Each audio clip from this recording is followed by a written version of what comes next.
Let's go. GameStop at 27 bucks again. Good to see. I think the rest of the market's kind of just flat, so I don't know, the S&P's up 0.5%. That's weird. Dow's down 1%, so pretty mixed day. It's weird the S&P's up 0.5%, but the Nasdaq's flat and the Dow's down. That's really weird, actually. You don't see that very often, I don't feel like.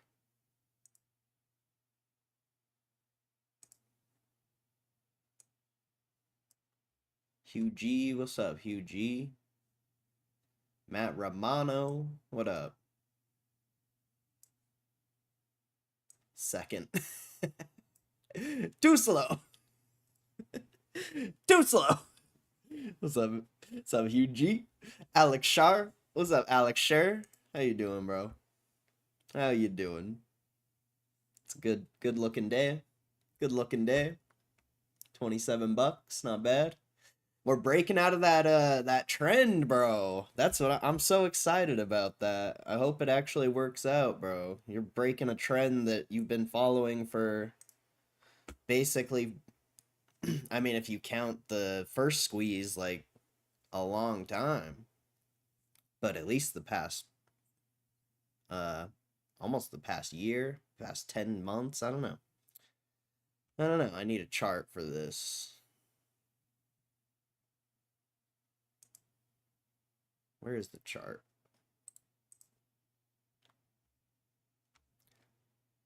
Jared, what's up, Jared? What's up, KCR? How you guys doing? Yeah, we are up a little bit. But I don't know, who cares that we're up? We're breaking out of that trend. The breaking out of that trend's what matters, bro. I'll try to bring it up. I have it on my other account, but I want to say it's here.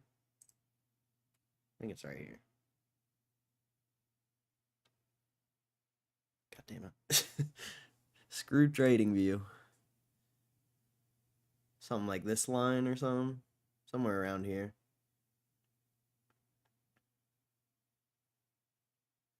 Is that the right one? I'm going on Thinkorswim. I don't remember where it is. That's been on my chart for so long.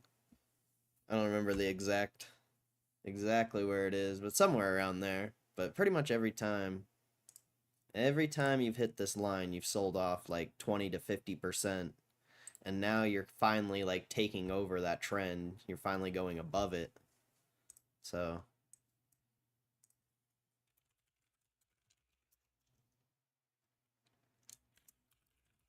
hopefully it's on this one.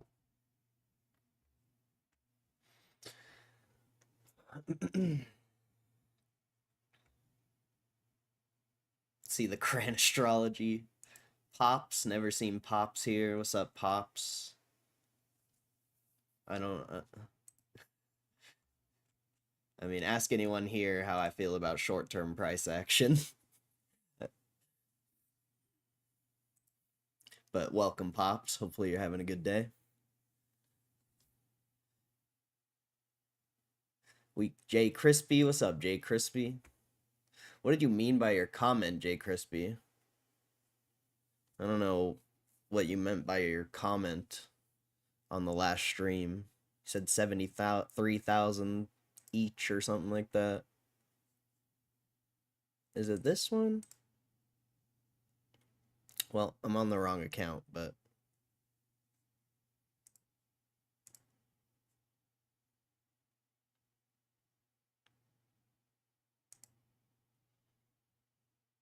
some here. Pretty much since you've made this trend since January.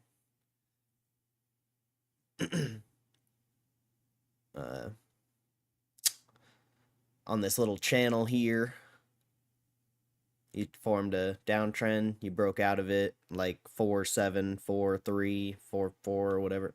not 4-3, 4-4. Broke out of that, but now you're approaching this top trend line. But I swear on the other account I have another one that's like even more long term. I have too many accounts with too many fucking astrology lines. I forget where everything is. I think it's the other account. But yeah, approaching the top of that one.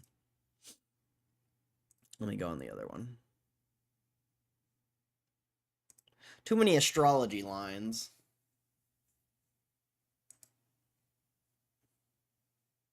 I don't think I have it on TradingView.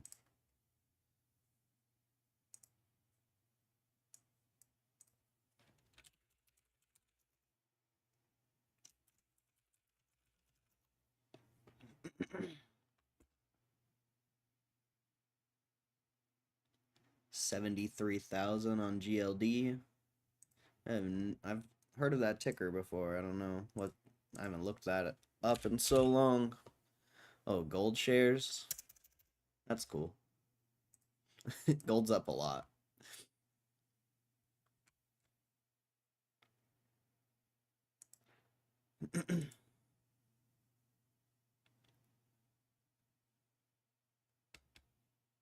What am I doing again? Oh, yeah.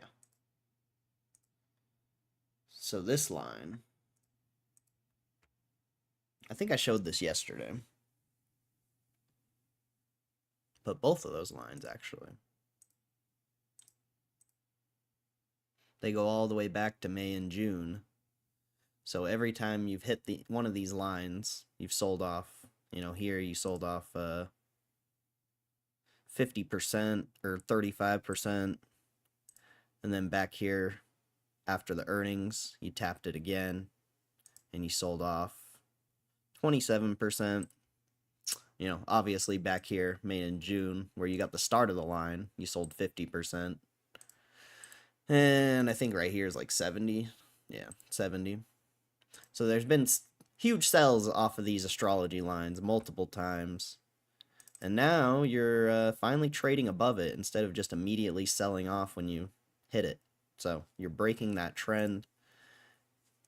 Very cool to see. And I think this line goes all the way back to the old squeeze almost, like the very top. So that's kind of wild. I believe we do that. Whoops. I don't even know what I'm doing. Yeah, pretty close. Pretty damn close. So, kind of interesting. Taking over that trend line. And, yeah, we'll see where we go from here. Hopefully we keep getting bids, because, we're not out of the woods yet. You're pretty much still on that trend, but ultimately it looks like we're taking it over, so I would say that's awesome. Truly awesome.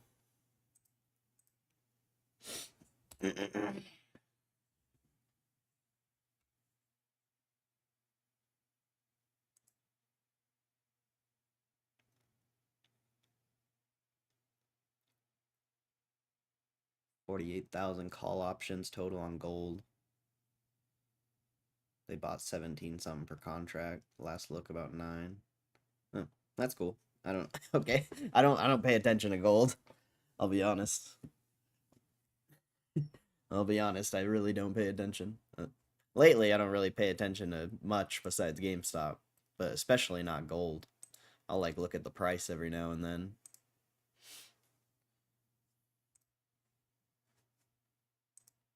But I would just like I would never like base a trade off of someone buying a bunch of options. So it's just not even something I would really like pay attention to, I guess.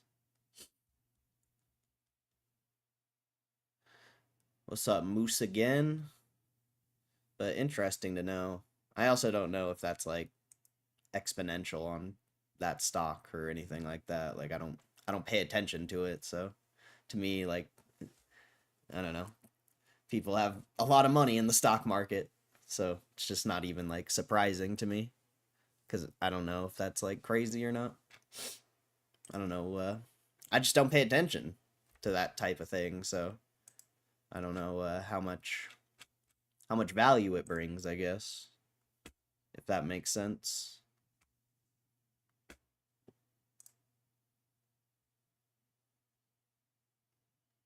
I'm a simple man. A simple price action is all I need, really.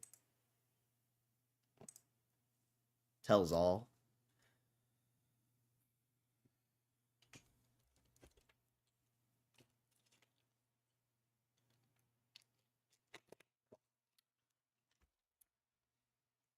United Labels, what up?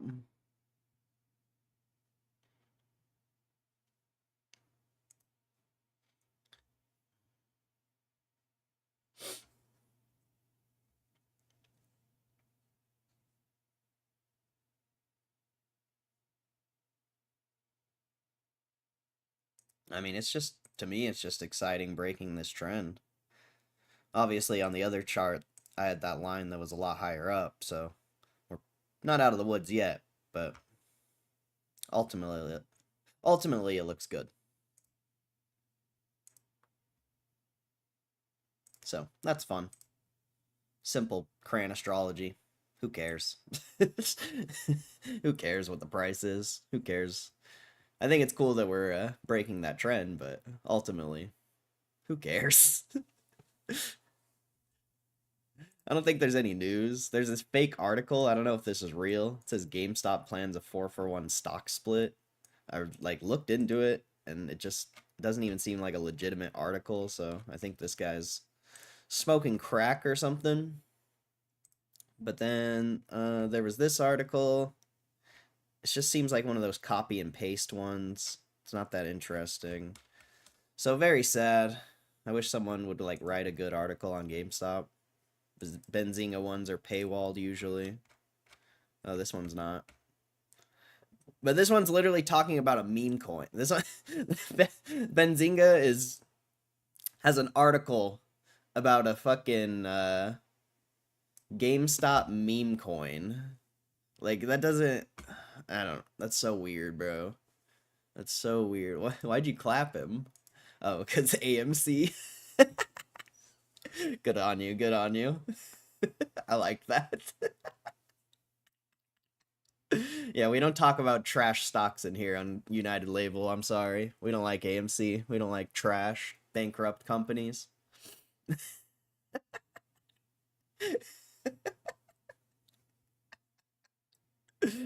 Oh, shit. We like companies with growing earnings and that actually makes money. We don't like shitty bankrupt companies that are going, well, I mean, AMC's not bankrupt yet, but I would be extremely surprised if they don't go bankrupt in the next like 5 to 10 years. Very surprised. Doesn't mean the stock won't squeeze or anything like that. You can still make money on a shitty company. Don't get me wrong, but that's just so trash. I don't know why people like AMC so much. It's so garbage. Doesn't even make sense. I wish I could understand. I just don't get it. Personally.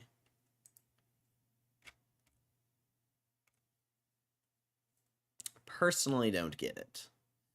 I just hate GME and AMC getting paired together. Media ties them together to make GME look bad. Yeah.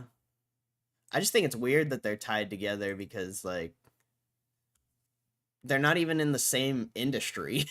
Like, not even. Yeah, it doesn't even make sense. They're not even. Yeah, very odd.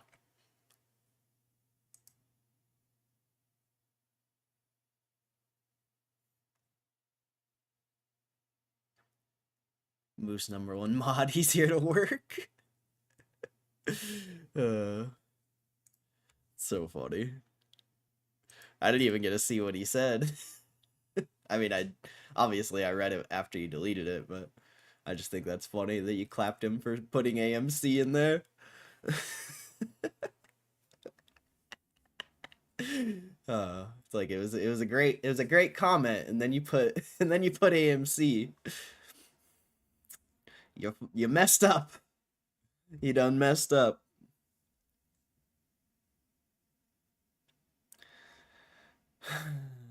How did TSM do on earnings? There should be a lot of like pivotal market earnings right now coming up. We should have Apple and like Tesla and all of that coming up.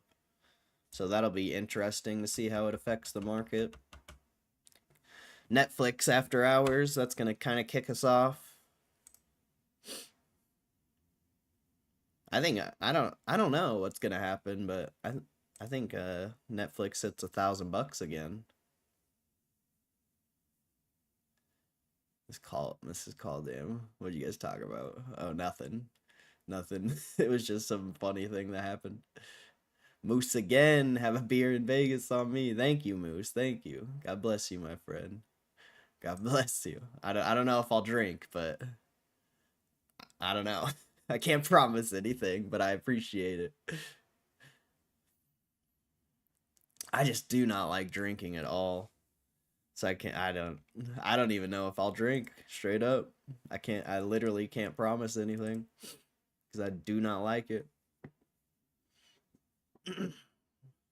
But I appreciate the dono. Appreciate you always supporting the stream. God bless GameStop for absolutely crushing lately. And God bless the chat. You guys have been absolutely crushing lately. The stream's been, besides the past 2 days that were like really slow in the beginning of it, we're like, I don't know, it was really weird. We've been absolutely crushing. So I want to thank you guys for supporting the stream. I don't know how else I can thank you besides just saying thank you.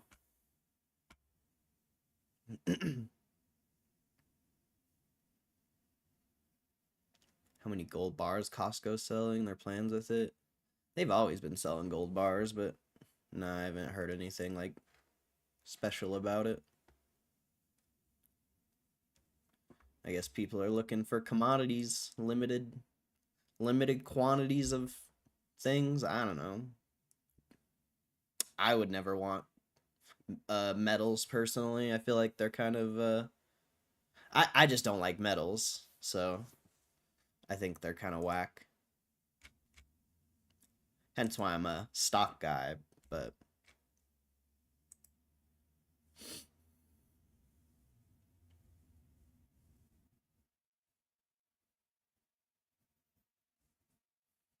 thanks for putting in the work.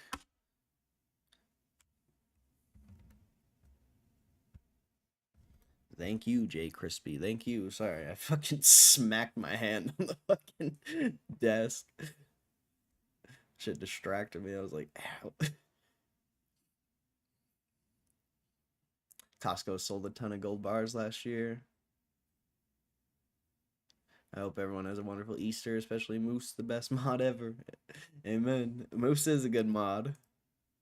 Moose is a good mod for sure.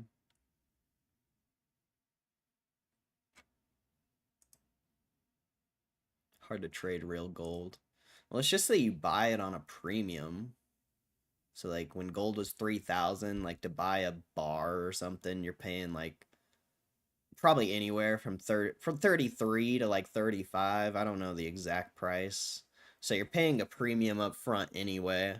And then if you want to sell it, like nobody's going to buy it for market value unless, yeah, so it's just like a weird, I just don't like it. I guess it's a okay place to put your money, like if you're super balling and you have nothing else to do, but like I just think gold's whack. Maybe paper gold, I guess, like you could trade it, but even then I would never like own a fucking, well, I would own like a gold mining business or something if I found something of value in the market that was like undervalued or something with exposure to gold. That could be cool. But I don't think I would ever buy gold.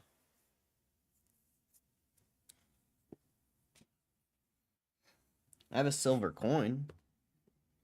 I always forget I have this.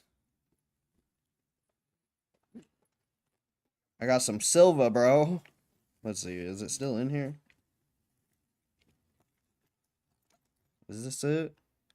Yes. A silver. I forgot I had this in here. It's got like a panda on it.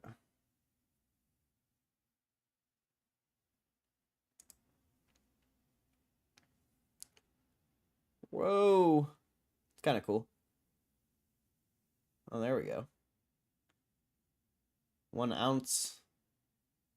Kind of cool. I don't know why I'm showing that. It's just silver, but that's the only metal I have.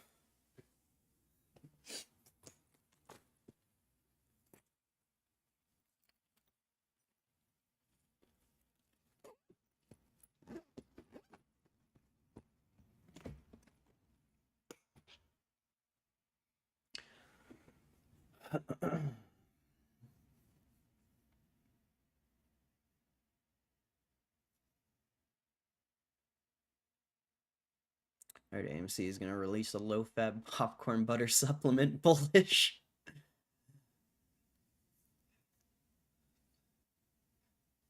Yeah, a lot of resistance at 27.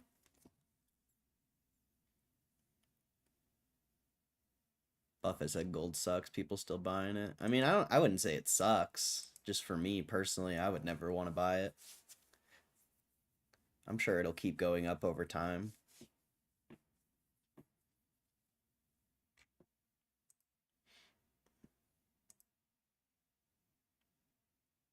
Time to the GME bottom with a penny yesterday, though. Nice. Yeah, I'm okay at that. I actually did sell 50 shares today, even though I said I wasn't going to be doing that anymore. I just can't not do it. I don't know. I have a problem. I have a trading problem. But I still got like 1150 shares, I think, on that other account. And then still the 25. I just think we're going to have like a big down day one day. And it's going to take us to like 25, 24. And then I think load up on like 200-300 more shares, rinse and repeat, go back to 27. But I don't know. We could keep going up, you know? there's no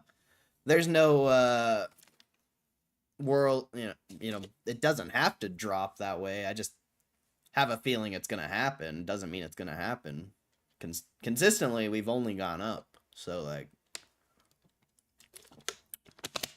and if we do hit like 24, 25, I bet it'll be like quick. So, you know, you're going to have to be hitting that buy button fast. And who knows? We'll see. Either way, still have a decent sized position. Just slowly adding through time. And, you know, the trading helps a little bit, I guess. Not really, but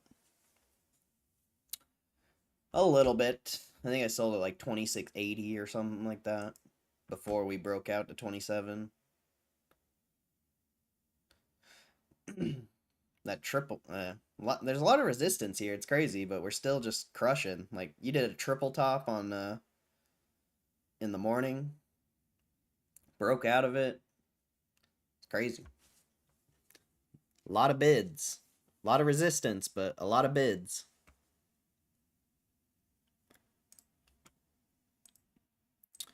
So yeah, UNH was down, I guess.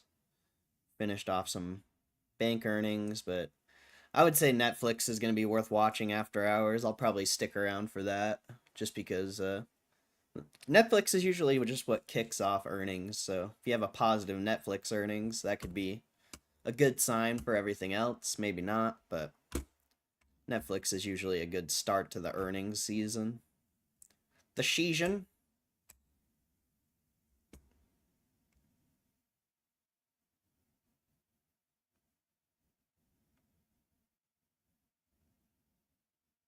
What's up, fake roaring kitty? Fake roaring kitty, what's up?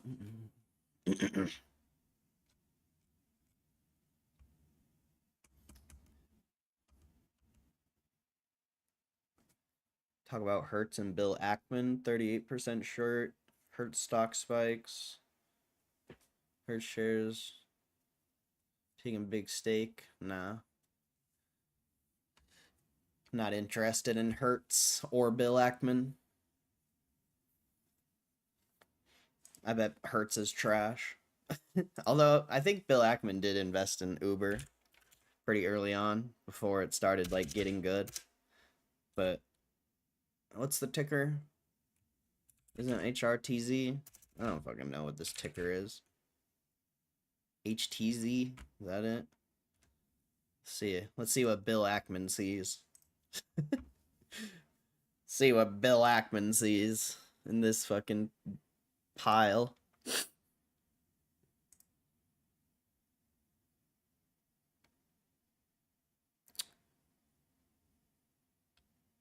$21 billion.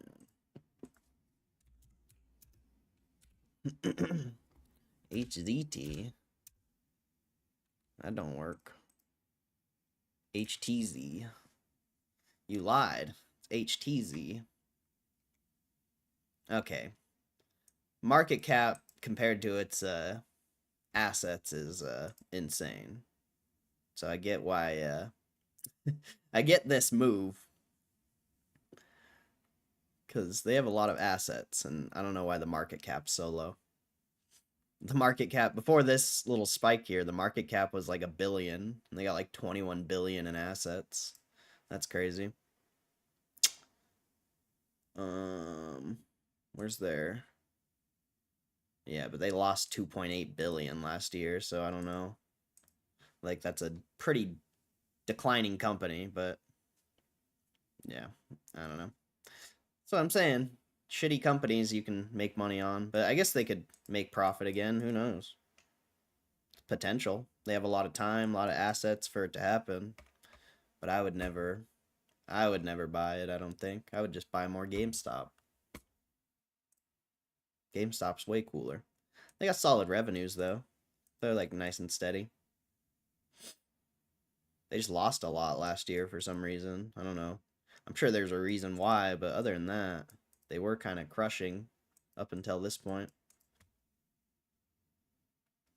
But still, the market cap compared to everything on the balance sheet, that seems compelling enough. But maybe not now. I don't know about now. Good luck trading that if that's what you plan on doing. That's all I'll say. It's good luck, sir. Good luck.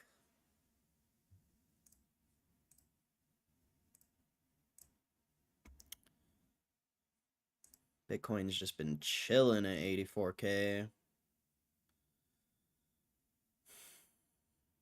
Pretty much everything's down or flat, I guess. Besides NVIDIA. And Intel. Chips are getting clapped, but TSM could turn that around as... Or wait. That was what I was going to look at. What did TSM do on earnings? Oh, like flat. Did it even move? A little bit. Then it just sold right back off. They had decent earnings, though, I guess. I assume.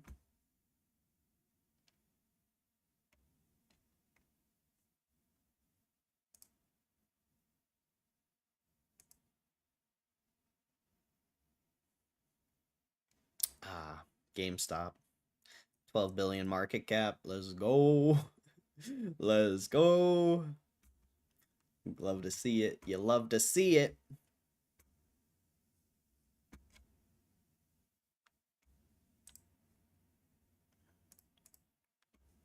Today's the last trading day of the week, huh? Yep.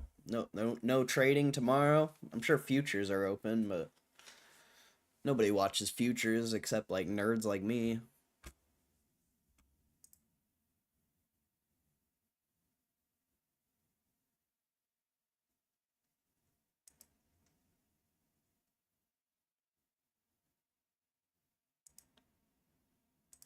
I mean, this says crypto's at 85. Something's capping. It's at 85. Okay.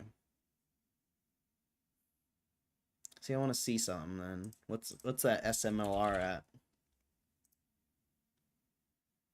See, that's weird. That's weird. Last time Bitcoin was 85K, SMLR was above 33, so little sus. Little sus crypto play, but still it could be. I don't know. I'm going to keep my eye on that one, but I'm not going to buy it anytime soon. Obviously. And Riot. Riot's also like weird. Should have clapped this kid. Why didn't you clap that kid? He sucks.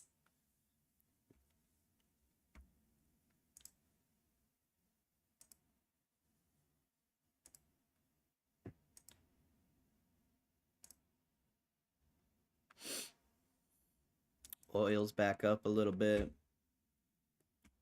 I was AFK drawing lines. Cran astrology. It'll do that. You're good. I got his ass. I got his bitch ass.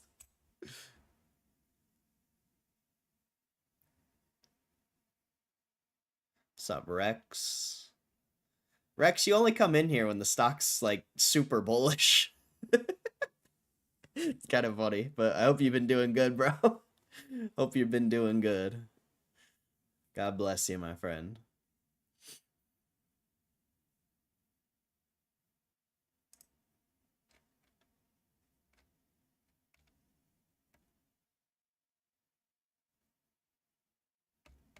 Did UNH clap that hard? Damn, down 20%, damn.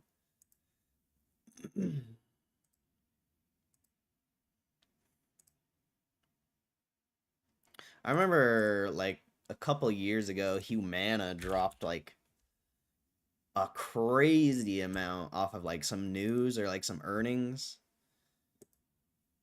And I was so tempted to buy it, and I just never did, but I don't remember when it was. I want to say it was this. Yeah, I think it was this, 1023 to somewhere around here. I don't remember exactly. It was some crazy-ass time.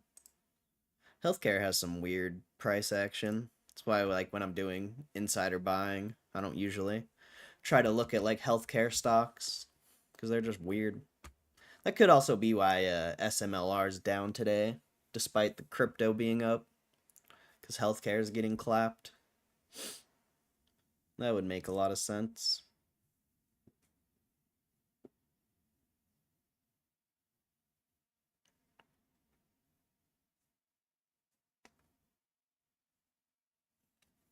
Check out FAT.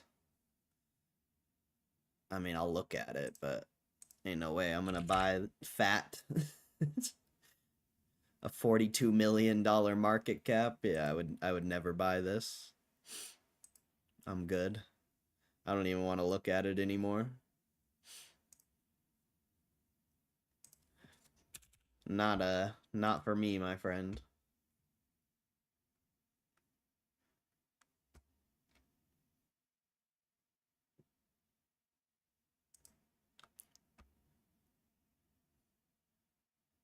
I just erase them and pretend they never were there. Fair enough. Fair enough.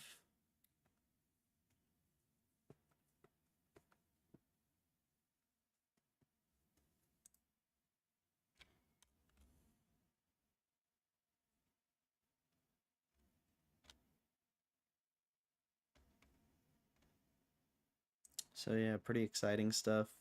Most things are down the past week. Telecom's up.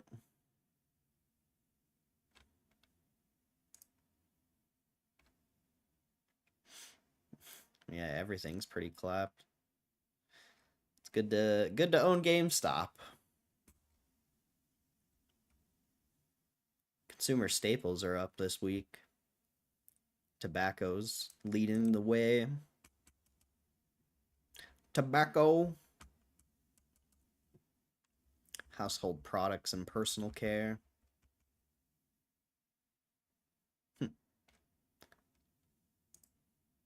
there's still some bright spots in the market, even when it's selling off, usually.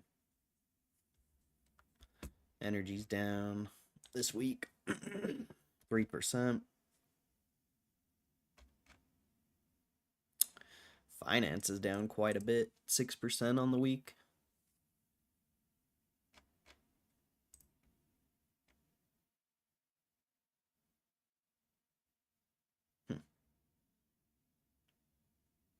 Healthcare providers are down like a ton today, but overall, flat on the week. It's kind of the interesting. I'm sure they must have had a big run up into the earnings. I can't really remember. I don't usually look at this every single day. Usually once a week. Besides the top one, I guess. I don't usually go through individuals like this. There's not a lot of news, so prepping. Squeezing every inch out of these tabs that I can.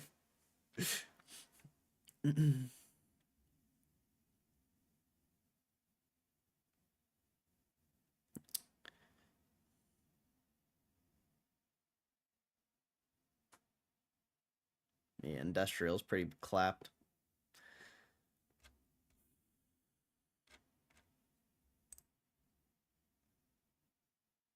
Tech, of course, down.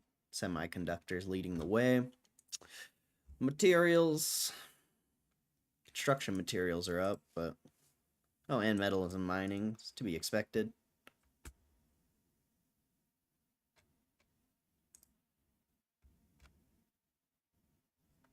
Some of these real estate things are up this week. The REITs. Not the hotel ones. The hotel ones are like no good. People don't want those. Leisure's getting destroyed right now. It's so weird. And then utilities are up. What was it? Utilities and consumer staples were up this week. Ads? Oh, did I not turn off ads? I saw someone say it earlier and I didn't. I must have not have. I thought I already turned them off.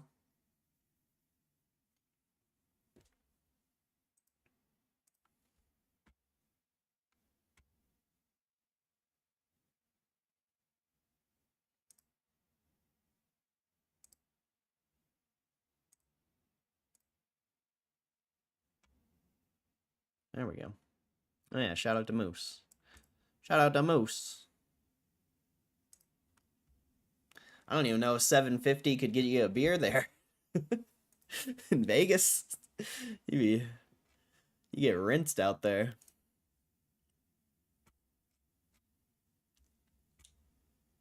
I'm just kidding. You just go to a cheap liquor store, buy a box. Oh, what's up, Siegel? What's up? Nike hedge and Trump trade war. I think that's an old article. I think I remember reading that. And got out of bed because my neck had to call out of work. Damn, bro. Go get that looked at or something. That's crazy. I thought you did too, but they keep trying to get me to boycott a casino.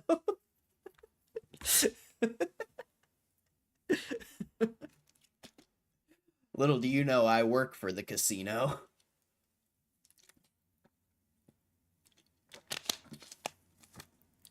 CVS on the Strip is my go-to beer spot in Vegas. The bartenders there are great. Amen. CVS is the goat.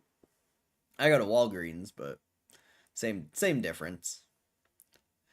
There's Walgreens, and then where I go at Resorts World, pretty much everything you'd ever want is there. There's a Ross.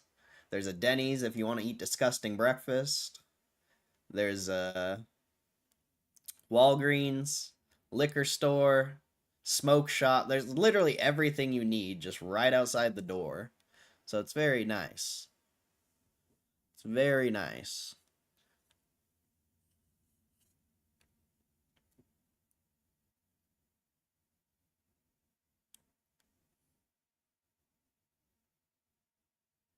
Going at 2:30? Okay, good, good. Yeah, for sure. It's been a while. It's been a while. I should do insider buying today. Maybe we will. Maybe we won't. Oh, there's really not that much. I know one of these days it's just gonna be massive amount. And I'm gonna be like, fuck, I should have did it. But I don't know, we'll see. We'll save it for now. Oh yeah, yet another big insider on GameStop. A new position. 20,000 shares, or almost 21,000 shares. Estimated average price, $27. It's a brand new position, so pretty cool to see. Pretty cool to see. And Scratch Capital added 750 shares. They already hold 23,000. And their estimated average is 24 or 25. So, not a big change on them, but you know, they are a holder who's adding to their position. Good to see.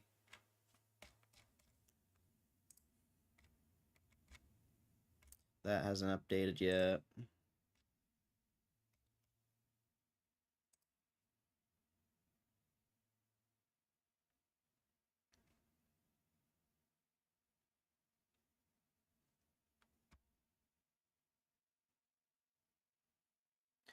Card sandwich, slip a $20 between your ID and a credit card. Ask if they have any complimentary upgrades available. Oh, I've done that before. One time I got like uh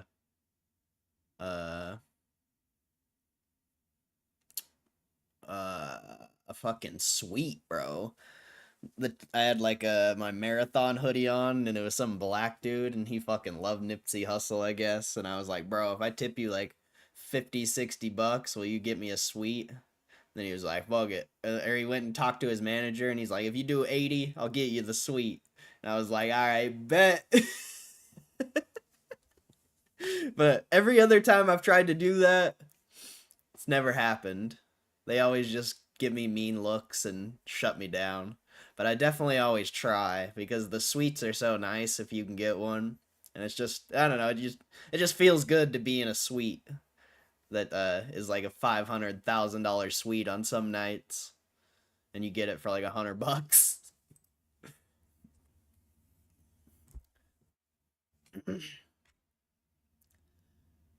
Expiring April 17, 25 with 9,236 contracts.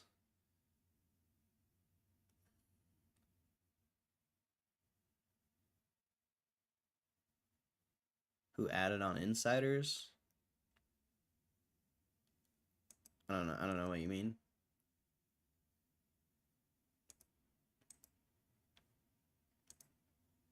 Like the insider buying on GameStop? Ryan bought like 10 million worth. Larry bought 100K, and I don't know how much Allen bought actually. Didn't Allen buy like 250 or 200K? I don't remember.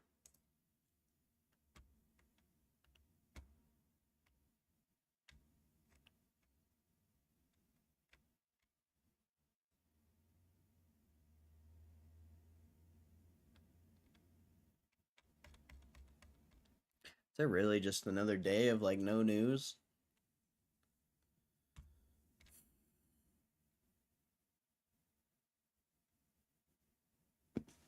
Spirit Airlines appoints Country executive Dave Davis as new CEO.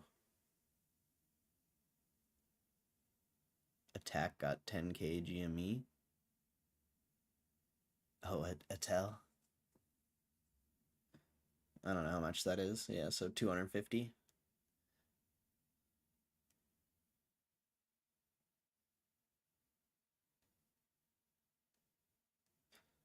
I think Larry was 10,000, Allen was 5,000. Ryan Cohen was the only very large insider purchase. Yeah. 10,000 is still quite a bit though.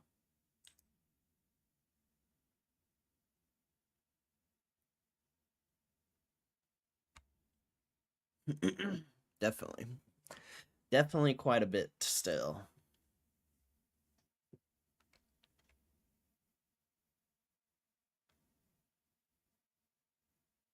Damn, Hermes bags are gonna get more expensive. Damn it, bro. I've always... Man. How am I gonna afford a Hermes bag now?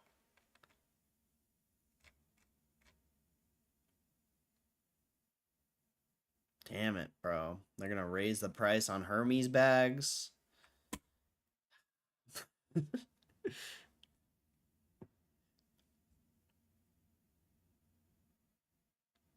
Yeah, there's really like no news.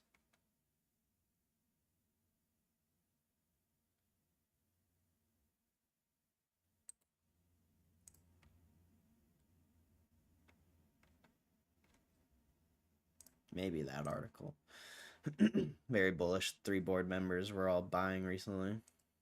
Yeah, Tell bought it like 26 too, or like 25.75 or something like that. It's like the high of that day. Like they don't care. They know this stock's going crazy in the long term, I feel like. And it definitely will, especially if the Bitcoin works. It's going to go. If the Bitcoin doesn't work, whatever, worst case scenario, we're still around like $20, $30 for a long time. Who cares? Best case scenario, everything works and it goes nuts. But welcome, Demos Theens. I'm just gonna say Demos. Haven't seen that name in here before. God bless you, my friend. There's no Bitcoin articles, I don't think. Oh, there's this.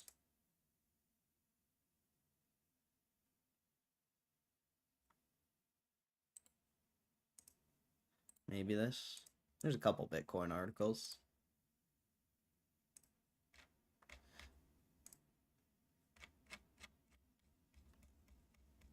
All right, this one's corporate Bitcoin holdings hit record high in Q1 25 as public companies accelerate accumulation. Public companies now hold over 688,000 Bitcoin, signaling record institutional Bitcoin adoption. Bitcoin adoption by public companies has reached an all-time high. According to a new report from Bitwise, in Q1 2025, publicly traded firms now hold a combined over 688,000 Bitcoin, up 16% quarter over quarter, representing 3.28% of Bitcoin's fixed 21 million supply. And there's a little chart of it. This corporate treasure trove is valued at $57 billion based on a Bitcoin price of $82,445, reflecting a 2.15% increase in total value from the previous quarter. The number of public companies with Bitcoin on their balance sheet has also grown to 79, a 17.91% quarterly increase, with 12 new companies joining the list. Bitwise attributes the uptick in adoption to several key developments, most notably the Financial Accounting Standards Board, a rule allowing companies to report Bitcoin at fair market value. This accounting shift has eliminated a major friction point for CFOs and boards, paving the way for more companies to easily adopt Bitcoin as a reserve asset. MicroStrategy, now rebranded as Strategy, continues to lead the charge, purchasing $7.7 billion worth of Bitcoin in Q1 and increasing its total holdings of 531,644 Bitcoin after an additional buy of 3,459 Bitcoin worth $285.8 million earlier this week. Other notable top Bitcoin holders include Mara Holdings, 47,531 Bitcoin, Riot Platforms, 19,223 Bitcoin, CleanSpark, 11,869 Bitcoin, and Tesla, 11,509 Bitcoin. Japanese firm Metaplanet announced plans to acquire 10,000 Bitcoin by end of 2025, while Semlar Scientific added 1,100 plus Bitcoin to its balance sheet and filed this week to raise $500 million to buy more. We've reached a settlement principle. Exciting to buy more Bitcoin. Damn, if they're gonna buy more, bro, that Semlar is so interesting, bro. It's so interesting because it's literally like a 300 million market cap, but if they buy another 500 million worth of Bitcoin, they're gonna have like 750 million worth of Bitcoin on the balance sheet, and the price should catch up with the assets. But I don't know. That one's interesting. Very interesting. New high a day. Nice.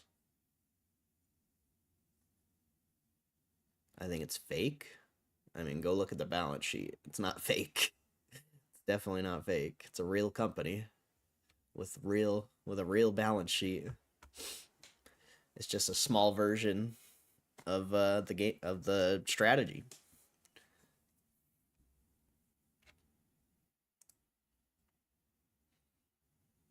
But they could get screwed.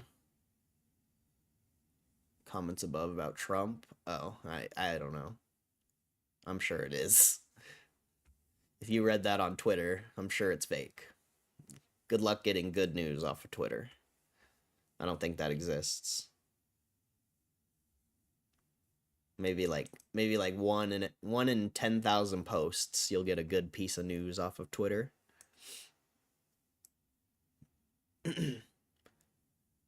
500 bit. Yeah, that's crazy. That seminar is so interesting, bro. It's so interesting. We've reached a settlement in principle. Excited to buy more Bitcoin. Recent interview with Bitcoin Magazine. Yeah, we own a lot of Bitcoin. That Bitcoin appreciates. What matters most is that we create shareholder value. We're early in accumulating Bitcoin, and we're going to continue to do that. Meanwhile, GameStop is holding $1.5 billion in newly raised funds under the codename Project Rocket to invest in Bitcoin, adding to its $4.75 billion cash reserves.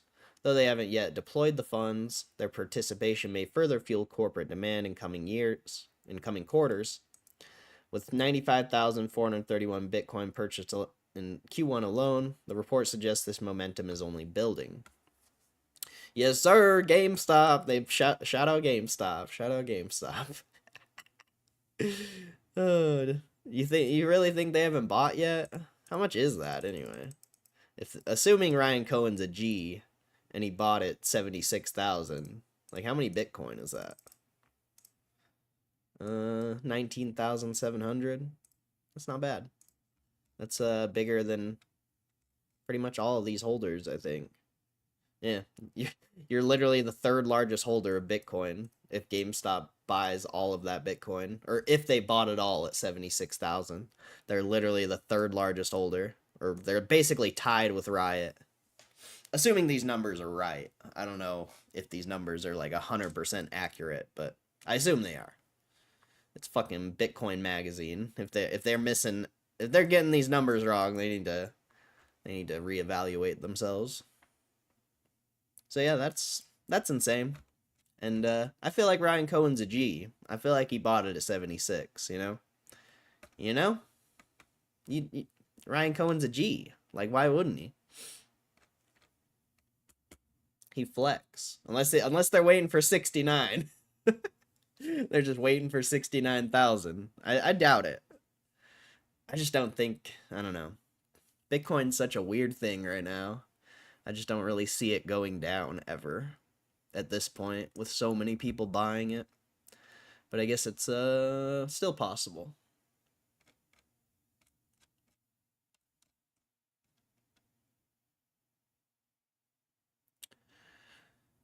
All right. Binance advising multiple governments on strategic Bitcoin reserve. Financial Times report the Bitcoin and crypto exchange Binance is advising several countries on creating their own Bitcoin and crypto regulations and establishing national strategic Bitcoin reserves.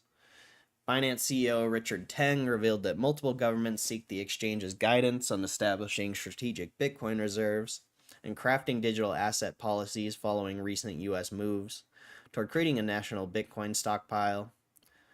We've actually received quite a number of approaches by a few governments and sovereign wealth funds on the establishment of their own crypto reserves, Teng said in an interview with the Financial Times. While declining to name specific countries, he noted that the United States is way ahead in developing strategic Bitcoin frameworks. The development comes as nations worldwide reassess their approach to Bitcoin following former President Trump's executive order to establish a strategic Bitcoin reserve using confiscated assets from criminal and civil proceedings. Teng, who assumed leadership of Binance after founder Changpeng Zhao stepped down, said that many countries have approached Binance to help them with formulating their regulatory framework to govern crypto. The exchange's advisory role significantly evolves in its relationship with regulators, previously known for its no headquarters approach. Binance is considering establishing a global base as it takes on a more formal role in shaping national Bitcoin and crypto policies. Countries like Pakistan and Kyrgyzstan have already partnered with Binance on crypto regulation, though neither have officially announced plans for Bitcoin reserves. The exchange's expanding influence in policy formation reflects the growing acceptance of Bitcoin as a potential strategic asset by sovereign entities. Market observers note this development could signal a broader shift in how governments view Bitcoin and crypto. The advisory initiative comes as Binance works to reshape its image following recent regulatory challenges. The exchange has strengthened its compliance frameworks and proactively engaged with regulators worldwide. The trend towards national Bitcoin reserves could significantly affect the Bitcoin's global adoption and price stability. As more countries consider holding Bitcoin as a strategic asset, the market may see reduced volatility and increased institutional participation. Binance's role in advising governments marks a new chapter in Bitcoin and the crypto industry maturation as these assets increasingly become part of a national strategic planning. The development suggests a potential shift in how countries approach monetary sovereignty in the digital age. Okay. Interesting stuff.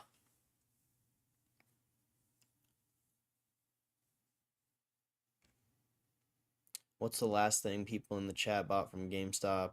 About some Switch games. Marvel vs. Capcom, Cruising Blast, Sonic Shadows, North Star, Mario Tennis. All this week. GameStop has awesome toys for kids or collectibles. I didn't buy any. Yeah, the Pokemon plushies are clutch for kids, bro. But I bought the shirt, Buck the Bunny. I got a few other shirts, and I graded some cards like a month ago. They should, I mean, let's see if they're done yet. We've been fucking checking this shit every day for the past, like, month. Let's see if it's done yet. Holy crap, bro. How long are they gonna make me wait for these cards?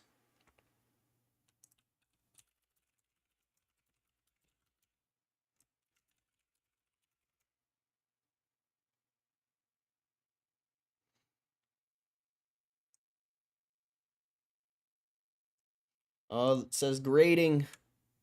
It changed. It says grading. What does that mean? They're grading it. They're grading it. Let's go, Raichu. We need a PSA 10 Raichu, baby. No whammy. We need that PSA 10 Raichu. Let's go. Let's get it. If I get a PSA 10 Raichu, that'll be so sick. I will definitely go buy more cards if they're still there. I really doubt they're still there, but if by some miracle they're still there, I will go buy more cards.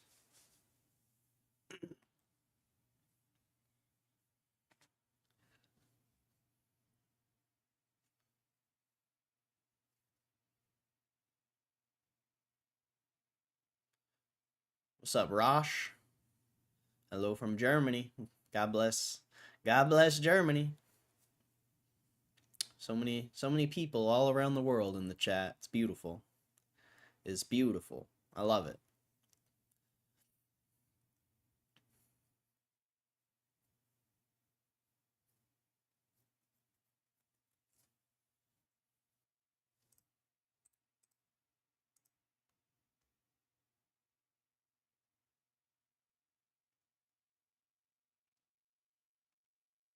Market's back up a little bit.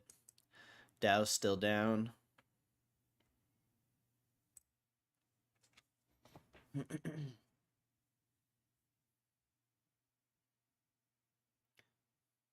What's everyone else buying at GameStop? Maybe cool stuff I missed.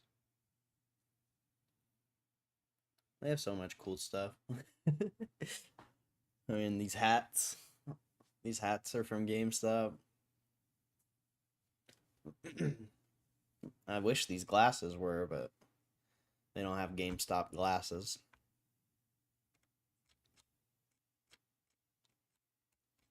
I don't know what anyone else here buys. I don't know how many people like actually shop at GameStop, realistically.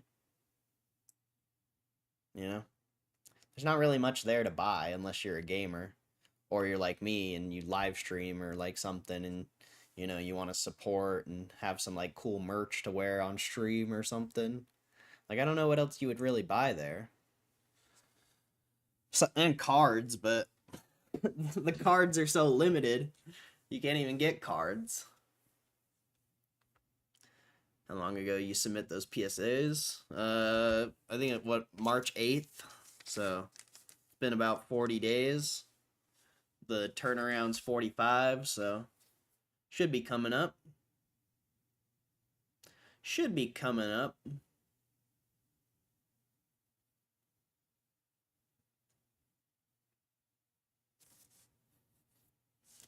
wonder if they're going to announce the sale of the Canadian operation soon. Oh, I hope so. That's bullish. Bullish! I can't wait. I can't wait. My GameStop sweatshorts are probably my favorite clothing item I own. Comfy as fuck. Oh, I wish I had a pair. I like this shirt. It's pretty high quality, except the sleeves are really small. Like, I'm not that buff, bro. Like, I shouldn't. my arm shouldn't be filling the sleeve. Like, I'm not that buff. I don't work out that much. So I don't know what's up. I don't know what's up with that. I don't know what's up with that. They need to start. They need to make GameStop merch. I don't know why they don't, man. People would buy it. I would buy GameStop merch over everything. I would literally only wear GameStop stuff. I pretty much do. I already do only wear GameStop stuff, and it's like, it's not even things I would wear, realistically. Like, yeah, I don't think I would, wear a pink Kirby hat in public, although I definitely did when I first bought it.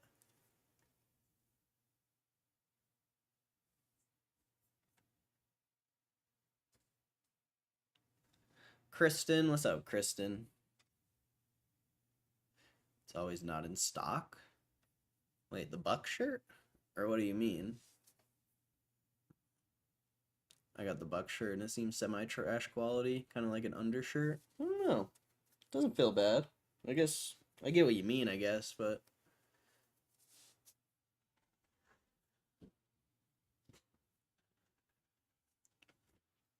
it's definitely not as bad as compared to the other shirts I bought from there. What's that? Oh, more shirts. Nice. Thank you. That's funny. I was literally just on the website and it didn't say they were delivered yet. But they were delivered. You must not scanned it or some shit.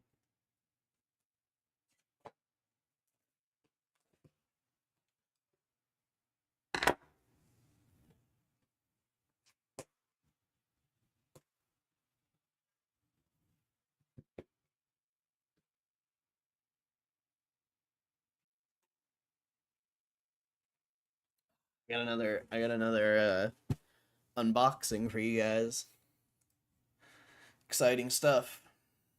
I need the glasses. This time I'll be able to put on a lot of shirts. Oh shit. Let's see what we got.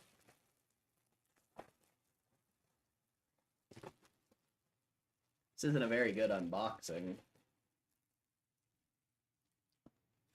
We got a Pac-Man. Waka waka waka waka waka. Game over. How many shirts? I don't know. However many are in this box. I think there's like 9. Can't remember how many were in the other one.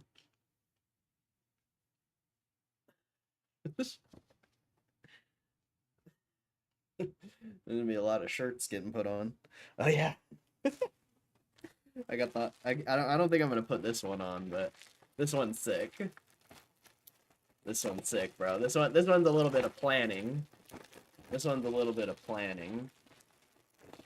But I got the fucking the Christmas sweater, bro.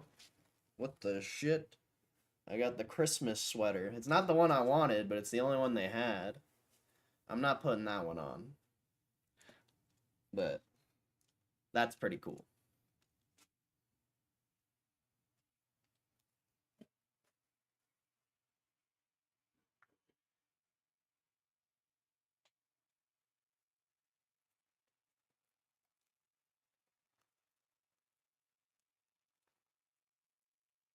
Oh, Moose best mod.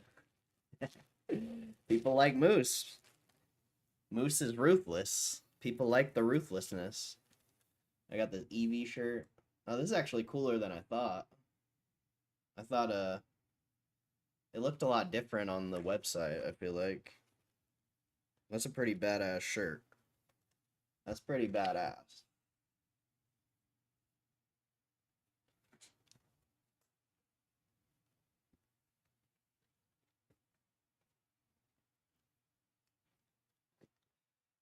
And yeah, Rex was here. I don't think he's here anymore. Rex is a trader, I think. So I don't think he like a stock trader, not like a traitor, you know? So I don't think he hangs out here because this is definitely not a trading stream. Even though I'm probably better than like 90% of the traders out there. This is not a trading stream.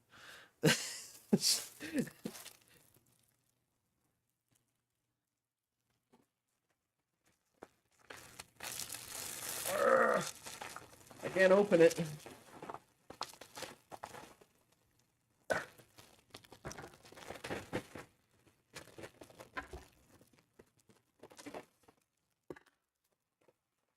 Have my trusty scissors. Good lord, man.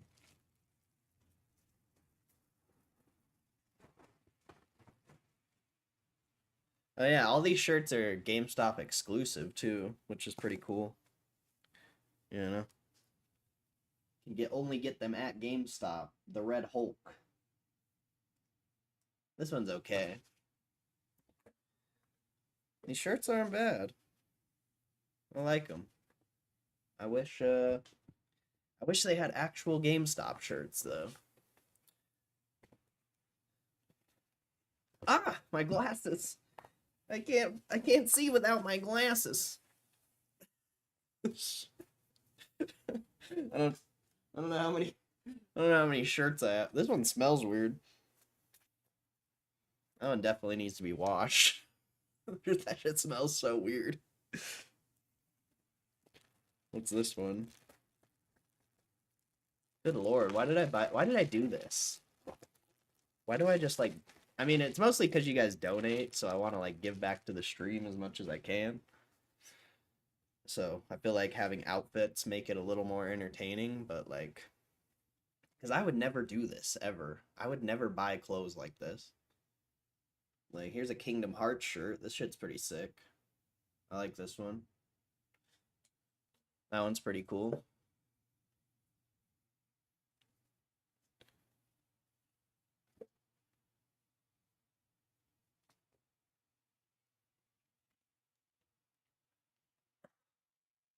Dude, I got so many shirts on, bro.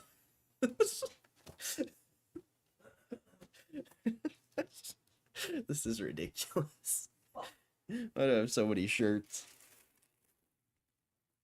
Oh, this one's pretty sick.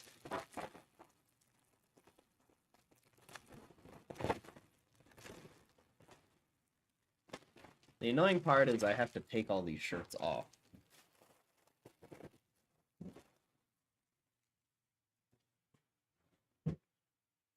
But this is all thanks to you guys. If it wasn't for you guys, I wouldn't be able to waste money on random stupid things. I mean, I definitely still could, but like it gives me motivation to. Oh, this one's cool. This is a badass Star Wars shirt. Actually. I don't even know if I'll be able to fit this one. What the hell? Ah, I lost my glasses again. Let's see. What is the chat talking about here?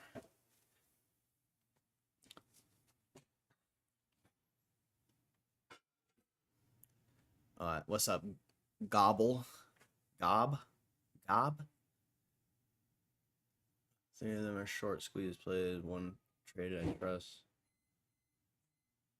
No, I don't DRS.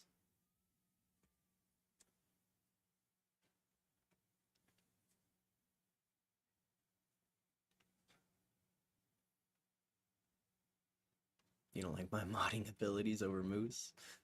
Moose is a professional mod. He was born to mod. He's a mod prodigy. You just put him right in the ring and he knew exactly what to do. This shirt is weird. It's like weird embroidering. I get yelled at when I'm ruthless. Whatever. He's a sniper. Can't handle her feeling. Chinpokomon. Looking forward to the Canna store sales as well. I hope they don't have to close them for nothing.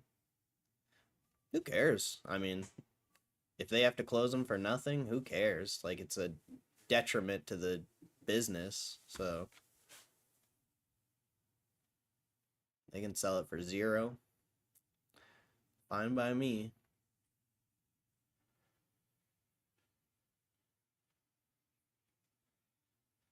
Anyone who does it. I just don't know. I don't really. I mean, I understand the DRS thing, but I don't know if it's like. Yeah, I don't know if you like actually have to do it or not.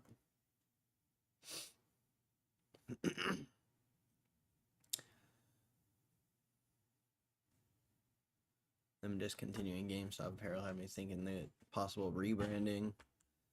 Should a year or 2 ago now. Yeah, I don't know.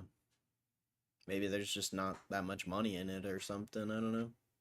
I feel like merch is pretty solid, but maybe not. There's got to be a financial reason, I guess, why they're not doing it. I would imagine. Closed all EU stores. I can accept if I'm willing to pay a huge toll and tax. Yeah. At least you can just buy the stock then. You don't have to waste your money at GameStop. You can just buy more shares. Sounds even better.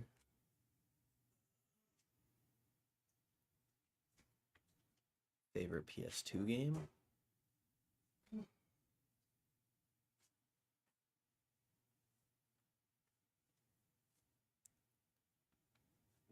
you don't get sniped. Alright, I got a few. I think I got. There's 2 more.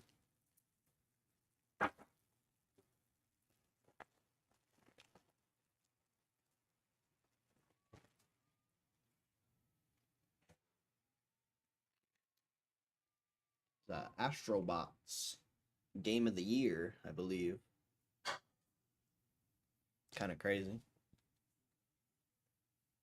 Isn't it weird how Astrobots like took off huge and like Fall Guys was huge for a while, but then it fell off. But it's literally the same game.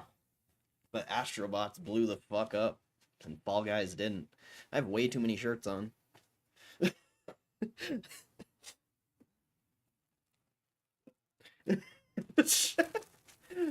Like fucking 10 shirts on.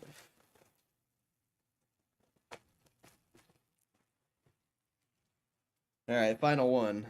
This like supposedly this shirt glows in the dark, but it's like a Lord of the Rings shirt. It's kind of cool, I guess. But it glows in the dark.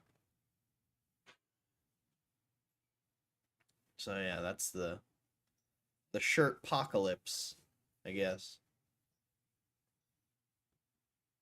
I don't think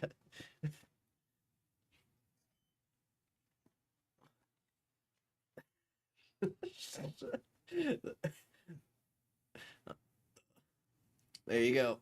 There's all the shirts. It's a lot of shirts. It's too many shirts.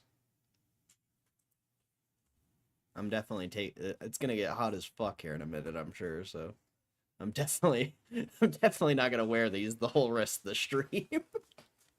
But I'll wear them for as long as I feel like I can. It's also extremely uncomfortable to wear 10 shirts. I don't know. I don't know if anyone's aware of this. What's up, Shadow? How you doing, bro? Looking swole. Ooh. It's all the chest, bro. It's all those chest days. Been bulking. Why'd you clap Shadow? Oh, man. Ridiculous, sir. You, sir, are ridiculous. How about this? You know what? How do you like that?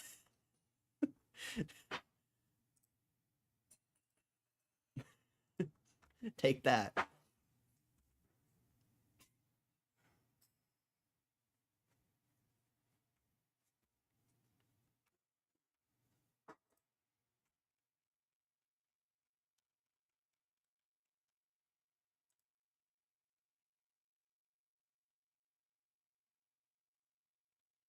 All right, let's see if we can find any. It's all about RuneScape these days.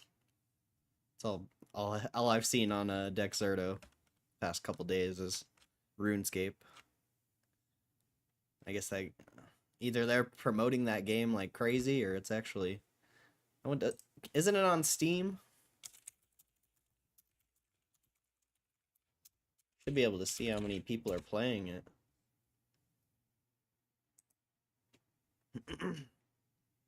50,000, 31,000 right now. So it's not like massive, but it's still pretty good. Really good reviews. 80%'s really good.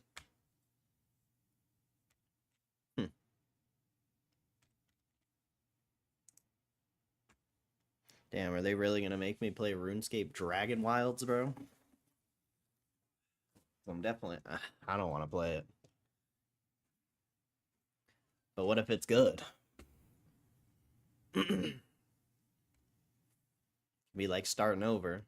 RuneScape addiction all over again.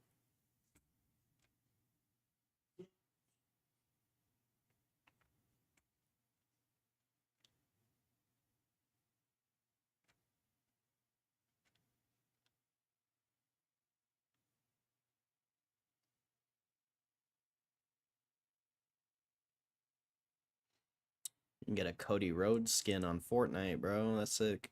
Oh yeah, I wanted to read about this. This seemed weird.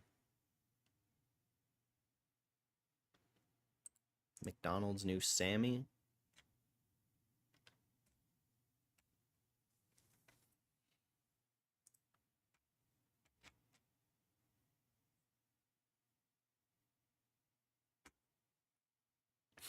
Alright, so this shit's weird as fuck, but a kick streamer walking the streets of Osaka pretending to be an IRL FPS game with his gas-powered gun was taken to a police station.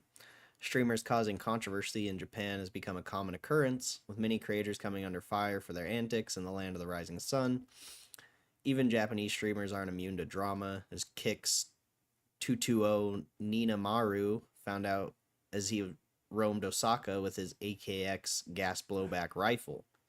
The rifle, designed by Tokyo Marua Airsoft, is described as a revolutionary reinterpretation of the classic AKM, and while it may not be a real weapon, it got 220 Ninamaru in some hot water with authorities.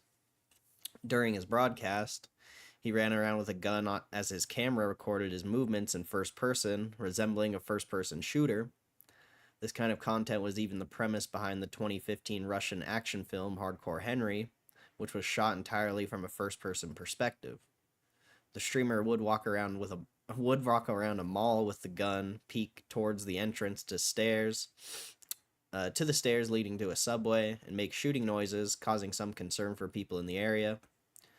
According to Fuji TV, just less than 10 miles away, the Osaka Kansai Expo was being held with strict anti-terror security measures. Eventually, in footage shared by X by random gamer TRGD, the streamer is confronted by cops as he was eating lunch in a restaurant. So, we've received multiple reports. Can you show us your belongings? The police asked. It's alarming, so of course people report it. From just looking, no one can tell if it's real or fake. Despite showing the police the gun wasn't real, he reportedly had to go to the station for questioning. When he returned to the stream, 220 Ninamaru revealed he wouldn't be allowed to take the gun out in public anymore, which he wasn't a big fan of. Legal experts say that while carrying an airsoft gun in public isn't illegal, but it could cause some distress to other people, so it's advised not to carry it around like the streamer was doing. Streamer has since apologized for the controversy, saying he got a little too carried away. The news made its way to Johnny Smalley, an infamous nuanced streamer currently on trial in South Korea and facing a boatload of charges. Reacts on the news saying he left my mark on the Japanese. The detective in Osaka Minimai police station, Toyon Agashin, said that I was not only influencing foreigners, but also Japanese YouTubers and streamers. This is just the latest along the lines of controversial streamers. Blah, blah, blah. Exciting. I want to see the video. Let's see this video.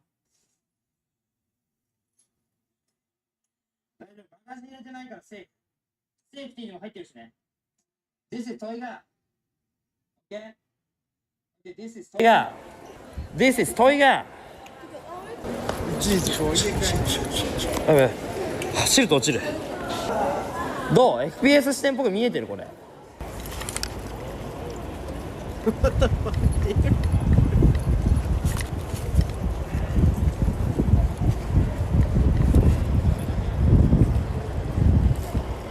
It is so weird, bro. いけそうこれ FPS ゲームで。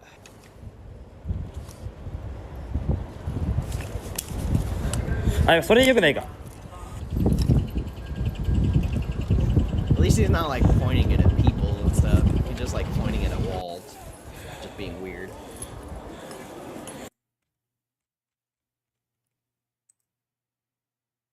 Oh god. 中です。 Japanese エアガンを取り出した周囲から川で実際撃ってみる。この視点で。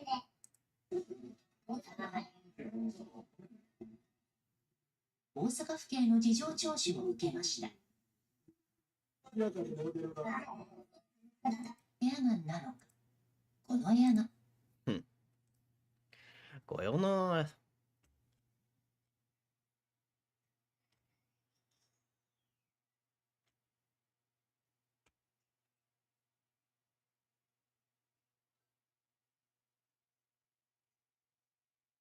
What's up, hero of the day? How you doing, bro? Hope you're feeling good, feeling blessed, ready to go into the weekend. YOLO. What's up, YOLO? Haven't seen that name in here before. You just keep calm. Much love, YOLO. I appreciate it. I'm gonna delete your message because you can't be promoting weirdos in my chat, but I do appreciate your message. God bless you, my friend.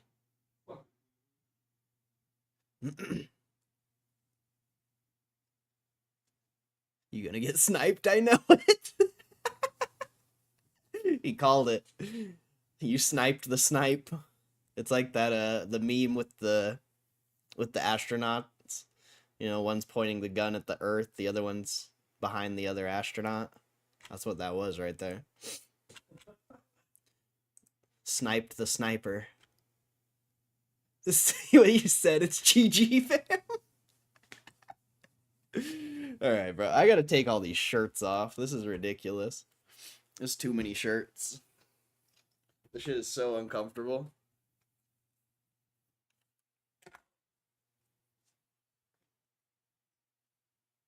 I don't even know if I'll be able to get them off. I mean, I'll definitely be able to get them off, but holy shit.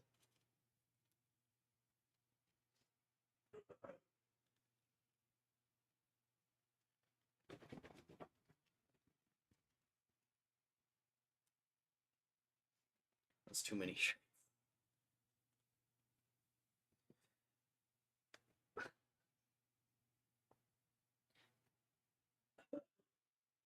I kind of like the Star Wars one the most. Shit's kind of lit. It's lit. It's lit. Get your Travis Scott meal. I like actually can't get this one off though. There we go.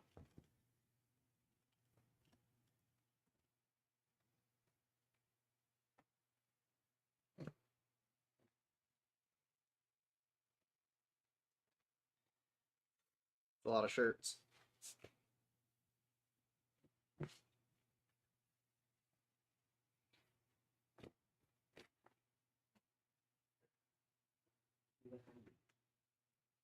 So, Villa Hamden. Many shirts.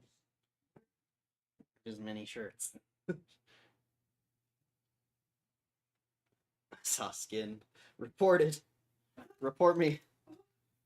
It's a. This is a sexualized stream.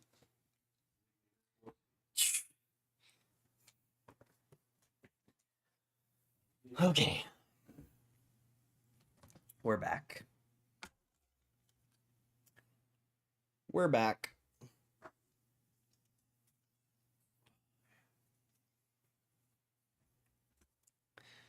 So yeah, that's what I wasted my money on last week. But you guys have been donating like crazy, so I had to do something. Seems pointless to just sit on the donations.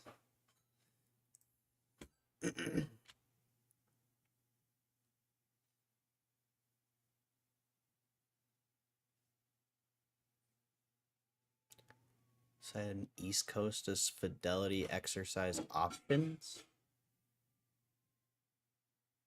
No clue. Pretty sure at the end of the day, unless someone just exercises you, because you can exercise an option at any time if it's in the money.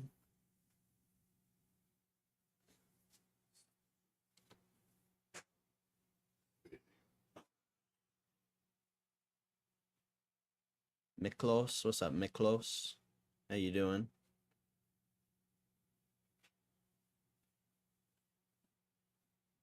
Is that a hash brown bun breakfast sandwich? I have no clue. It's in Japan though, so I don't know. Doesn't really benefit us. Cause yeah. It's a Japan sandwich. I don't know what's on it. It's 2 grilled rice patties on a chicken salami.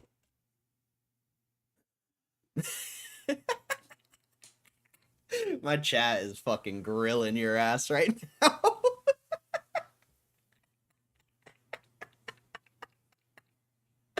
Holy shit.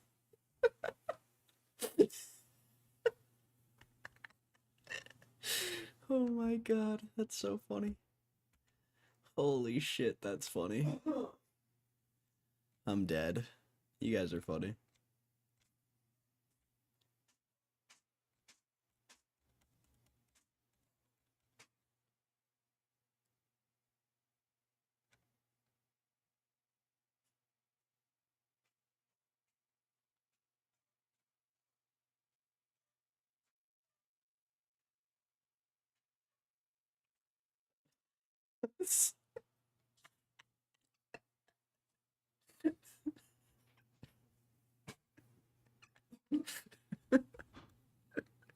Holy shit.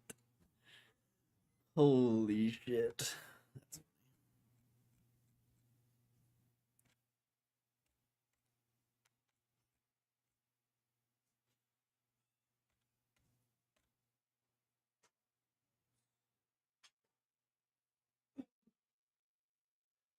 And donate for quite how much was it? How many shirts to wear at the same time? It was only 14. And a Christmas sweater. Or I can't remember the exact amount actually.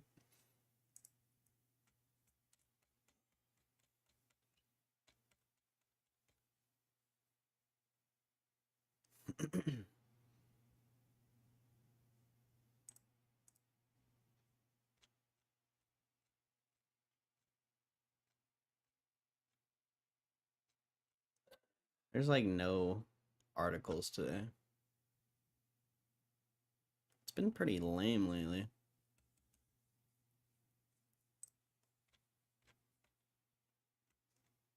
They really haven't updated this. That's insane.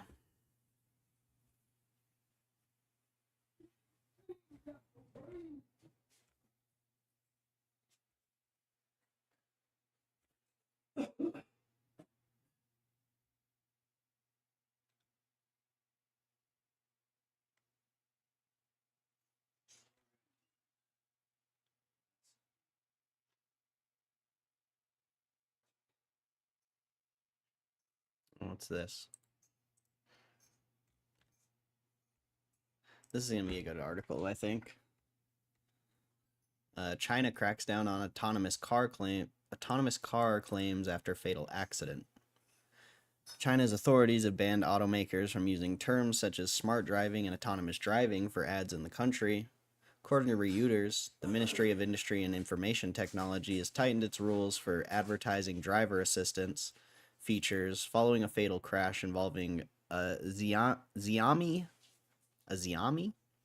SUV7, which raised concerns about the technology's safety. Based on Xiaomi's report, the vehicle's driver assistance mode was switched on when the vehicle was approaching a construction zone, but the driver took control right before the SUV collided with a concrete barrier. The electric vehicle went up in flames with the accident claiming 3 lives. Back in 2022, the California DMV accused Tesla of falsely portraying vehicles as fully autonomous based on the language it used on its website. Though that didn't lead to a ban on advertising terms, Chinese authorities announced the new rule at a meeting attended by 60 representatives from the automobile industry. In addition to the new advertising rules, they also announced that they're prohibiting automakers from testing and improving their driver assistance systems via remote software upgrades if they're already in the hands of the customers. If companies want to roll out updates over the air, they'll have to secure an approval for them after conducting a battery of tests. As Reuters noted, there's a growing competition in the Chinese automotive industry, with companies launching vehicles promising smart driving capabilities. BYD, the top Chinese EV manufacturer based in Shenzhen, rolled out a whopping 21 models of electric vehicles in February, with the company's free smart driving features being one of their main selling points. These automakers may now have to alter their advertising materials in order to comply with new regulations. Okay, never mind. I thought that article was going to be better.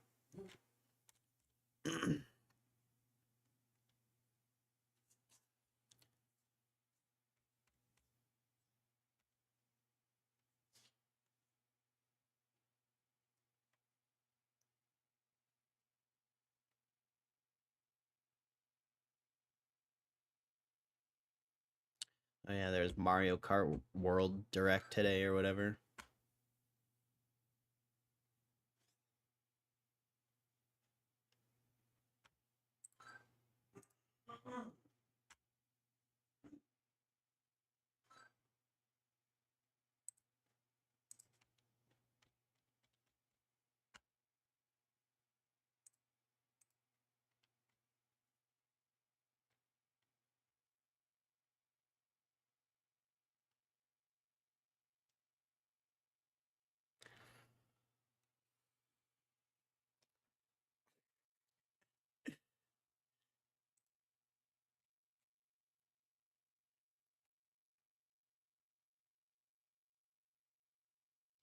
Holy shit, bro. There's so many. What is a.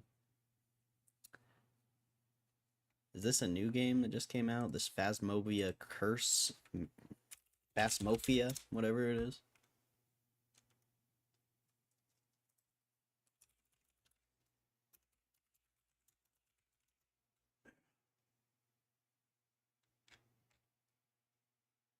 Or it just got an update, I guess.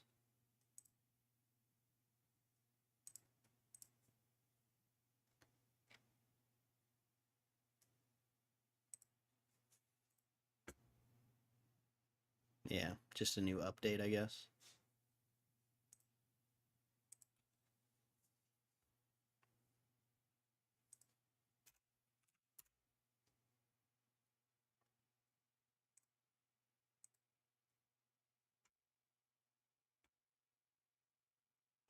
What the hell? Okay, I guess we're watching a video, because for some reason nobody's live streaming it. Oh, it's because I spelt it wrong. That makes sense.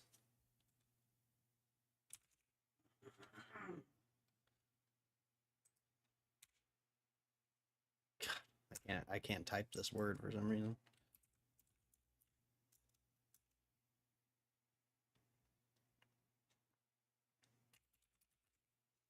There we go. Bro, nobody's live streaming this? Like, actually?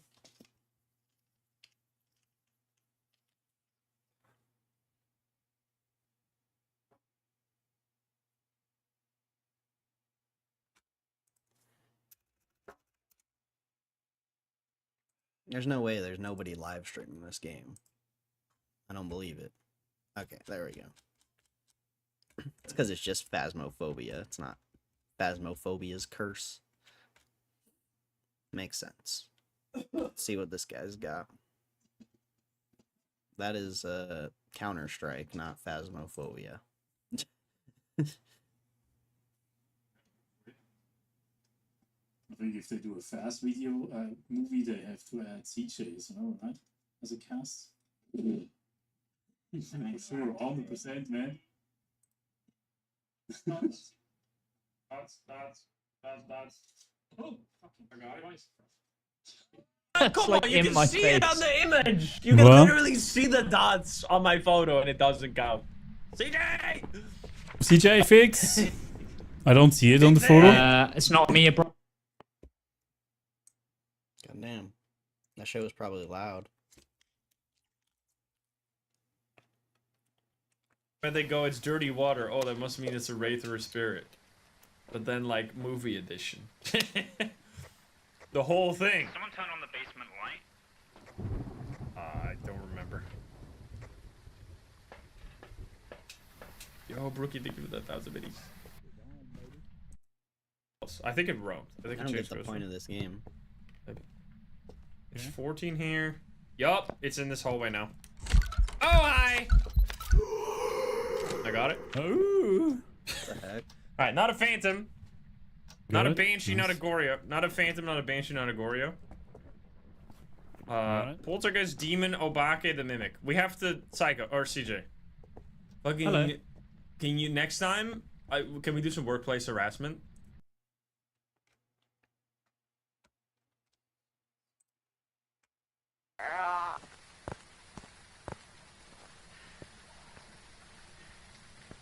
Such an odd game. No.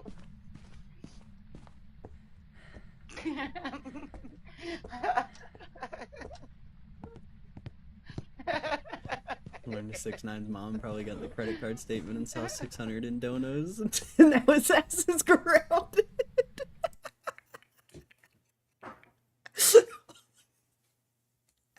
What if it? What if, bro? What if? Could you imagine? It's just been a troll this whole time. That would be actually insane. Holy shit. Yeah, I don't know where 6ix9ine is, bro. I think he's, I don't know. Either what Hugh just said is real, or he's just, I don't know. That's crazy, bro. It's actually crazy. Goes from being here like all day, every day, to just gone.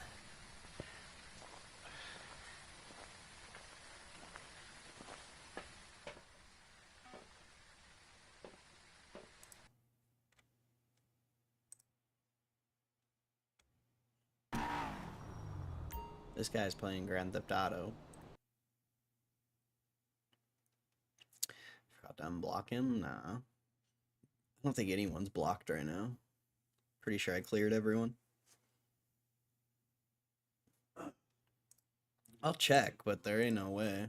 I mean, a mod could, like, hide him, I'm pretty sure, so that's possible, but I really doubt it.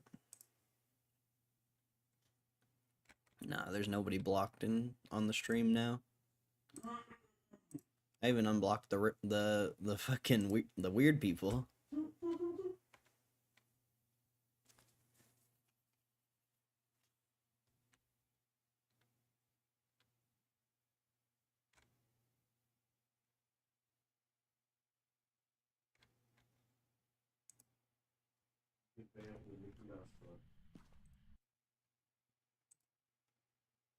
I can hear you. I don't get this game. I'm done looking. I kind of get it, but I don't get it.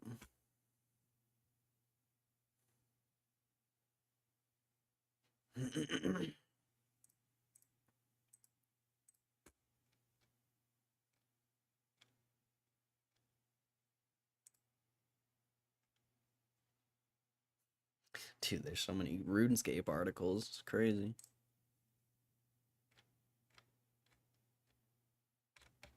That's all you get.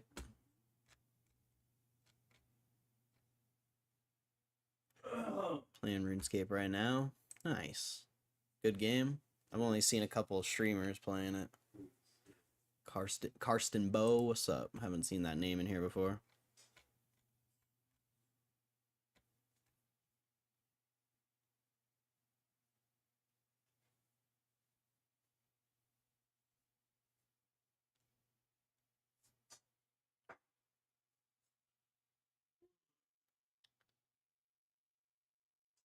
And to meet up tomorrow, maybe just doing the time and pressure thing. I mean, if I'll see him, I'll that's all I'm gonna be doing is just walking around the fucking casino, I'm sure.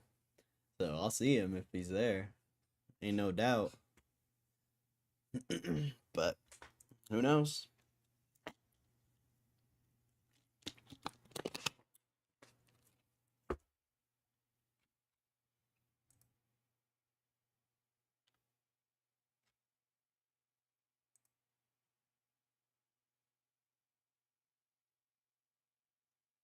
The fuck, dude? So weird.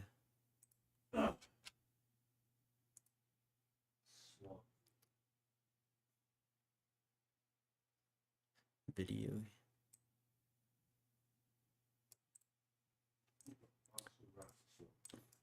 I'll look this up.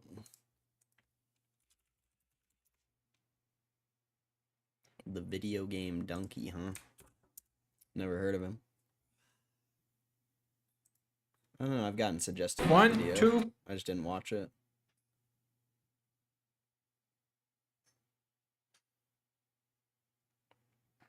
I'm not gonna watch a video for obvious reasons, but I have been suggested videos to him by him before. I just don't really watch One, two, I don't really three. watch game reviews that often. Unless it's like a new game or something, then I'll like go and peep it for a minute, but I'm not really a gamer, so. Got the generational racism. Gosh.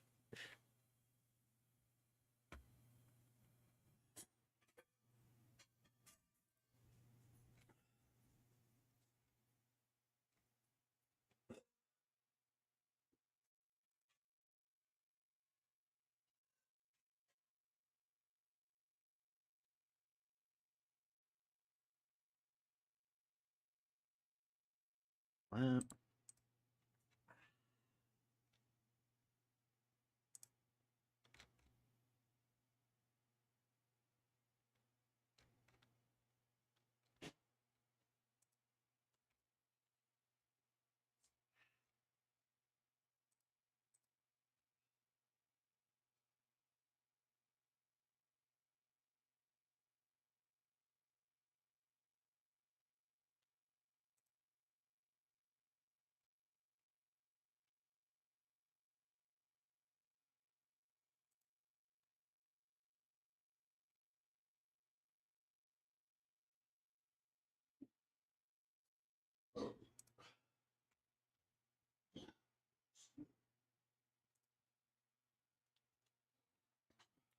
Here's a somewhat interesting article.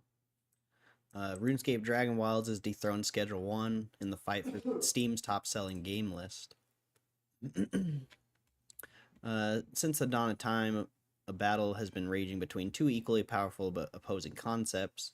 Of course, talking about dragons and drugs. And yes, I know all about the Puff the Magic Dragon allegedly tried to bring the two factions together. But it's all lies. There can be no lasting peace anyway.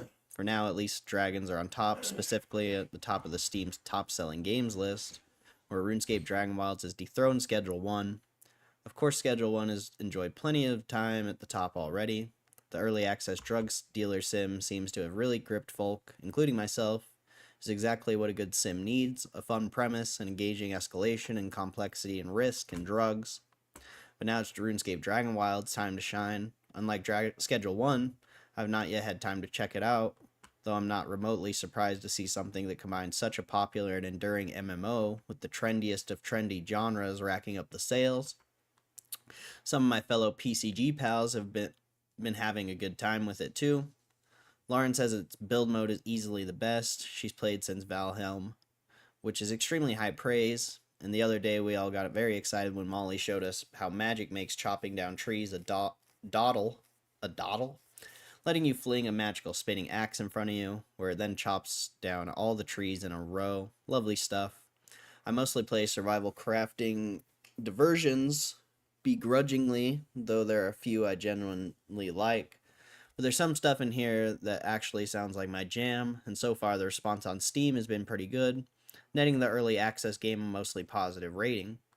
While the Dragon cohort might be celebrating this victory over Drugs, Drugs still has the number on its side. Schedule 1 is currently sitting comfortably in the 4th spot in Steam's most played list, boasting a daily peak concurrent player count of 241,000. It's nearly 100k over Path of Exile 2 in the 5th spot, but quite a bit below stalwarts like PUBG, Dota 2, and Counter-Strike. Dragon Wild has a more humble position in the list, where it's only at 47. That's still a respectable debut, though, with a peak of 41,000 players today, and thus the battle rages on. There's no clear victor. Oh, there's a clear victor. Schedule 1's a way bigger game, but this is also early access of RuneScape, so who knows how it'll be when, you know, more people actually get into it and they release the full game. All that jazz.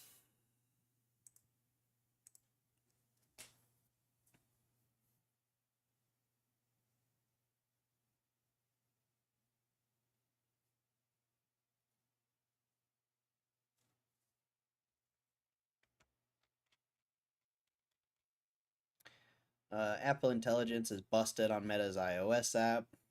You might be out of luck if you've been relying on Apple's AI tools to help you craft a Facebook post or generate a custom emoji to slap on an Instagram story.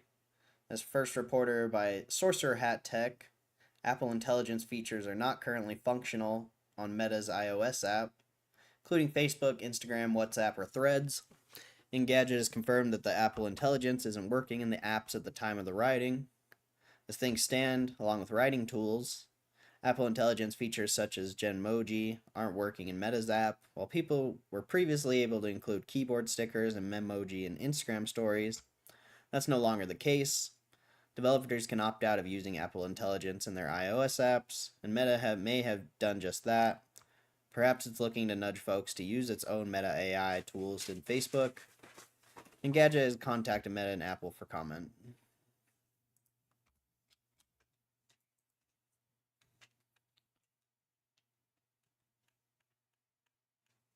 I think something bad happened to 6ix9ine. Don't say that. Don't put that in the world. Hopefully not.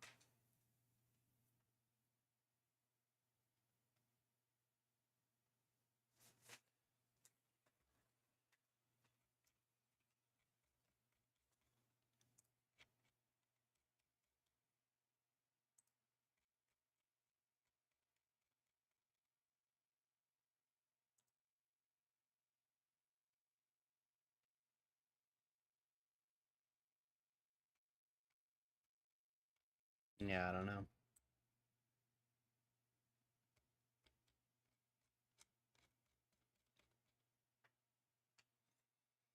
I don't know.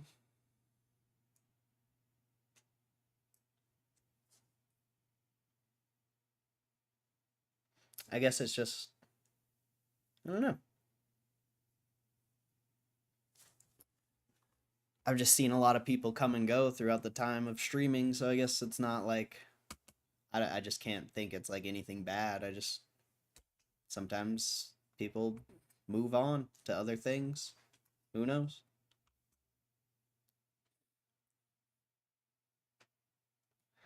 Google is a monopoly in online ad tech. Federal judge rules.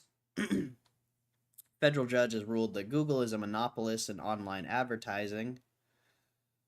On Thursday, that Judge Leonie Brinkema, what a weird name, of the U.S. District Court for the Eastern District of Virginia, said the company broke the law to maintain its ad tech dominance.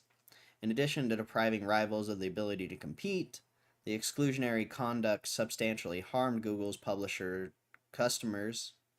the competitive process, and ultimately consumers of information on the open web. The case stemmed from a January 23 lawsuit from the U.S. Justice Department in 8 states. They accused Google of illegally monopolizing the ad market and using that power to charge more and take a higher portion of sales. Competition in the ad tech space is broken for reasons that were neither accidental nor inevitable.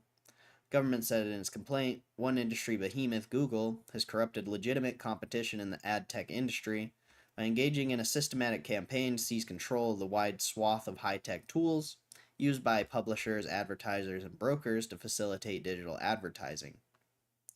Government says Google holds an 87% market share in ad-selling tech.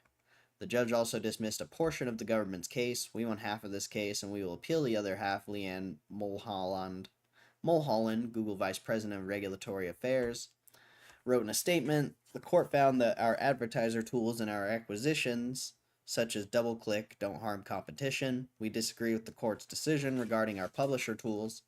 Publishers have many options, and they choose Google because our ad tech tools are simple, affordable, and effective. The government claimed Google's monopoly powers enabled it to force publishers to use its ad software, leaving it online media organizations and other websites without much recourse. This reduced the revenue for news sites, especially with those without paywalled subscriptions. The media industry is by and large in dire financial straits, with closures and layoffs multiplying in recent years. This also has a trickle-down effect, leading to snowballing clickbait headlines and other reader-hostile gimmicks as news orgs try to figure out how to recoup lost revenue and stay afloat. Judge Brinkema's decision follows another in August, when a federal judge ruled that Google monopolizes online search. Judge Amit Mehta of the U.S. District Court for the District of Columbia said in 2024 that the company is a monopolist and has acted as one to maintain its monopoly. Judge Mehta is considering a DOJ request to break up the company based on the ruling. Now Judge Brinkema will face a similar decision about the $1.9 trillion company's dominance in advertising. The DOJ's lawsuit already asked the court to make Google sell a portion of its ad tech business. Much of the company's future will rest on what those two judges decide in the coming months.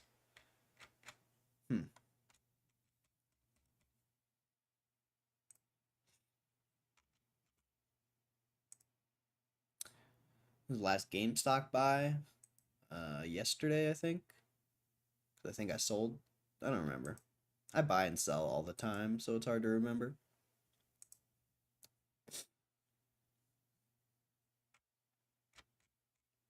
And I think yesterday or the day before.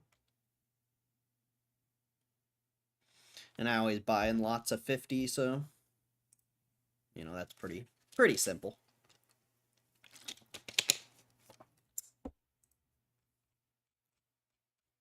What is this? Why does it keep popping this up? I'm just trying to read this article, man. Thank you. Panama City approves Bitcoin and crypto payments for taxes, fees, and permits. And yet another milestone for Bitcoin adoption in Latin America. The Panama City Council has voted to approve the acceptance of Bitcoin and other digital currencies for municipal services, making it the first public institution in the country to do so. The news was announced by Panama City Mayor Mazzarchi on X, who stated, Panama City Council has just voted in favor of becoming the first public institution of government to accept payments in crypto. Citizens will now be able to pay taxes, fees, tickets, and permits entirely in crypto, starting with Bitcoin, ETH, USDC, and USDT. This decision sets Panama City on a more progressive path, enabling residents to interact with their local government using Bitcoin for everyday transactions. Mizraki also explained how this was achieved without the need for new legislation, a hurdle that has stalled previous efforts. Prior administrations tried to push a bill in the Senate to make this possible, but we found a simple way to do it without new legislation. Legally, public institutions must receive funds in dollars, so we partner with a bank who will take care of the transaction, receiving in crypto, and convert on spot to dollars. This allows for a free flow of crypto in the entire economy and in the entire government. The Panama City Mayor's office further confirmed the news of its official social media channels. We will soon become the first public institution in the country to allow payment for municipal services in cryptocurrency, though an authorized bank that will be responsible for converting the proceeds into dollars for the mayor's office. Mazarki revealed that the agreement with the banking partner will be finalized next week. Deals being signed next week at the blockchain conference in Panama. Look out for the signing of the deal next week. And I got one more article here. It's kind of long, so I'm going to see if there's anything else.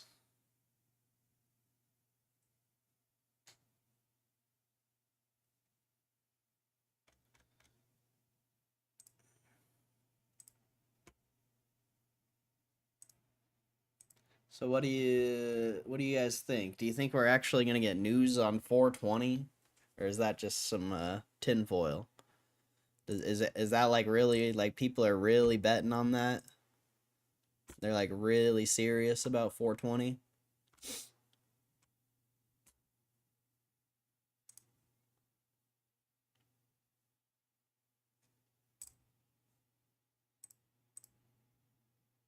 They're super serial. Are they super serial about 420? I'm super serial. Nobody's taking me serial.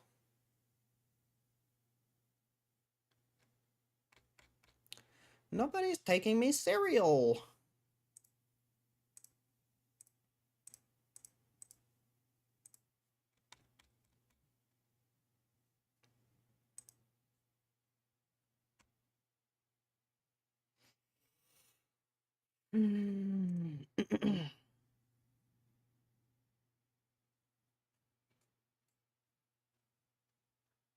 I think tinfoil, a lot of people are serious.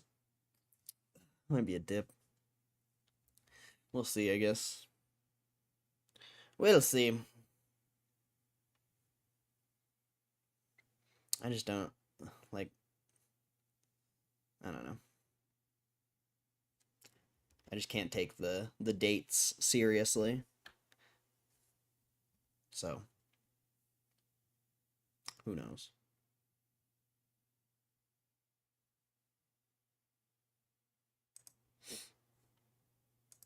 Who knows?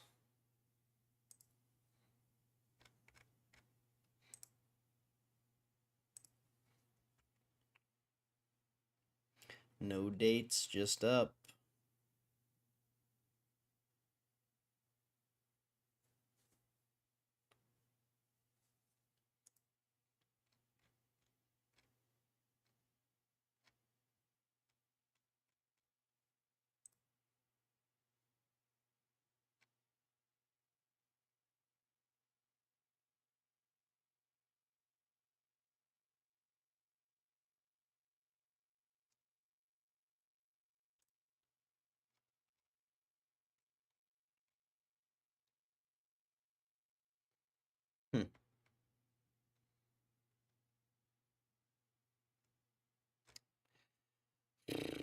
There's just no news.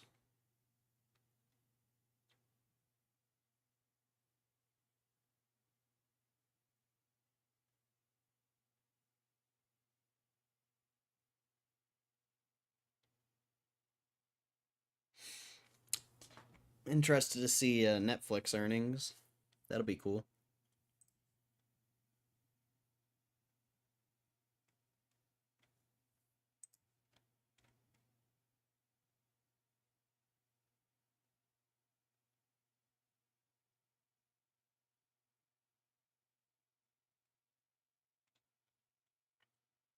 And we still have 2 more hours on the stream.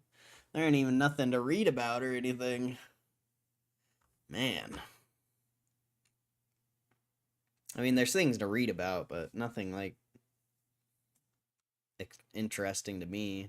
I mean, this article could be interesting. I guess we'll read it. We have nothing better to do.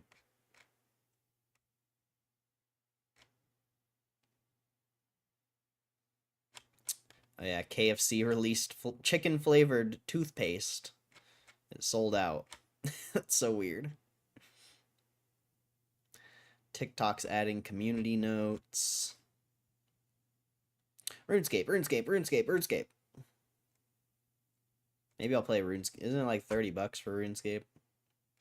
Play some RuneScape. Oh, I'm just kidding. I'll be in Vegas. I ain't playing RuneScape. I'm playing slots. Wheel of Fortune gold spin, baby. Let's hit the millie. Hit the millie.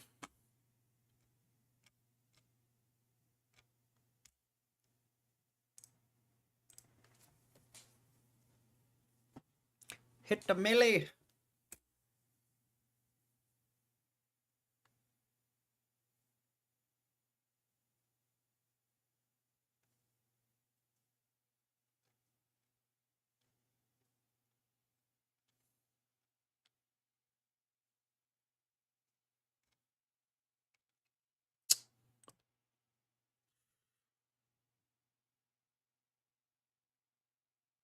I was thinking your travel tomorrow would break your stream streak, but market closed for Good Friday. Can't stop. I will break the stream streak though, because Monday. I don't think I'll stream on Monday. So the streak will be broken, unfortunately. Unfortunately, it will be broken.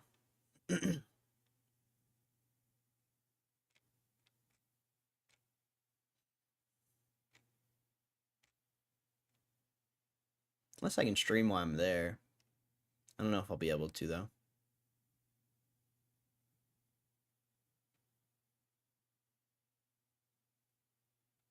What is this?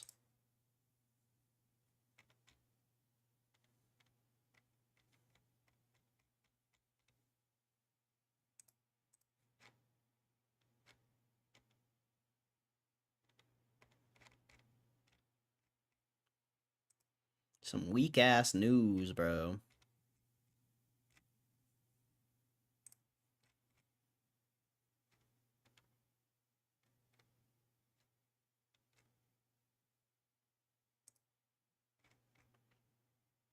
It's gonna be sad if it's gonna be sad if the 420 thing actually happens and I can't even be on stream. That's gonna be so lame. Oh man, that'll be so disappointing. Oh man, it better not happen.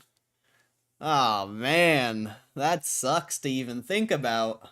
I'm gonna have to whip out my phone and just start streaming in the airport. Oh man, fuck. I hope they don't do anything.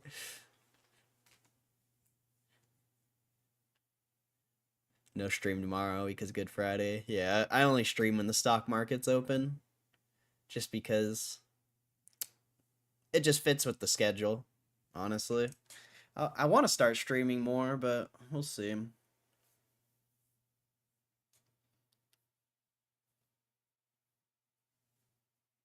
We'll see.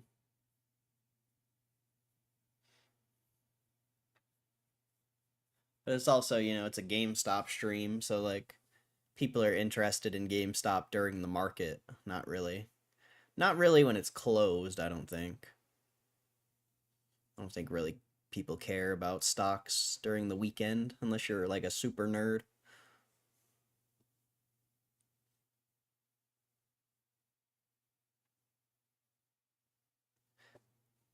Now I'm hyped it's happening. Don't say that. Don't say that. All the fake traders are gonna be like, it's going to the moon, and I'm not even gonna be here to talk shit. It's gonna be sad if that happens. That's all you're gonna see. It's going to the moon. Whoa, whoa, dude! It's going to the moon. That's what you're gonna have to listen to if it happens and I'm not live. Fine 6ix9ine, you gotta do a video. It's up to him. I'm not gonna. Like I said, that might be why he disappeared. I'm not doing a video. It's up to him. They're gonna be in the moon suits, up $2. Facts. They're gonna be like, whoa, dude. Whoa.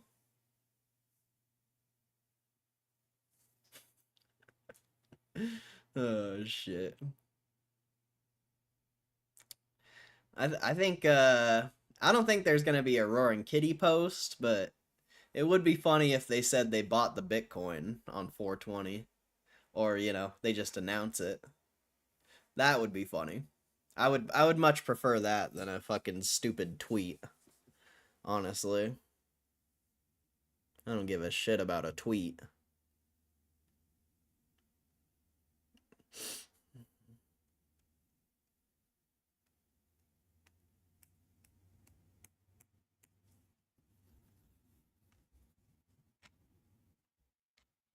It's going to the moon.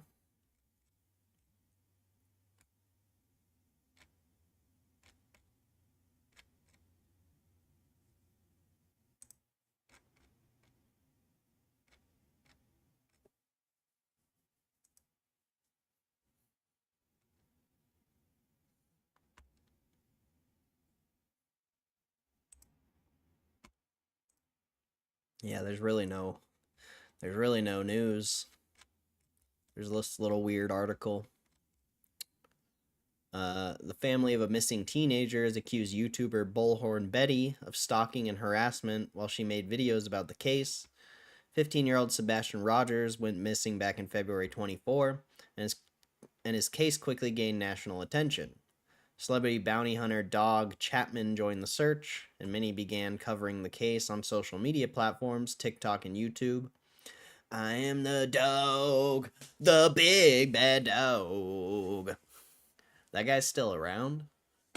One of those YouTubers was Andra Griffin, also known as Bullhorn Betty, and on April 16th, 2025, family of the missing teen testified against her in court. I think that was supposed to say teen, but...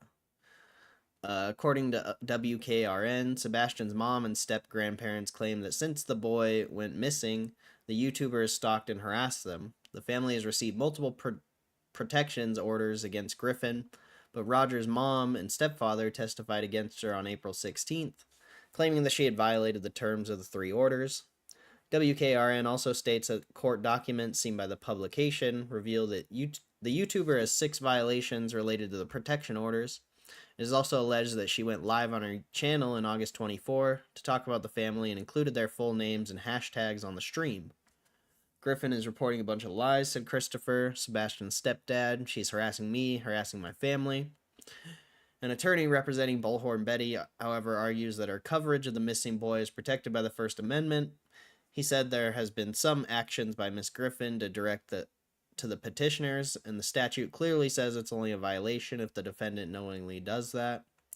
Griffin isn't the only YouTuber facing troubles in court for their content in 2025. Either on March 29th, 2025, Mikhailo Polikov was arrested after attempting to bring a can of Diet Coke. Oh, it's that guy. All right, good enough.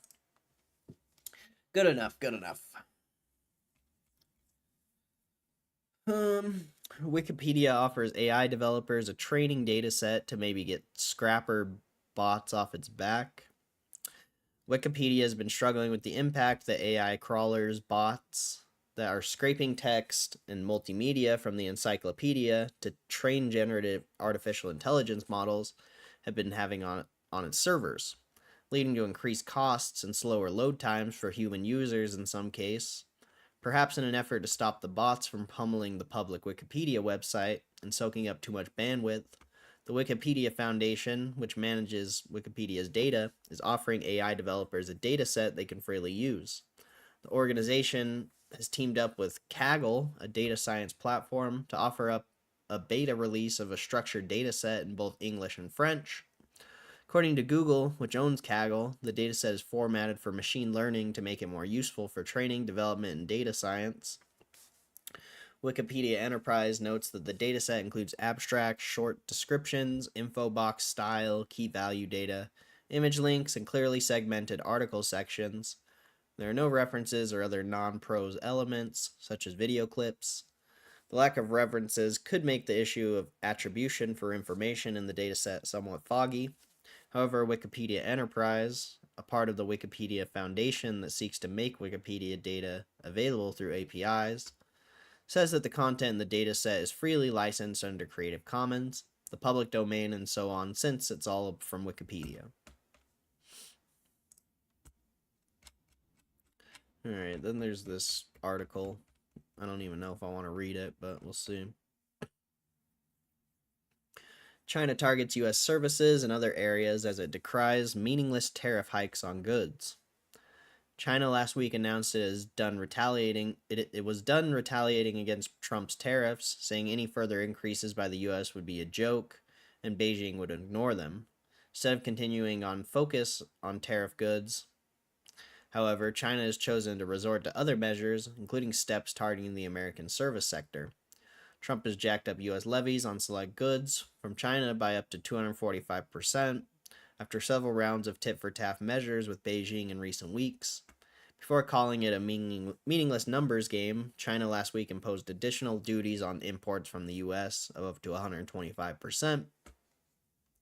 While the Trump administration is largely focused on pressing ahead with tariff plans, Beijing has rolled out a series of non-tariff restrictive measures, including widening export controls of rare earth minerals and opening antitrust probes into American companies, such as pharmaceutical giant DuPont and IT major Google.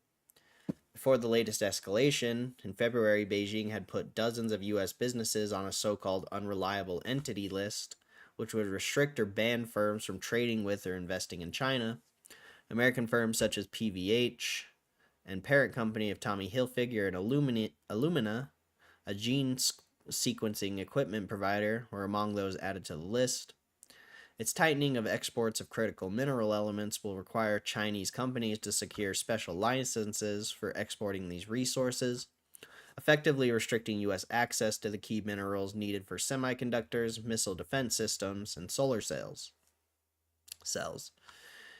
In a latest move on Tuesday, Beijing went after Boeing, America's largest exporter, by ordering Chinese airlines not to take any further deliveries for its jets and requested carriers to halt any purchases of aircraft-related equipment and parts from U.S. companies. Having deliveries to China cut off will add the cash-strapped plane maker's troubles as it struggles with a lingering quality control crisis. In another sign of growing hostilities, Chinese police issued notices for apprehending 3 people they claim to have engaged in cyber attacks against China on behalf of the U.S. National Security Agency. Chinese state media, which published the notice, urged domestic users and companies to avoid using American technology and replace them with domestic alternatives. Beijing is clearly signaling to Washington that two can play in this retaliation game and that it has many levers to pull, all creating different levels of pain for U.S. companies, said Wendy Cutler, Vice President of Asia Society Policy Institute. With high tariffs and other restrictions in place, the decoupling of the two economies is at full steam. China is seen by some as seeking to broaden the trade war to encompass service trade, which covers travel, legal, consulting, and financial services, where the U.S. had been running a significant surplus with China for years. Earlier this month, a social media account affiliated with Chinese state media, Jianhu News Agency, suggested Beijing could impose curbs on U.S. legal consultancy firms and consider a probe into U.S. companies' China operations for huge monopoly benefits that they have gained from intellectual property rights. China imports of U.S. services surged more than tenfold to $55 billion in 2024 over the past 2 decades. According to Nomura estimates, driving U.S. services trade surplus with China to $32 billion last year. Last week, China said it would reduce imports of U.S. films and warned its citizens against traveling or studying in the U.S., in a sign of Beijing's intent to put pressure on the U.S. entertainment, tourism, and education sectors. Though those measures target high-visibility sectors, aviation, media, and education, that resonate politically with the U.S., said Jing Qian, managing director at Center of China Analysis. While they might be low on actual dollar impact given the smaller scale of these sectors, reputational effects such as fewer Chinese students or more cautious Chinese employees could ripple through academia and the tech talent ecosystem. Nomura estimates $24 billion could be at stake if Beijing significantly step up restrictions on travel to the U.S. Travel-dominated services to China, reflecting expenditure by millions of Chinese tourists in the U.S. According to Nomura, within travel, education related spending leads to at least 71%. It estimates mostly coming from tuition and living expenses for more than 270,000 Chinese students studying in the U.S. Entertainment exports, encompassing films, music, and television programs, accounting for just 6% of U.S. exports within this sector. The investment firm said noting that Beijing's latest move on film imports carries more symbolic heft than economic bite. We could see deeper decoupling, not only in supply chains, but in people-to-people ties, knowledge exchange, and regulatory frameworks. This may signal a shift from transactional tension to systematic divergence. Analysts largely expect Beijing to continue deploying its arsenal of non-tariff policy tools in an effort to raise its leverage ahead of any potential negotiation with the Trump administration. From the Chinese government's perspective, the U.S. company's operations in China are the biggest remaining target for inflicting pain on the U.S. side. Apple, Tesla, pharmaceutical, and medical device companies are among the businesses that could be targeted as Beijing presses ahead with non-tariff measures, including sanction, regulatory harassment, and export controls. While a deal may allow both sides to unwind some of the retaliatory measures, hopes for near-term talks between the two leaders are fading fast. Chinese officials have repeatedly condemned the unilateral tariffs imposed by Trump as bullying and vowed to fight to the end. Still, Beijing has left the door open for negotiations, but they must be on equal footing. Earlier this week, White House Press Secretary Caroline Leavitt said Trump is open to making a deal with China, but Beijing needs to make the first move. The ball's in China's court. China needs to make a deal with us, but we don't have to make a deal with them, she said. In response to that remark, a spokesperson for China's Ministry of Commerce said at a daily briefing Thursday that Beijing is open negotiation with Washington on economic and trade issues, but the U.S. must stop its threats and blackmailing. In the end, only when a country experiences sufficient self-inflicted harm might it consider softening its stance and truly returning to the negotiation table. Yippee.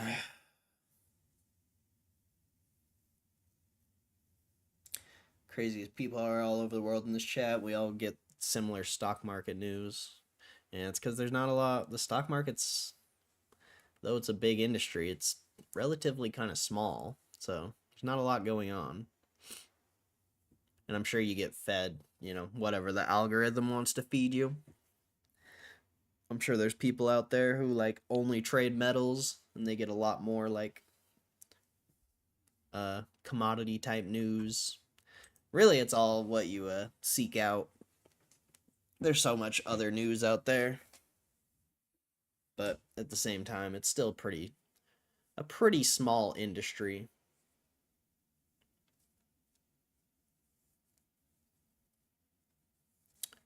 Small but massive.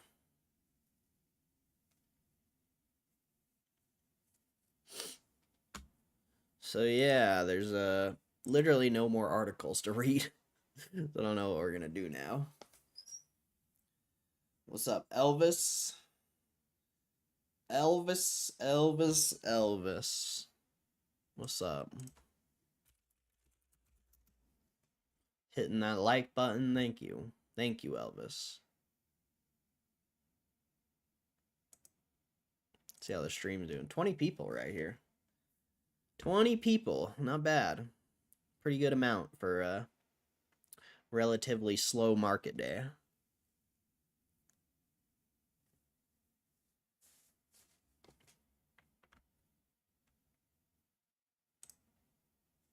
Do some push-ups, quit being lazy. I don't want to do push-ups.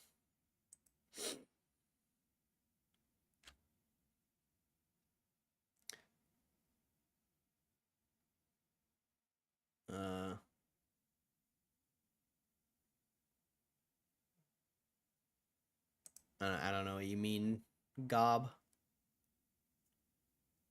But if it doesn't make sense to you, you probably just shouldn't even worry about it. I would say that's the best course of action.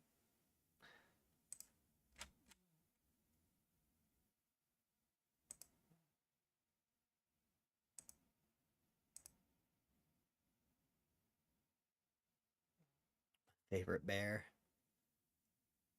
26 push-ups for GME stock price. Nah. If I wanted to do 26 push-ups, I'd do 26 push-ups, my friend.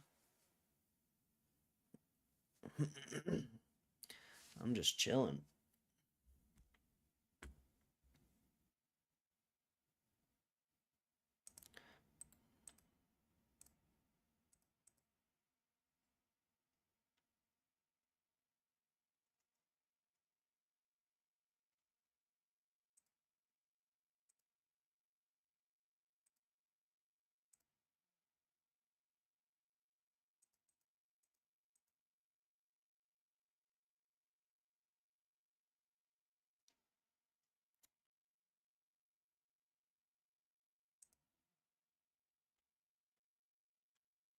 If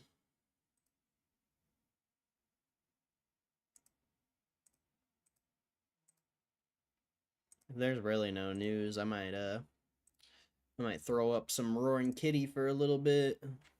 Go make some food and stuff. Some Roaring Kitterton. We haven't watched Roaring Kitterton in a while.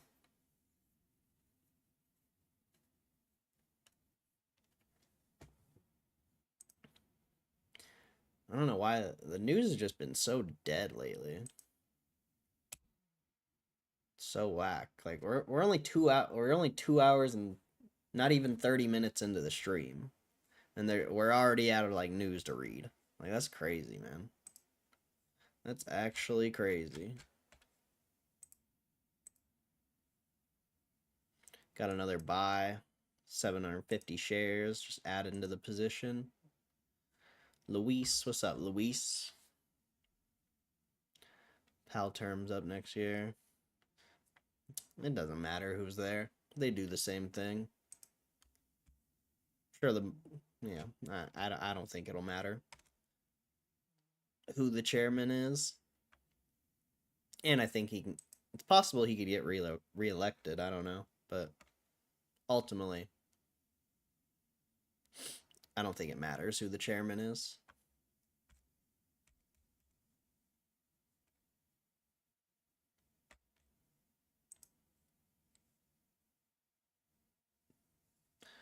Crypto's actually up quite a bit.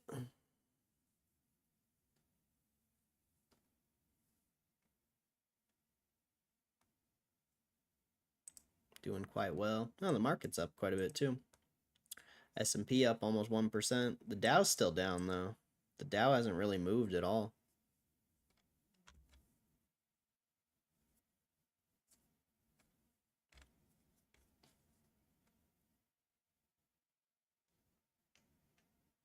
Target CEO Cornell to meet with Sharpton over whatever. Lame.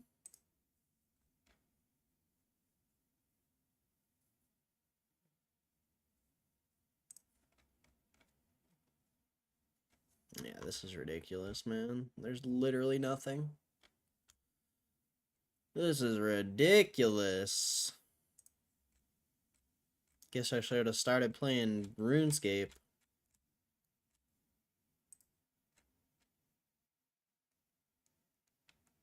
Twisted Metal Season 2. Shopping at Target. Nice.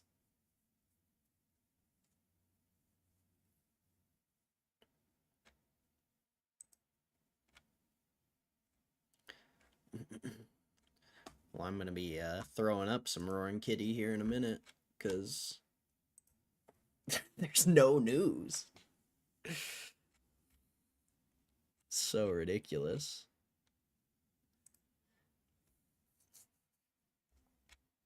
I just want to I don't want to end the stream because I want to see Netflix earnings later. So I'm not going to end the stream and restart it.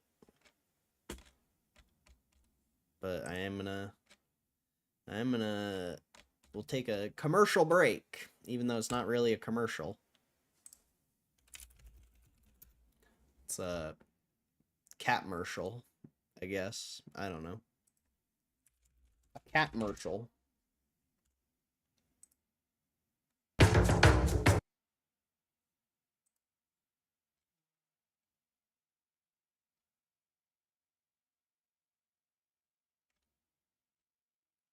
Let's see. What do we got here? We gotta find an old one. Q2 earnings.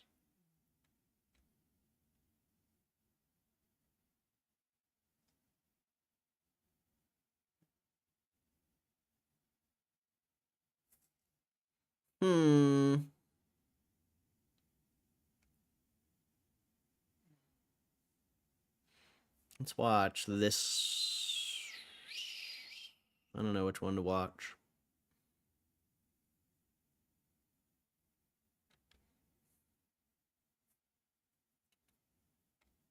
I don't know which one to watch. I also need to clean up my mess here from the shirt unboxing.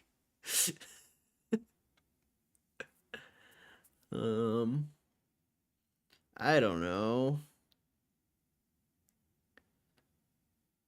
I don't know.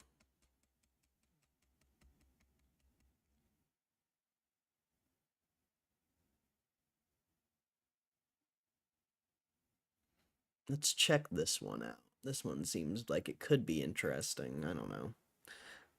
I haven't watched these in so long.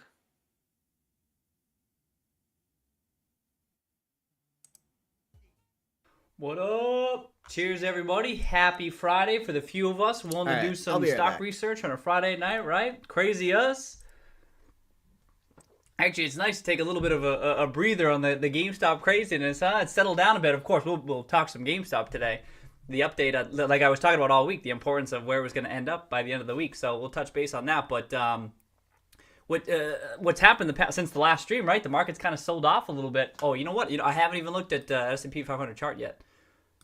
But this is important, right? Because this is relevant. Everything's relevant to GameStop these days, right? I can tie everything back to GameStop. Try me out here, huh? But I was thinking about that. First of all, I did add to GameStop in the wrong kitty portfolio. I did it today, but the sell-off's helpful, right? First of all, this GameStop has stabilized a little bit here, and so I was talking about the importance of where it's going to end the week. I don't know how everyone else feels about this. I'll be asking people here how everyone feels how it ended the week, and I find it that I tweeted about this too. This is not super bullish, but this is a bullish end to the week. I mean, it depends why you got involved with the stock in the first place, right?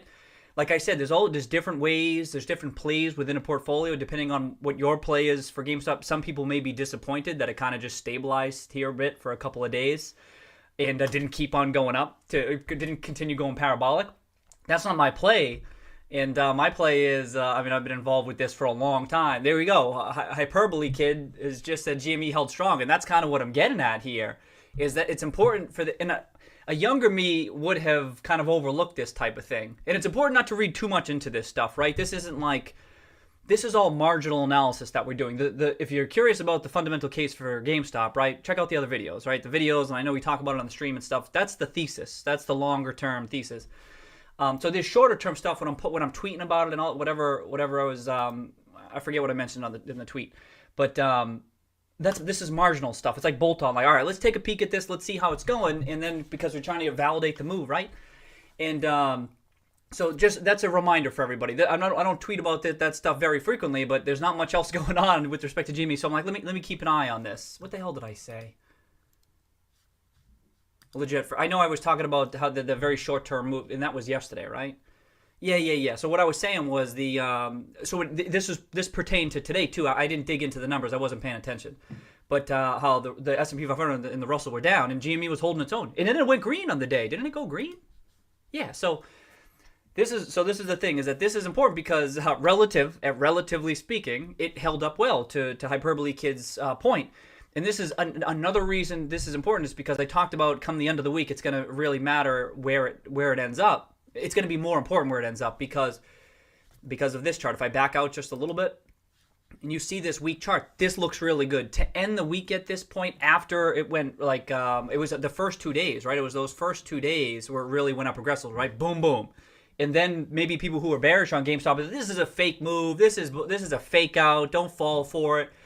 you had, this is why this sounds weird. Let me know if you agree with this, but I kind of like the pullback on the market. It turned out to be pretty solid timing because you got to test, if you're a short, not even if you're short GameStop, but if you're not long and you're just trying to keep an eye on it to see if it's going to keep on moving, like, you had a perfect opportunity for it to pull back. It was right there. That's why I made that tweet yesterday. I'm like, here you go. If this is a fake out, if this isn't legitimate, this is a perfect, legitimate opportunity for the stock to come a little bit back to earth, even come back down to this 650 range, $7, like retest a little bit. That would have been perfectly normal, so the technical analysis books say. And remember, this is what I'm talking about. This is marginal analysis. The thesis is the fundamental case. I can't stress that enough. But this is why I try to pay attention to technical analysis more, because I think this is how other people are thinking about it. And then Daily O'Brien, happy Friday, Kitty. Great finish for Gme this week, in my opinion. Daily, cheers, Daily. Thanks so much for tuning in. I appreciate it. Happy Friday to you as well. And Daily's echoing Hyperbole Kids thing. I'm happy people are saying this. Gme held up strong. That's the takeaway. But you can understand how day traders might be like, hey, it's stabled off here, right? We don't think that, right? And those people wouldn't be tuning into this stream. They have a different style of investing. But as far as we should be concerned, that it did hold up well. And so this is why it's important. So you back out to the week, and I'm like kind of excited about this because here we go. It didn't even pull back to the 657. And where's that S&P chart? Like, here, you had a great opportunity. It would have been perfectly acceptable from the technical analyst point of view if it came back, and it didn't. And I'm like, this is sick. So so I added today. I'm like, here we go. This is what I was waiting for. And actually, I saw it. I was right there. I saw it drop below 720. I'm like, this is it. Time to add. And by the time I got the order in, it never came back to 720. I put the buy order on at 720. I'm like, I just missed it. I always do that. As soon as I always like, all right, here it is. Because so let me pull up this chart. Remember this chart? So I posted this chart, and I was keeping an eye on this today because I'm like, you know what? This is looking like it's going to end up solid with the market like kind of selling off a bit too. I'm like, this is holding up really well, so it's time to add. And remember, that's not a recommendation for other folks, right? It could even be that GameStop's not a good fit for you. But in my case, and this is what I've been saying on the stream too, the play here for a style, or an aggressive style like mine, is to add on this, what I consider a breakout. You add on the breakout. The only reason I don't even add more is just because it's already a large position. But this looks so good, you got to add on the way up, especially because I think there's, not you, but as far as the Roaring Kitty portfolio goes, the strategy is to add on the way up.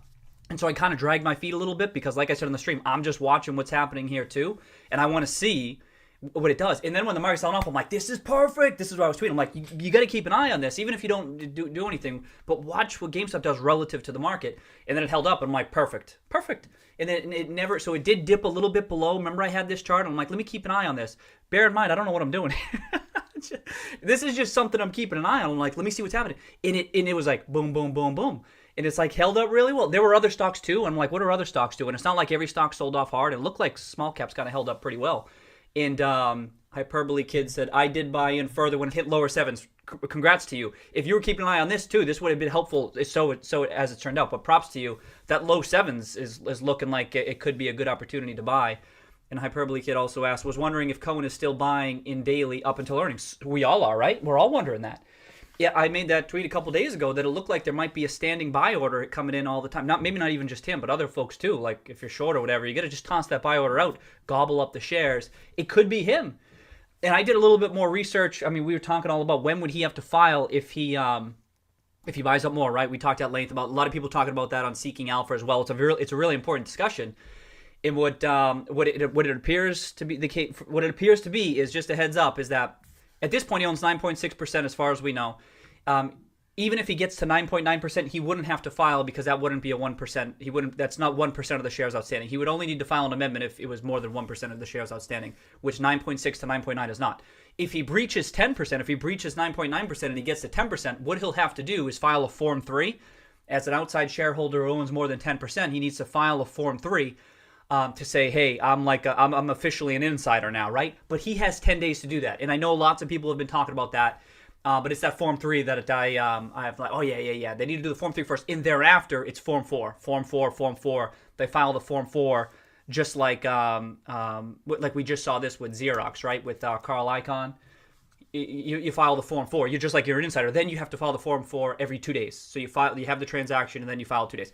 So he's not at that point yet. But the next time he files, if he files anything, it would be, I believe, it might be an amended 13D first, but he would need to file a Form 3, and that he would only do that if he breaches 10%, which depending on, so I'm going to have a question for folks, which I'll get to in just a minute, but let me just yeah. So this looks, so anyway, it held up well. And so this is another thing. So I made a list of all these things. I've been mentioning this on the stream. So we get the fundamental case, right? Which I've mentioned. We all know the fundamental case. But now you get it ended the week. It hit a 52-week high this week. The chart looks great.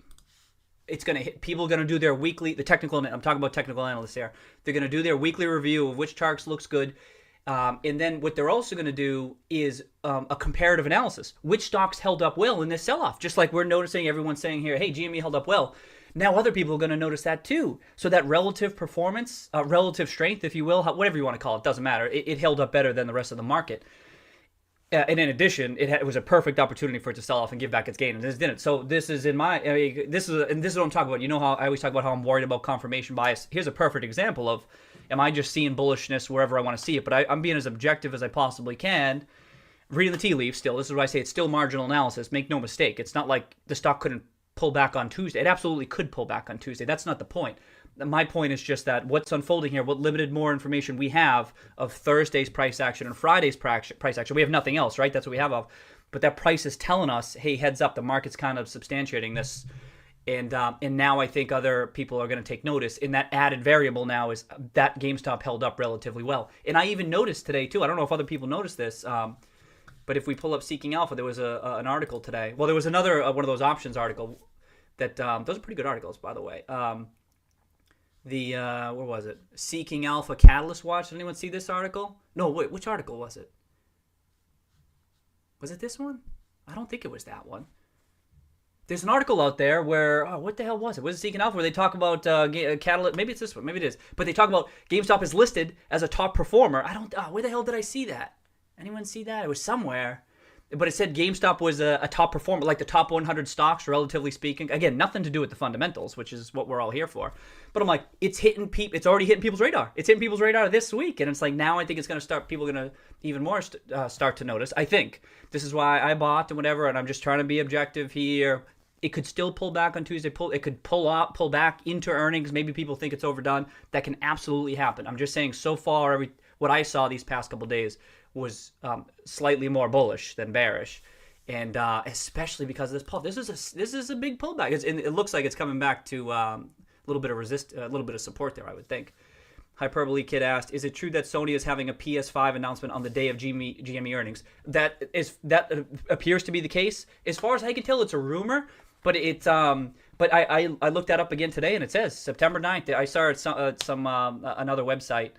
Yeah, it looks like September 9th, but I think it was just a rumor. It wasn't like an official announcement, which is kind of weird, right, for Sony, because it's a couple days away, right? So I don't know, but that's why a lot of people are talking about that, is that GameStop did it on purpose. Again, it's just a rumor. They couldn't, maybe not, but they did it on purpose. Like, it would be completely like dropping bombs on everybody. Like, here's a PS5 announcement, here's the earnings release, and maybe some other positive news along those lines too. And you could, in theory, even get an updated 13D and or Form 3 from Cohen, in theory. But okay. I do have a question for folks. What the hell? Did I have anything else I was going to say there? What does anyone here think that Ryan Cohen and RC Ventures is going to try to buy out GameStop outright? Does anyone think that? I'm super curious about this. So I've been giving this more thought because, like, we talked about the that article that came out today, right? These options, this options related article, and as I recall, these are good. I recommend checking out these articles. It's a unique take on the GME. There's so many good Seeking Alpha articles out there on this, but this is a unique angle in that they talk about options. But in that first one, he did a pretty good job covering a lot of the thesis.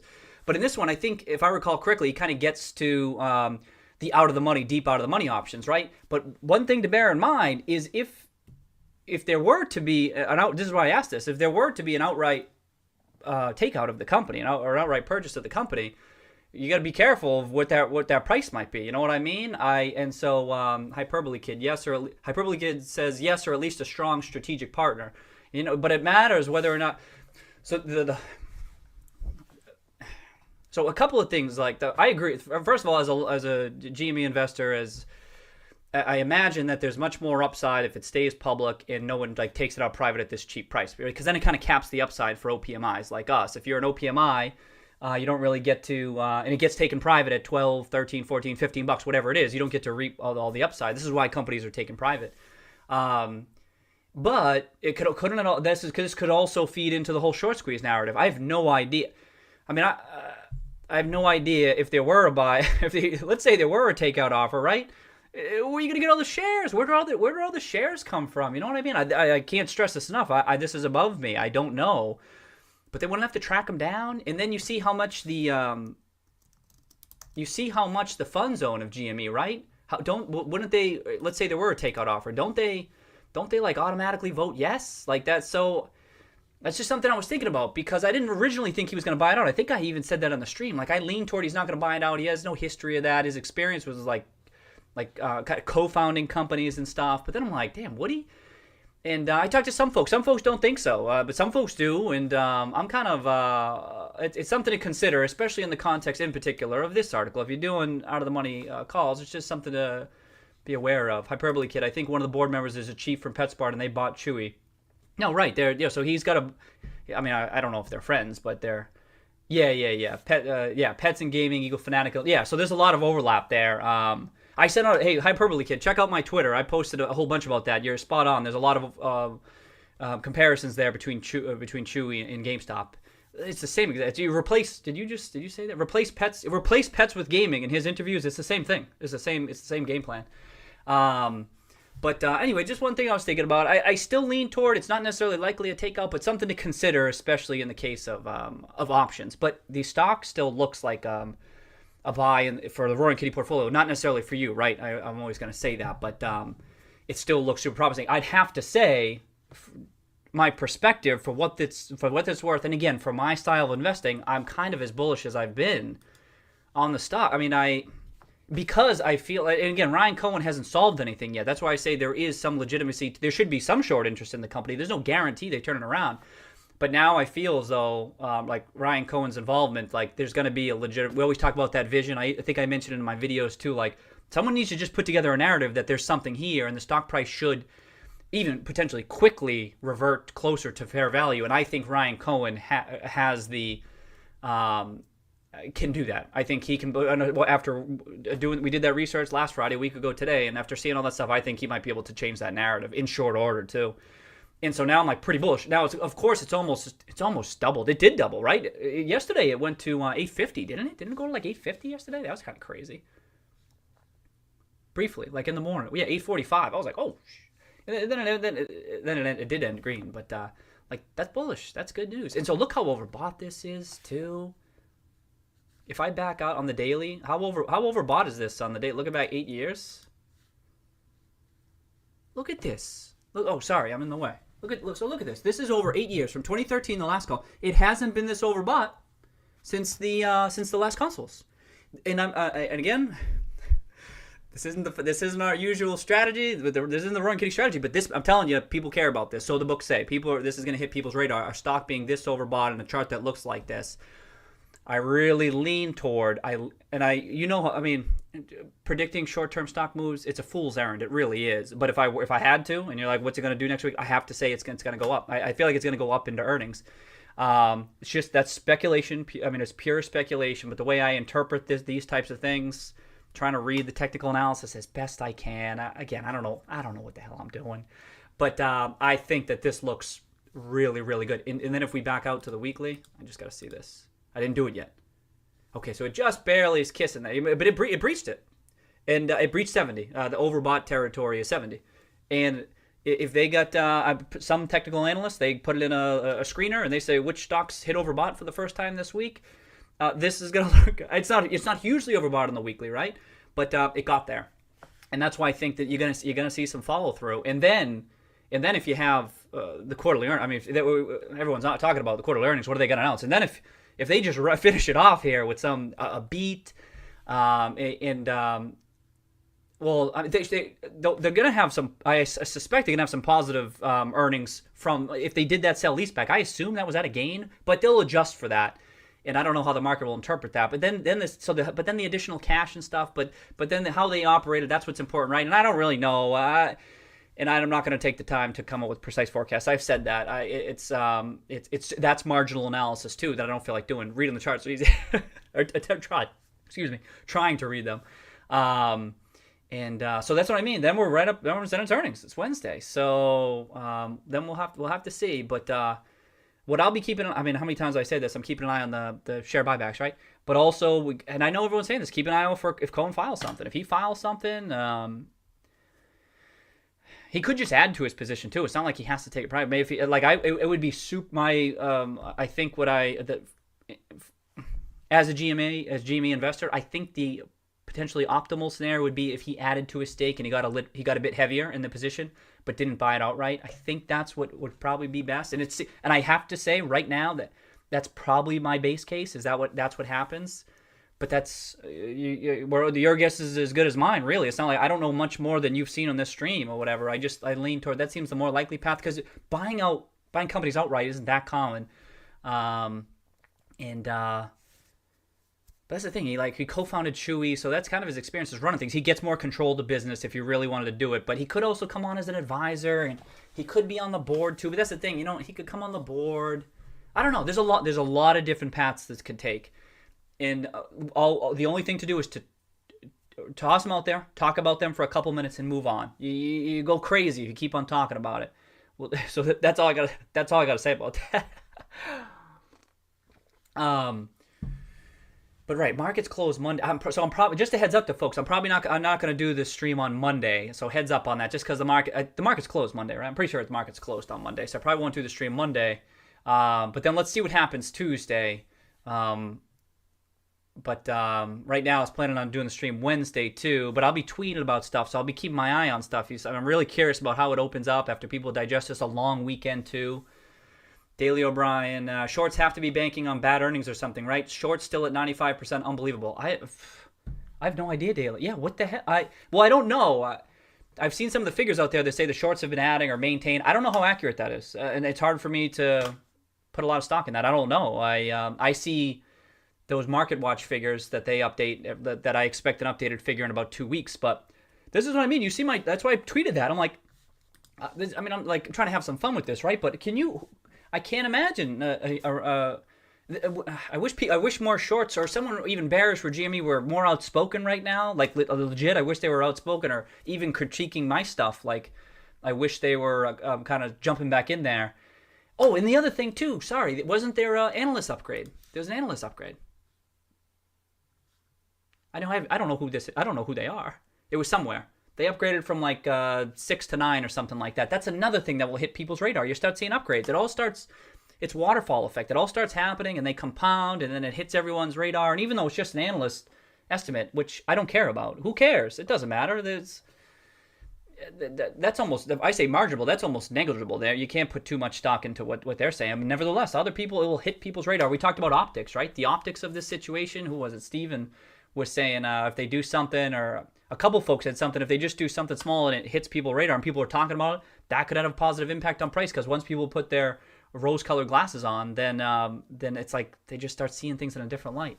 Daily Telsey upgrade 6 to 9. Yeah, so that's not a big deal for this thesis. It doesn't matter, but and just one more thing that could hit people's radar. It's crazy.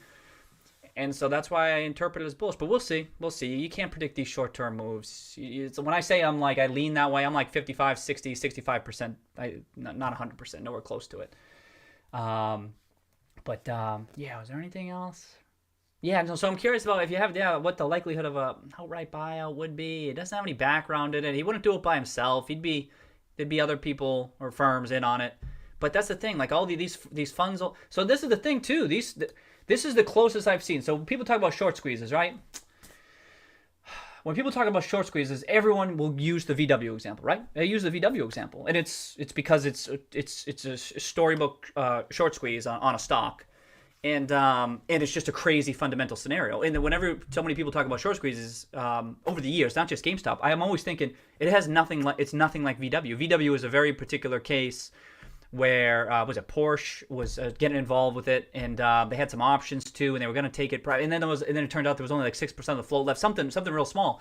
There was like a really unique situation fundamentally, where Anyway, there hasn't been much similar to that, but I gotta say, this is a little bit similar to it. I'm not forecasting. I'm not forecasting a VW type squeeze, but this is just because I can't understand it. Let's say there was a buyout offer. Even though I say that might not be the optimal case, but if there were, where do you get all the shares from? Where do you? I mean, maybe these funds who have because they own so much of the company. They own these funds own so much, like 50%. They'd probably say yes, but they also. Roaring Kitty spitting some heat right there, bro. That was a good video.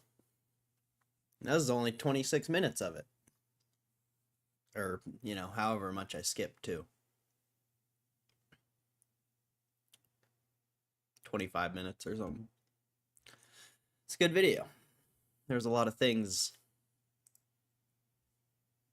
A lot of things.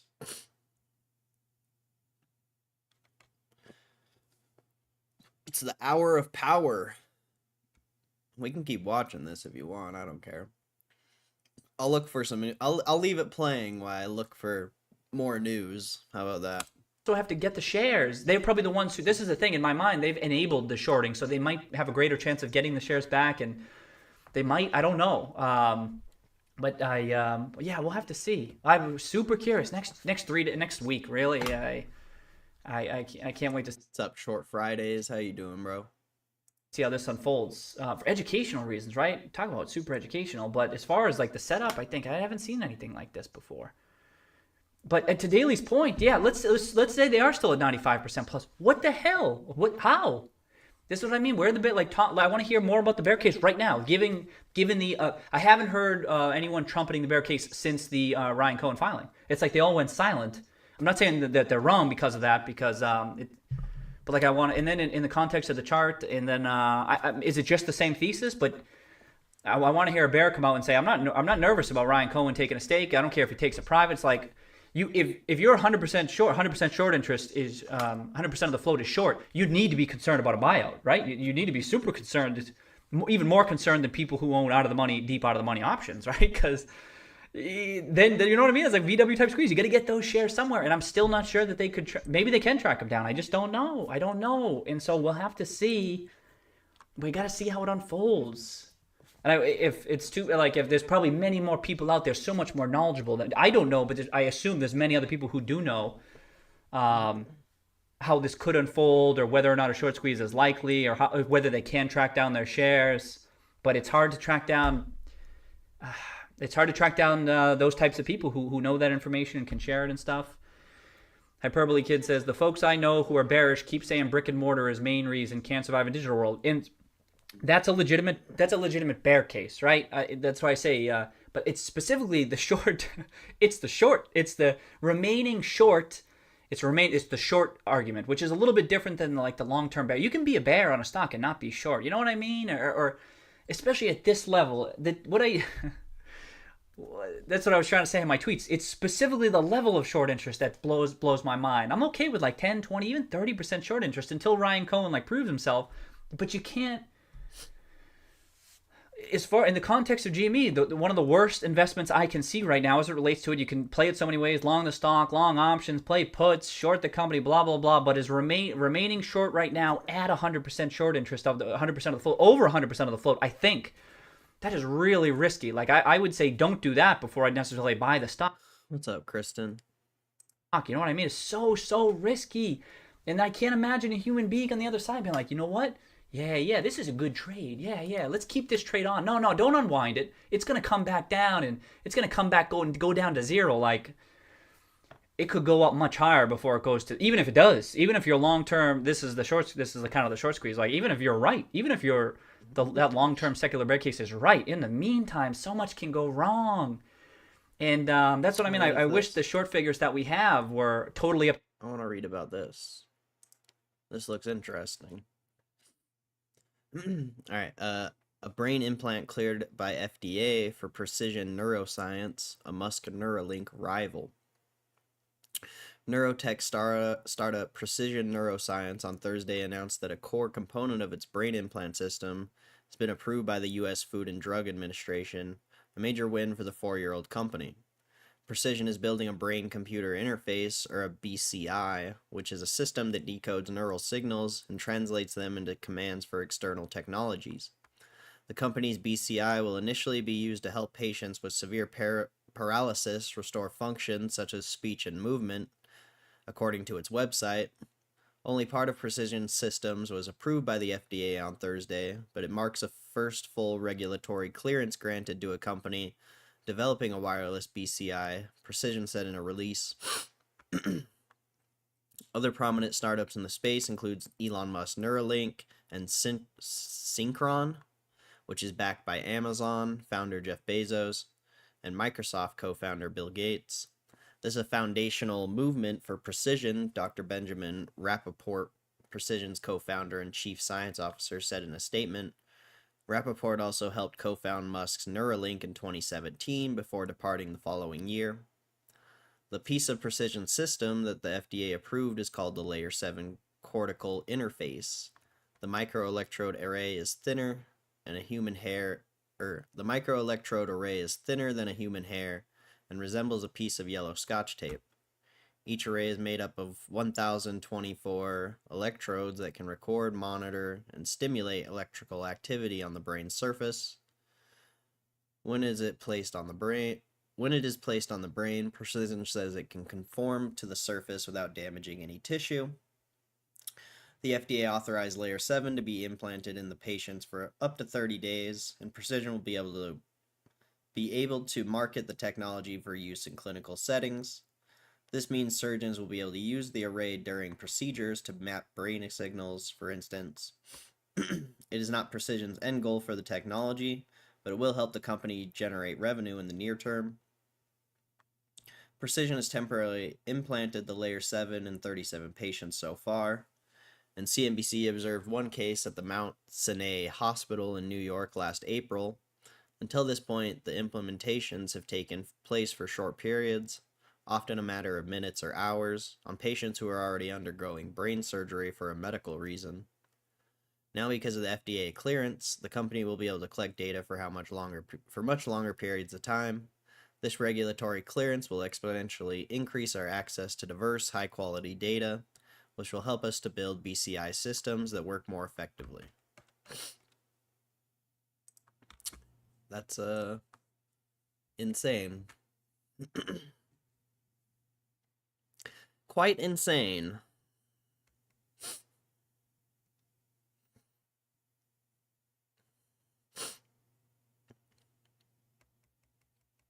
Trump administration threatens to bar Harvard from enrolling foreign students. The heck?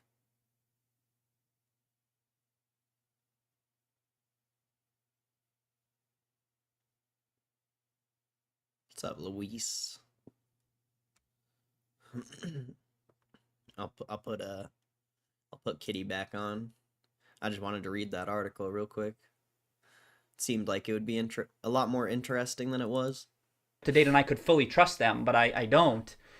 But if it were true and that they're still 95% plus, like Daly's saying, I don't know what to say. Besides, I mean, I was joking with them about the robots too, but seriously, what the hell are you doing? I don't know.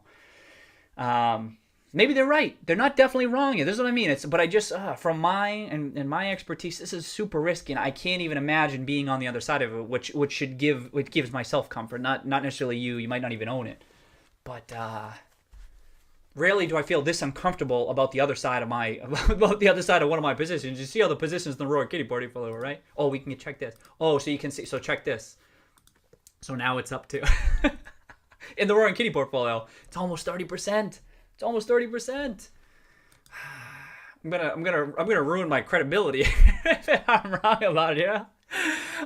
This is the thing. But what can I say? Like, and they always say you got to be careful going public with your picks and everything like this. But it's a manifestation of my conviction in the stock, especially relative to other plays out there, and especially the near-term catalysts that are potentially ahead. Yeah, so now it's getting absurdly high. This is absurdly high. And I specifically said this Roaring Kitty portfolio, I'm trying to manage it a little bit differently. But I thought when I was just reading through everything the past couple days since the last stream and stuff, I said my strategy is to add at this point, so I got to do it. And like you've seen some of these other stocks too, like PBF, like some of these other stocks look good. And but I'm like, I'm not going to add just yet. It's already a big enough position. But GameStop's a little bit of an exception. Like I am willing to, because Part of it is because of how dialed in I am and my conviction. And so I made this note too. Remember we were talking about different types of plays in the portfolio, like in the Roaring Kitty portfolio, but even your portfolio. Maybe it's a momentum play, or you're super dug in, or maybe it's insider buying. Like depending on what the play is, you need to understand like why you're in it. So I was thinking about how so many people were asking about trimming the position, right? And like from my perspective, and I've been in this so long, there's what's the case for trimming, or if not for me, for if you have it in your trimming, like what's the case besides if you just bought in and you got a quick gain? I get that part, but let's say you've been invested for 6 months. Why are you trimming right now? Is it because you're afraid of a negative quarterly performance? Okay, and so you're just trying to lock in some gains. But this is the thing: my play is not for a quick. I mean, this looked attractive to me at $5 and $6. You know what I mean? It's at $7. Trimming right now is kind of, you kind of, I'm not saying it's a bad decision for anyone else, or even that maybe I should be doing it, but for me it's like that's not why I'm in this stock. I'm in this stock to go much higher, and nothing has happened. All that's happened is the price has gone up a bit, and it's hard for me to justify to myself that to trim right now. I can't, besides just for the money. You know what I mean? Like it gets in your head a little bit. Like maybe I don't want to lose these, and of course I don't lose it, but maybe because I've been sitting on like losses on GameStop for so long that it was like, who cares? I'm like, what's another shitty quarter? And I'm immune to it. You know what I mean? Maybe that's it. But in that light, and then I'm like, who cares? I don't even care anymore. You know what I mean? Let's just drink a beer and who cares? So this play for me, it's hard for me to justify to myself trimming just to net a quick 10-20%. For other folks, it's a quick 10-20%. For me, it's nothing. I mean, it's nothing. It's the only thing I've seen is that it's starting to make a move.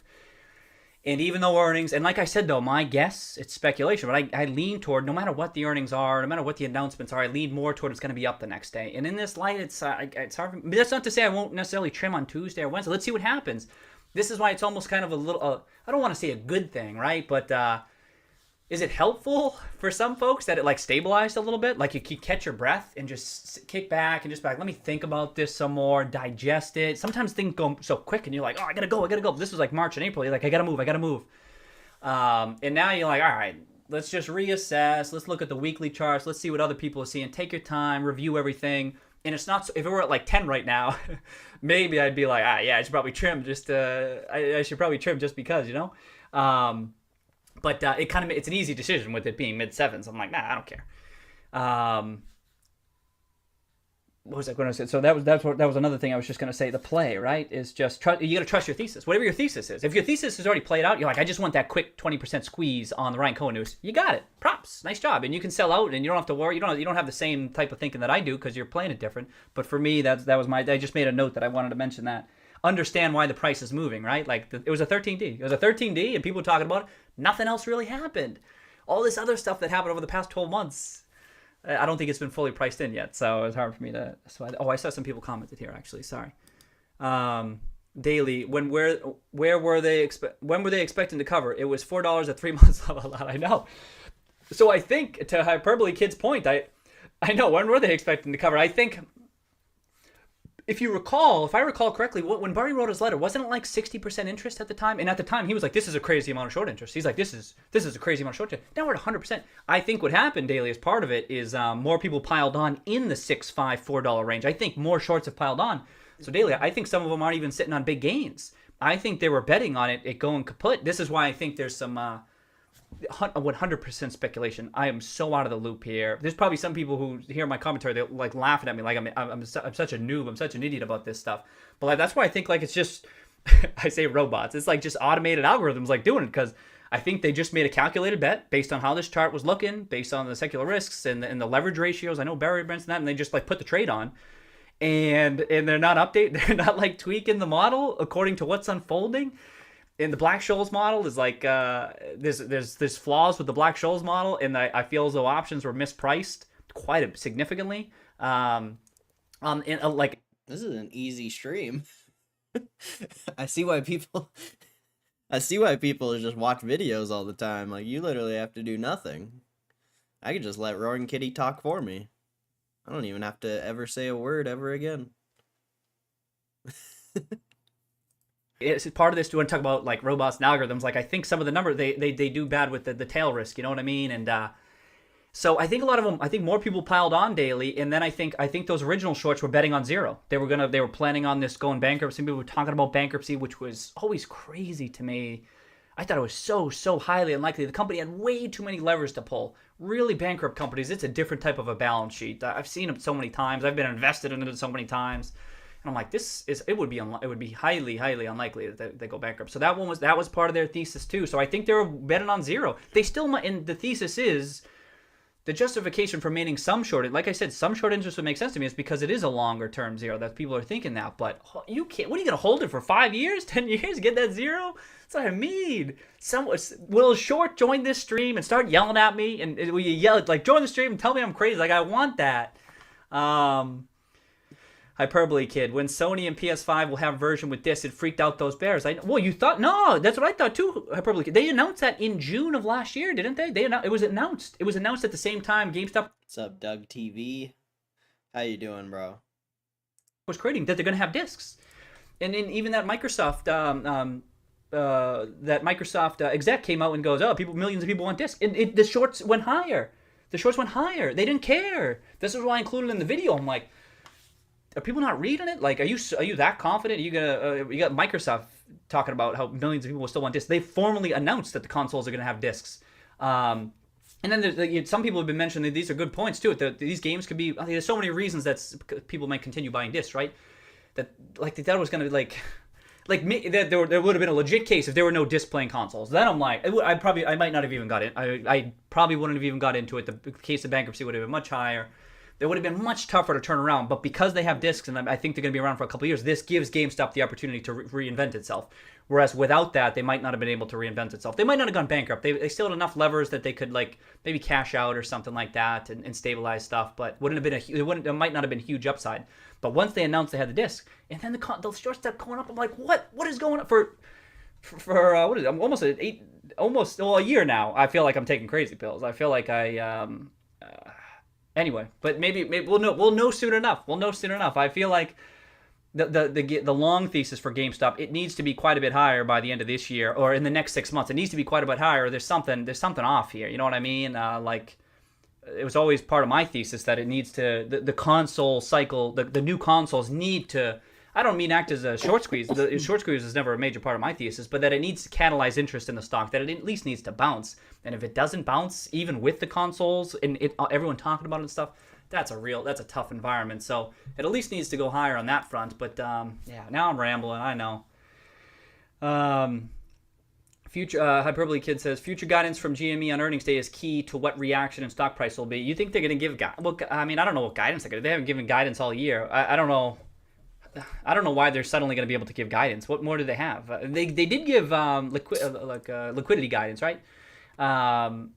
For this upcoming quarter. They were forecasting like 500, 600 million, something like that, which I found very helpful. Yeah, I mean, that's for the forecast is always more important than what the actual beat was. Usually, I see it.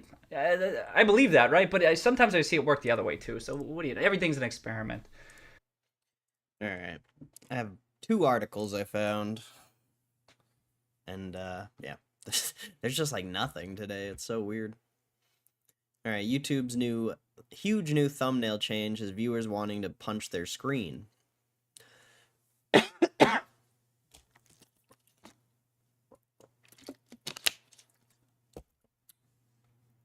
YouTube is working on updating how thumbnails appear on the site, and it's a massive change, quite literally. Google-owned YouTube is no stranger to experimentation, with new tests always being conducted for new features, AI capabilities, and more. Not every test is well received, though. For instance, the site began experimenting with displaying comments in a Reddit-style format, and viewers quickly blasted the change. Now YouTube has once again began to try out an update to how thumbnails are displayed, and it's resulting in even more backlash. As spotted by Android Authority, YouTube users began to see giant-sized thumbnails pop on their homepages.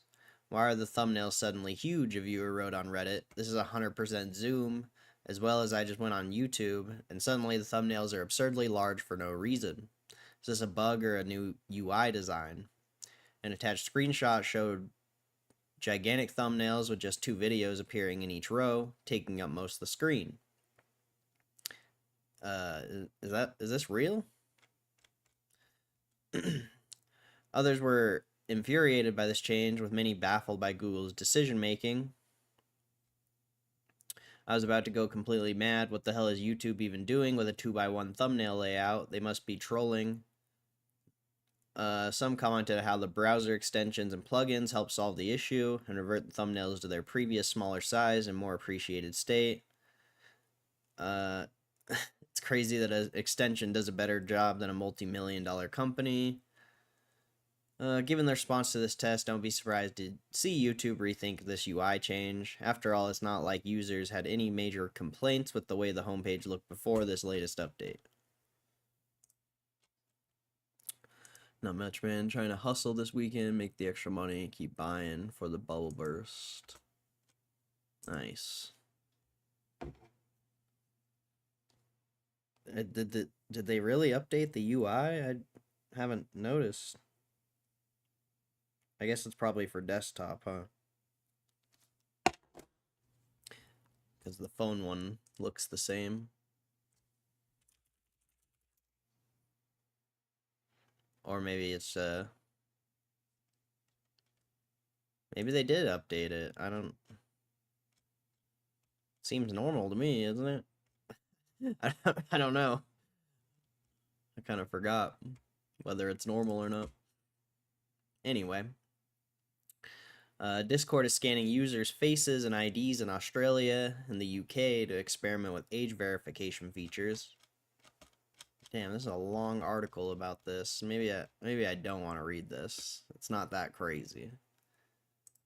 Not that crazy. 40 minutes till market closes. I guess back to Roaring Kitty until Netflix earnings. I guess. I don't know. There's nothing. But there could be so many other things, Hyperbole Kid. There could be so many other things going on with the stock, like most importantly, the share buybacks, in my opinion. And then the share buybacks, maybe it's a huge beat too, or if Ryan Cohen ups his stake that same day, or there's a huge vendor announcement or something like that. It sounds like there could be like a Madden-related type thing going on there, and so like what I'm getting at, Hyperbole Kid, is that there could be so many other things that are so important to the thesis that the forecast or the guidance could matter less. You know what I mean? Whereas traditionally, a typical stock, I'd say, yeah, that's usually what could matter. It would still matter. I'm not saying it doesn't matter. I'm just saying all this other stuff could trump it. It could be more important. You think it's an esports gaming move, leveraging all those physical locations? Yes, I do. Esports and in-store experiences and stuff, and guidance on new strategy as well. Oh, guidance on new strategy. Oh, sorry. Yes, future guidance from yes. Future guidance, strategic guidance, absolutely. But we need something. It's been fairly quiet on that front. You know what I mean? Like, we got the PowerPoints, and I included it in the video. Like, we know what you're generally trying to do, but give us something firm. It's September. Give us something firm. Like, yeah, what esports thing are you gonna do? That's why I heard some rumblings of like a Madden type, in-store type thing, or a partnership. Just something a little bit more firm. And then, but in addition to that, if you get something from Ryan Cohen, I think you just need this guy talking about it. I don't know that he is. I have no idea. What the hell do I know? But if he starts talking about the upside possibility, I legit think that I hate to say this, but it could be as important as management's future guidance. You know what I mean? To have like someone talking about it that it seems as though the media is really interested in his opinion and stuff like that. I don't know. It would certainly help. But it's still important. That's the thing. I think this. It's almost, you know what they could. I'll make a bold claim here, Hyperbole Kid, that they could come out and just say the same stuff. This like what they said in the PowerPoint, that 4 pillars and everything like that, and they could just talk about it, and it still might be perceived positively. Legit, I think that because of the rose-colored glasses, like I'm talking about, people just perceive it differently, especially with the catalyst. It's crazy. Let's see what happens. Let's see if it's a meaningfully different strategic guidance too. I'll be curious, but I'm saying it might not even not be, and it could still people could react positively to it. Because I've seen this. I've seen it where nothing has changed. Even the earnings, it was kind of like just neutral. Let's call it neutral is a good word. And but the stock market reacts positively because it wasn't super negative, and because they start viewing things differently. You know. So yeah. Hyperbole Kid, lots of comments and questions today. I appreciate it. Cheers, mate. Cohen probably in a quiet mode now until earnings. Why do you say that? I don't know that that's. I don't know. Oh, about talking about GameStop. Well. he might be in a quiet mode because he might still be building his position. That would be my base case. That you're not gonna, you can't do any rounds until you're done building your position. You don't want to jack up the price, right? So that's Cohen will talk on the 9th is my guess. It might take a little bit longer for him to talk about it. He needs maybe. I don't know how much he's been in touch with GameStop management and the board and the directors and stuff. You think he's been keeping in touch? We know the Chewy guys on the board. You think they've been talking, right? You would think that they might have some insight as to what's going on here. Like I don't you think it's unlikely they were all totally blindsided by it? I don't know. But if that were the case, maybe he wants to be like an advisor to the company, in which case he probably wouldn't do any talking until that all takes place. You know what I mean? Until he builds his. Can you remove your face and just leave roaring kitties? Yeah, happy Easter, bro. That's funny. I wish I could. Position. Either it becomes an advisor for the company or is added to the board. Maybe he wants to get added to the board. You know what I mean?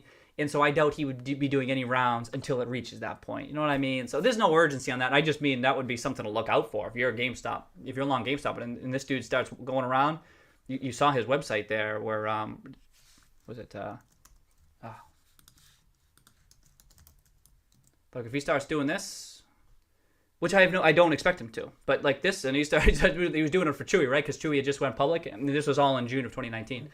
But if he like gets involved with GameStop, and especially like if he's got money on the line, right? This could, if in theory, if he got involved and they did successfully turn the business around, I'm not saying it's gonna happen, but if they did, he could get a 10-bagger on his money, so he's incentivized to do this.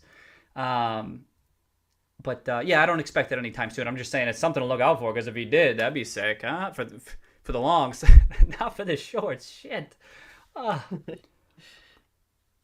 So I think that was it. Not for the shorts. Yeah, I was talking about the optics, the top. Oh yeah, I thought, where was that thing that I was? It'd be nice if I could find that damn thing that I was talking about, where they was talking about GameStop was being a relatively better performer. I don't know where it was. Bummer.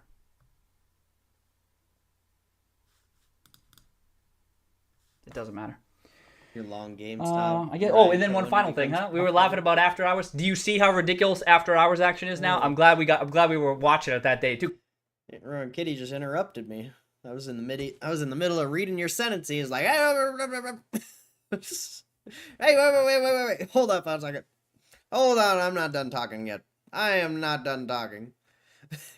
If you log GameStop and Ryan Cohen becomes CEO with zero salary and turns the company profitable. Did he really just say that?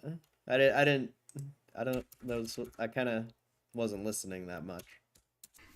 Yeah, I was talking about the optics, the top. Oh yeah, I thought, where was that thing that I was in theory, if he got involved and they did successfully turn the business around, I'm not saying it's gonna happen, but if they did, he could get a 10-bagger on his money, so he's incentivized to do this. Yeah. But yeah, I don't expect it anytime soon. I'm just saying. I don't know where it was. Bummer.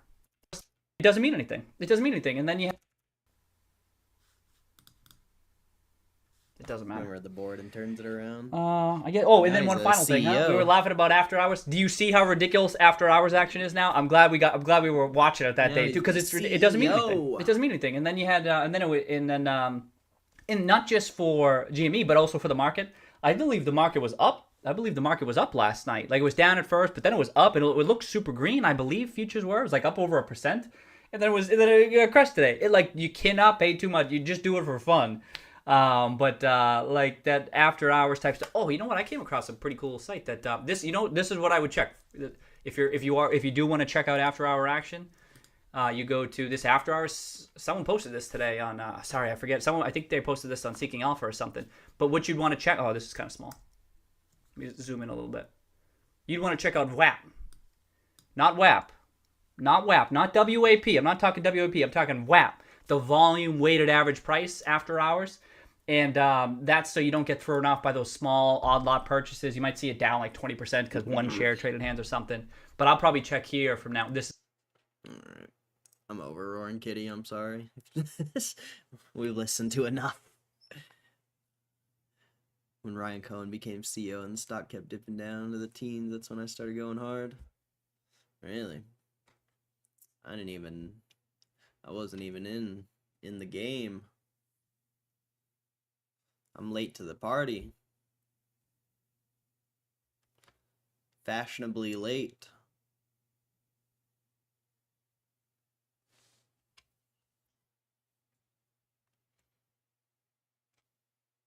Just didn't add up. I mean, there wasn't really that much time to add up, was there? Really? It went pretty quick.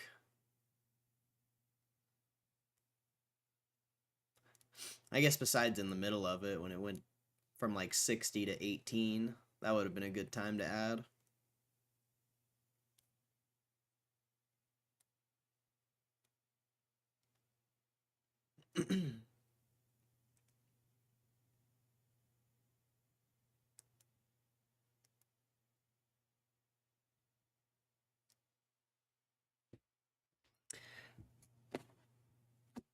Kind of plan on like adding on the way up, but I also kind of want to trade it still a little bit more.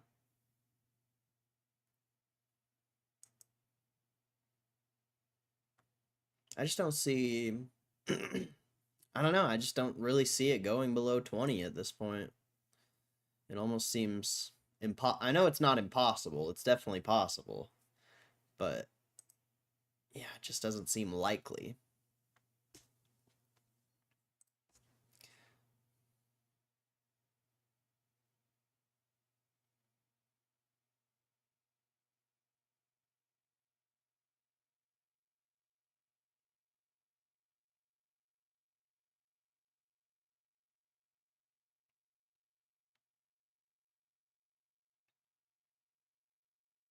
They're like they're super hush about the Bitcoin. They're not gonna say a word about that. Hopefully sometime soon.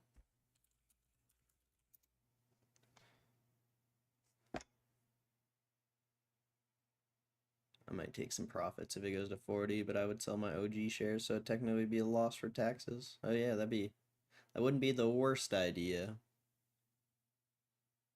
But I don't know, I guess it depends how it gets to 40, right? If we just like grind all the way to 40, I don't know, is there really a point in selling? I'd understand it if like we squoze again, you know? But if we grind all the way up there, I don't know. Tough to say.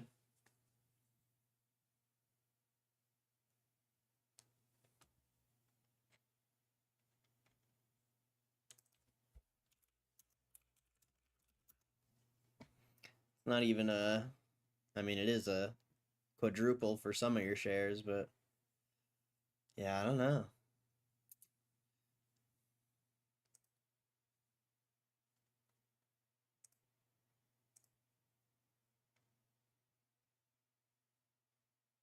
We're on Reddit. On the Reddit.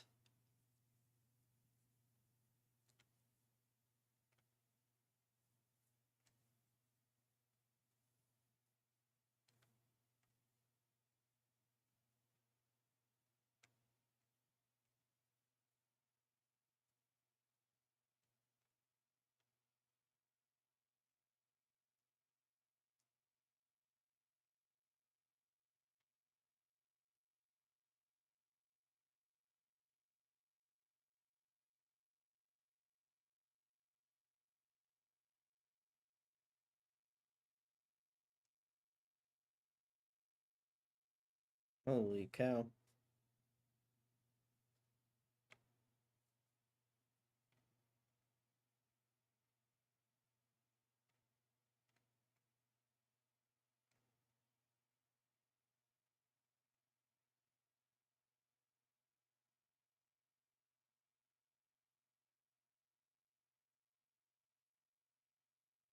This felt like a pretty powerful week. Funny that price is up like 10 cents from where it opened. Monday.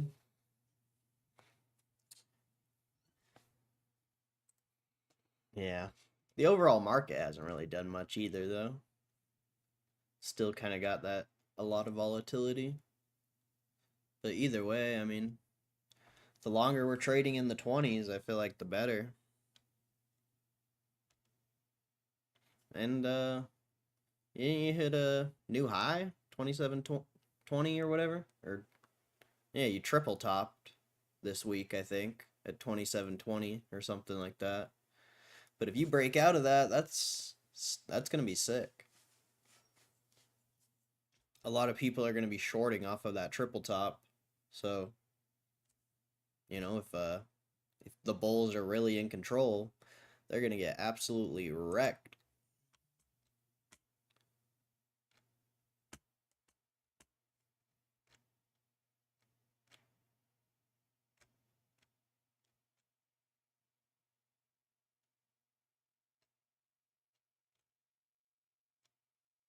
But yeah, I don't know. I'd say it's overall been a good month.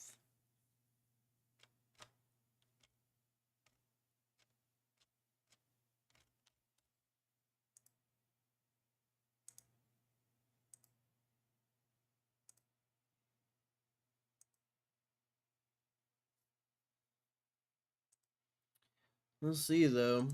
We've still got another 20 or 13 days. I almost said 23 days. 13 days. And you've triple topped 27.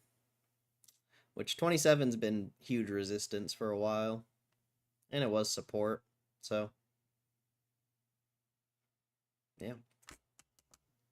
It'll be good if we can break out. It will be good.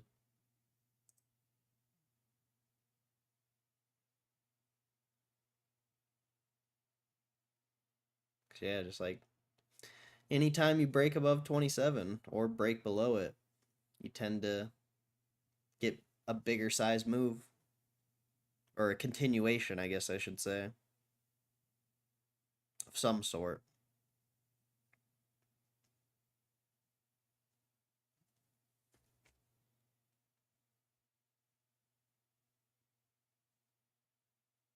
And that's been pretty relevant since the squeeze. I don't know how relevant that is back here. I mean, 27 was really huge resistance back here, even May 2023.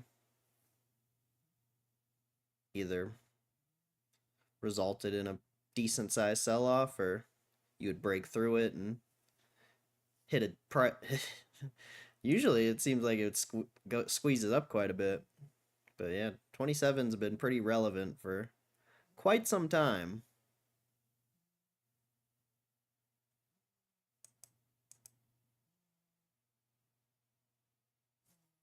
Go all the way back to 2022.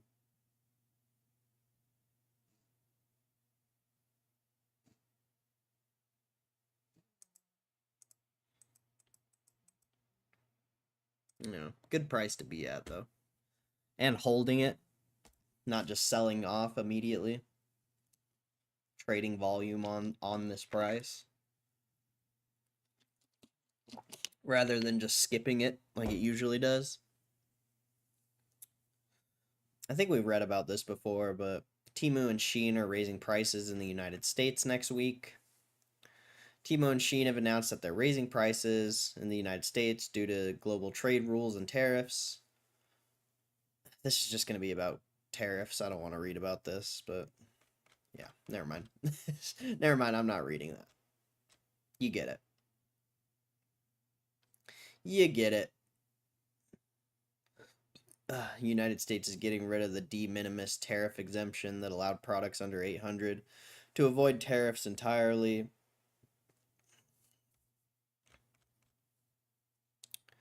RIP. RIP.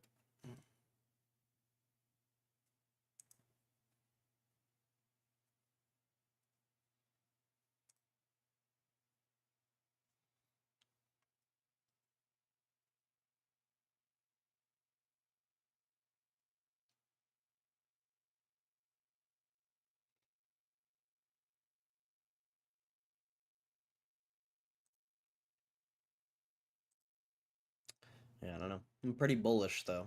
It's good to see.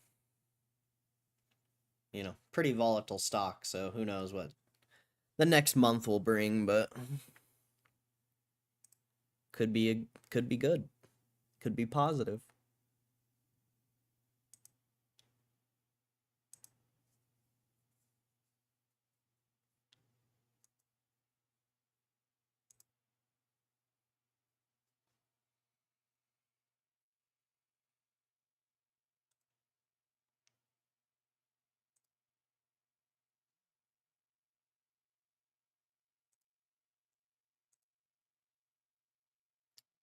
Yeah, 20 more minutes. And I don't know when Netflix earnings gets released. It's probably a few minutes after, but yeah. At least there's something to look forward to.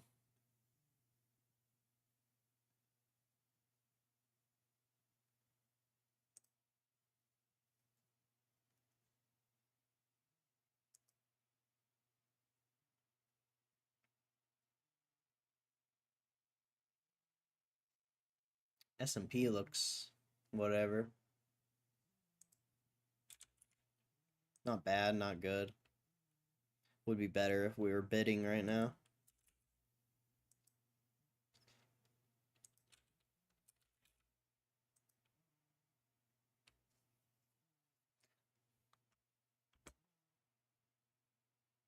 $4.45. Oh, I'm not listening to the earnings call. I just want to see the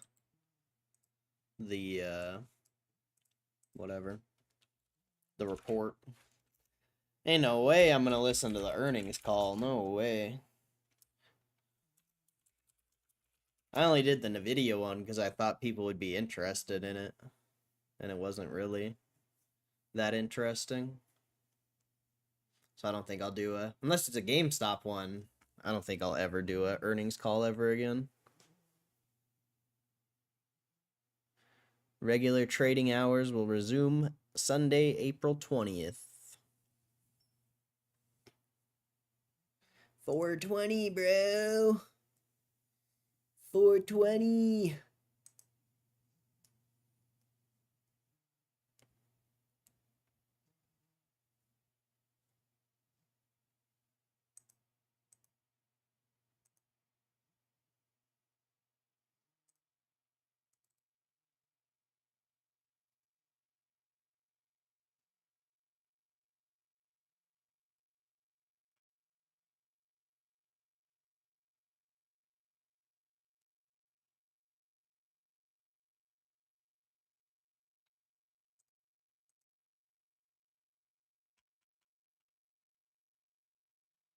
Hopefully they don't report it at 4:45. That would suck. That'd be so long to wait for an earnings report.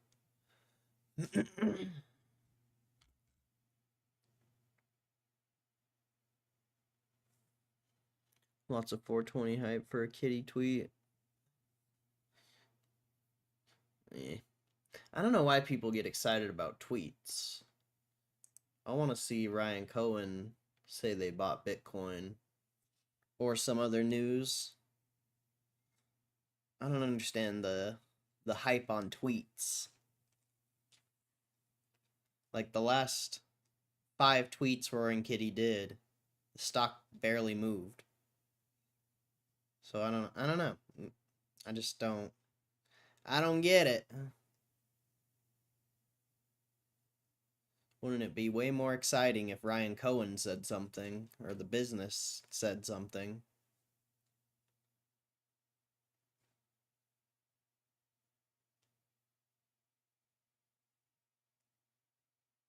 What's up, Matt Romano? Got adjustment needles in my neck. Jeez. Shoulder's dislocated and needs a lot of adjustments. Damn. That's insane. How'd you dislocate your shoulder? You just like randomly dislocated your shoulder? What the hell? That's wild. Hopefully you get feeling better. But that's actually insane that you can just like randomly dislocate your shoulder and not even know it.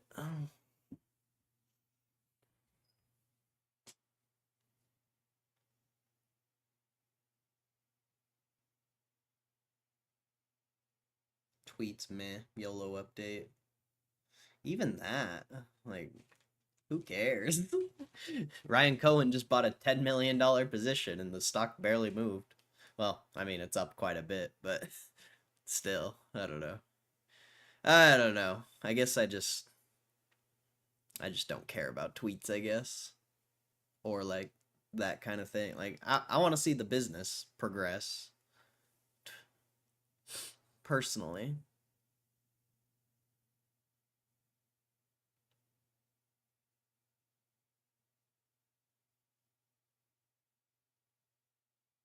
Happens to me 3 times in senior year. It's wild.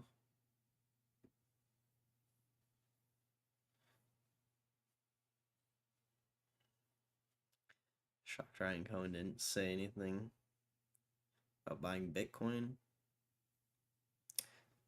Show me the money. I think that's all that needs to be said. Show me the money.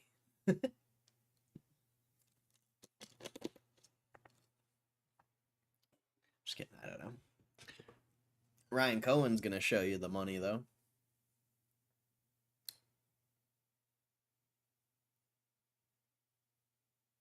Since he helped squeeze it the first time. That's a matter of opinion.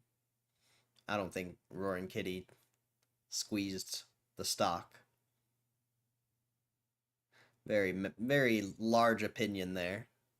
That is not a fact.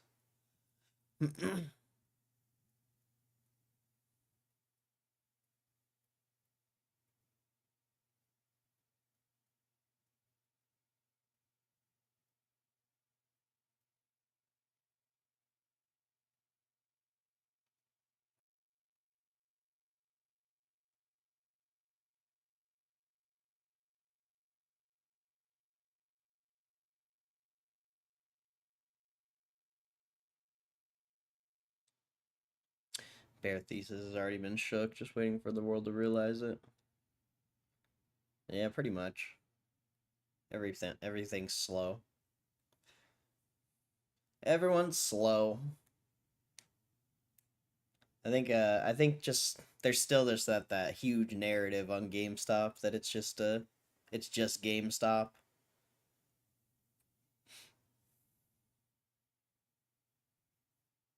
But I don't know. It'll grow. It's on the path to growing, so that's really all that matters, I feel like. Everything else is just, I don't know, extra, I guess.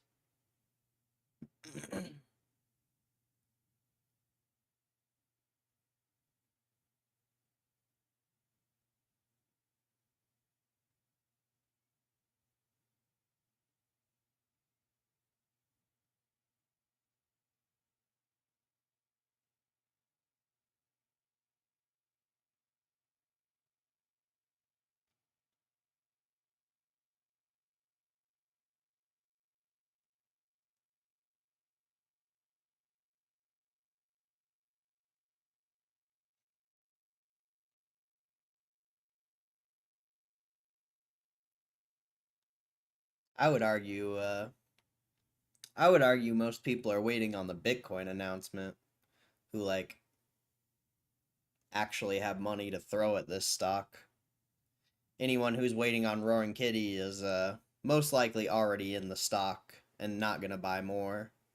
Maybe they'll buy a little more, but most of those people are already in the stock. So I would argue the Bitcoin announcement is more important than anything. People who have crypto bros have money to throw at this stock, and a lot of it. Usually.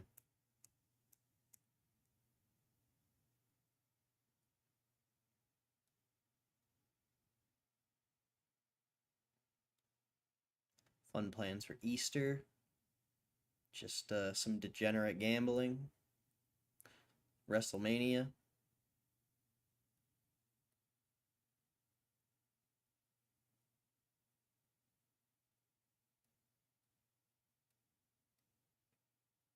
Once they don't need to do anything with the cash. They're making free money.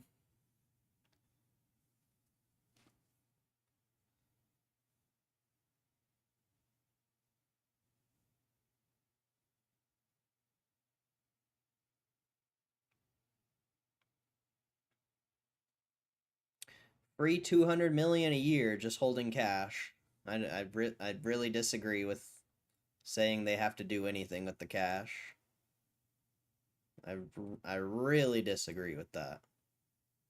You're gonna have to find me a business that is actually good and is actually profitable by an exponential amount and multiple of them to make me think that that using the cash is more beneficial than just holding it. Because I look at a lot of businesses, I look at a lot of balance sheets and a lot of I disagree. Cash is number one and will always be number one. Well, until interest rates go back to like 2%, then cash probably won't be number one, but in over 4% interest rate environment, cash is number one. Because you can be bullish on markets all you want, but realistically, in reality, you don't know what's going to happen. So cash is always there.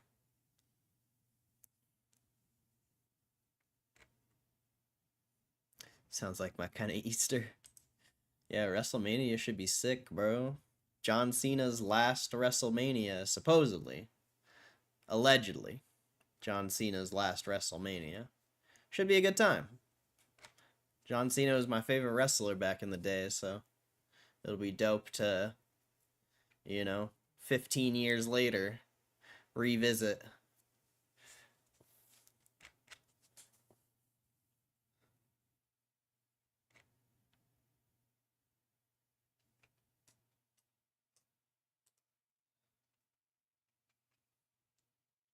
Step back and disappear. I just know the Undertaker. The Undertaker.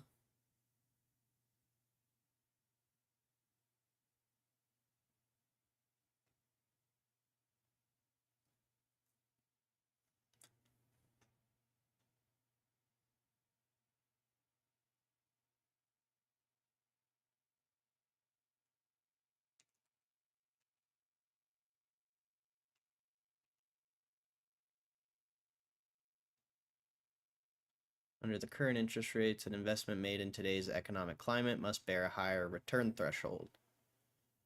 He's going to want to keep that cash, yeah. For sure. Most definitely.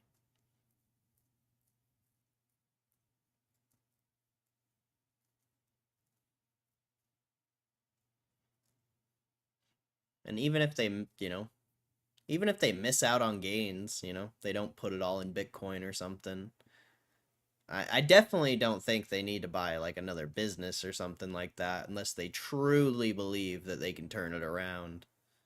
So even if, Bitcoin goes nuts and they don't put any cash in that and they just keep the cash, like on the balance sheet, they're still going to be crushing profitability wise. So I just really disagree with anyone who says that they have to do something with the cash. I just can't agree with it. I would just say give me proof why you think that. I guess that's all I could say, because I really disagree.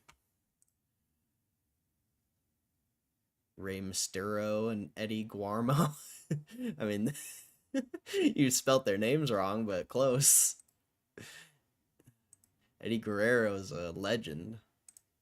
And Rey Mysterio is a legend too, but he's still like in the game.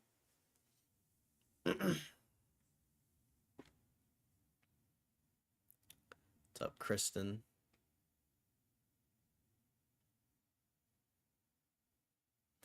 Chris Benoit, if you speak to me like this. Don't mention Chris Benoit. No. Get that name out of here, bro. Although he was a legend as well, but goddamn, that's some savage stuff. That's some really savage stuff.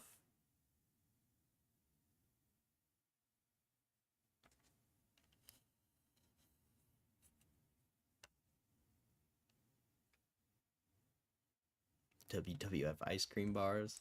You mentioned those last time we were talking about wrestling, and I have no clue. I've never heard about those until you mentioned them.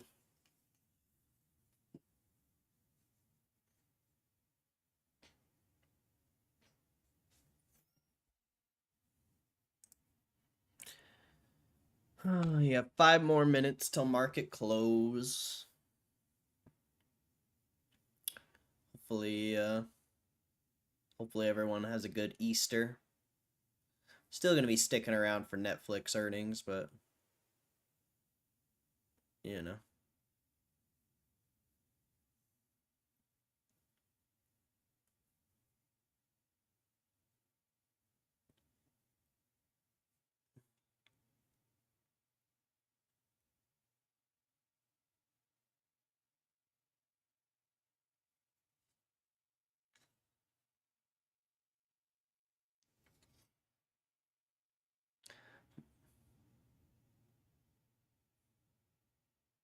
Sold them in my elementary school. You sold them? What? You were straight hustling ice creams at your school? That's funny.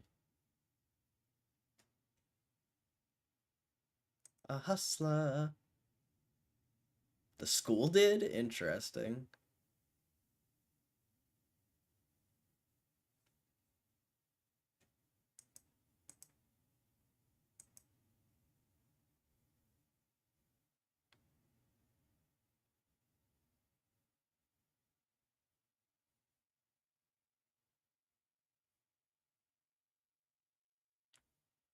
I have to prove so many Hugh comments and Muma comments. That's my main mod duty. What? Putting swear words in my chat? What a good what a good duty. Thank you, Kristen. I appreciate that. Thank you for bringing swear words into my chat. Gosh. Gosh. I don't even see them. I can't even see them unless I refresh the chat. It won't even show them to me. It literally won't even show them to me unless I refresh the chat.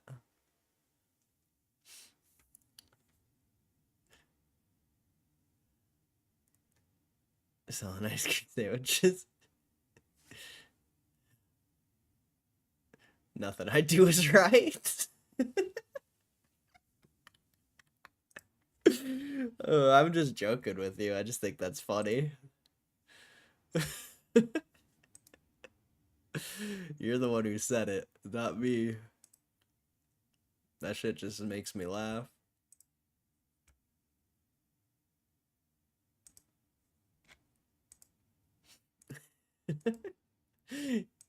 Your main duty is putting swear words in my chat. I appreciate it.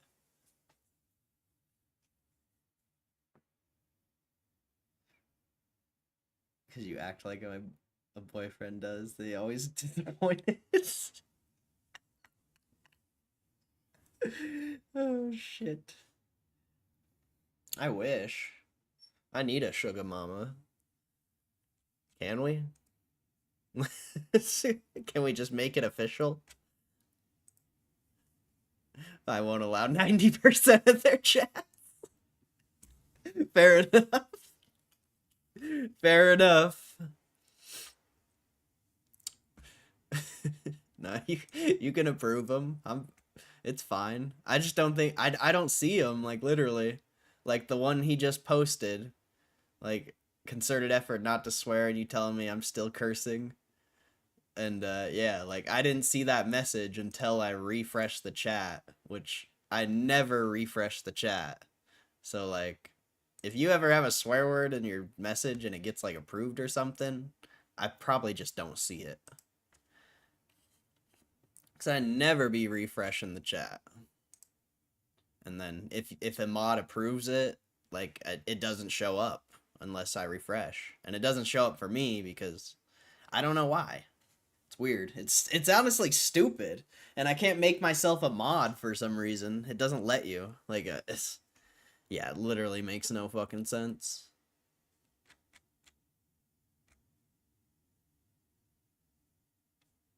Literally makes no sense. I don't understand the chat. Like, I should be able to mod my own chat.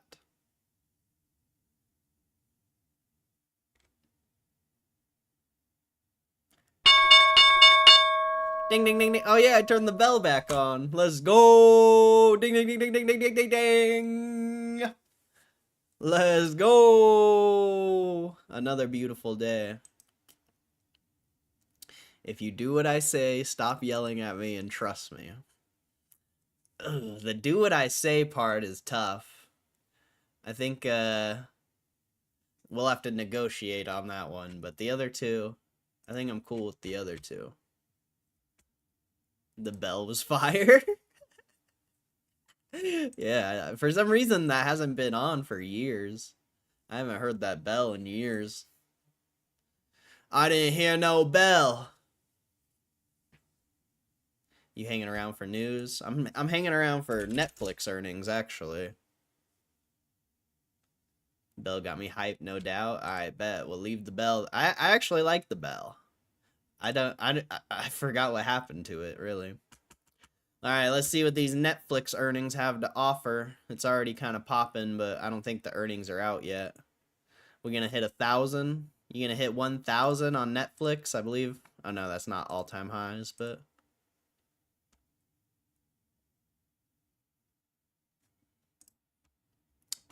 there's no way the earnings are out yet.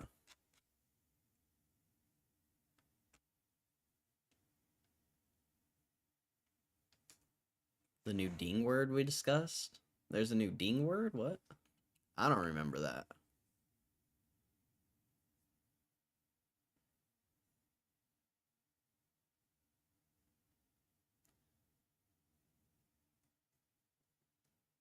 Bell was dope. Get you a prenup. The only cure is more market bell. I don't know how I would I don't know how I would imitate that bell.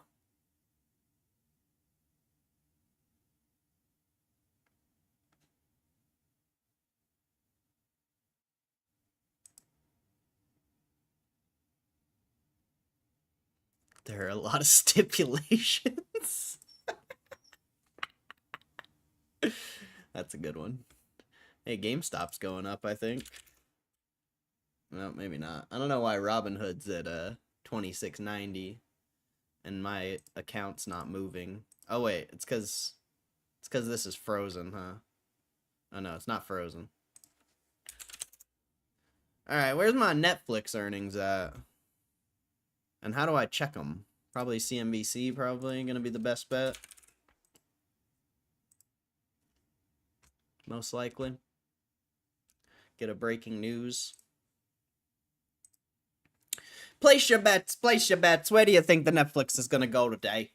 Where do you think the Netflix is gonna go? I'm gonna say it's gonna go over $1,000, but I don't really give a shit because I'm not gonna bet on it.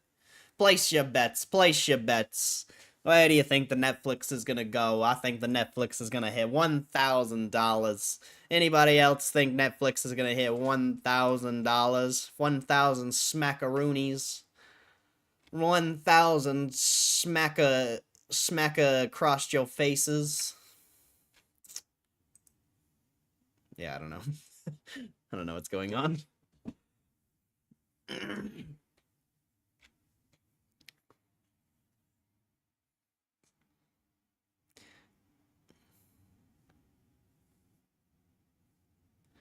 Doing a Sunday evening live stream. If you do, I hope I see you all in the chat.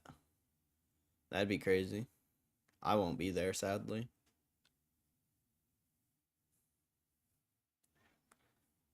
Site an old church steeple. It had a sketchy ass ladder, the rope hanging down. I got to the top. It was awkward. Nothing to grab onto. Pull yourself up. Netflix going to 0. Netflix going to 1,200. Definitely in over time. I'm talking. Tabcat, get off the chair, you fuck. Your chair's over there. Who told you you could get up there? Who told you? Who said? Who said you could do that, Tabcat?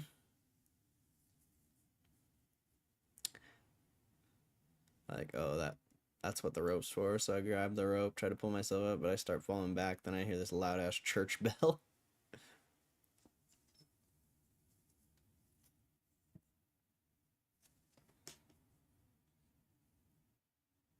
They need to make it so you can put more characters in your chats.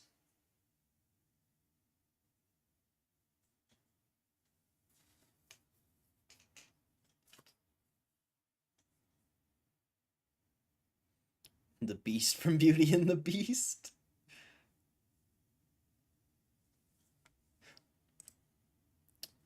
Netflix earnings are out. I guess it's already out. I guess we're not getting a move.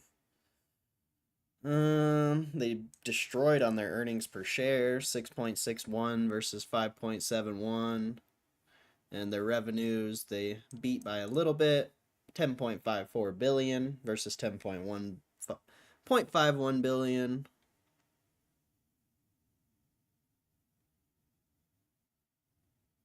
So, the stock didn't move, I guess. I guess no 1,000. It almost hit 1,000, but not quite. Maybe you'll get a continuation tomorrow, though. Or right now. I don't know. It's, earnings.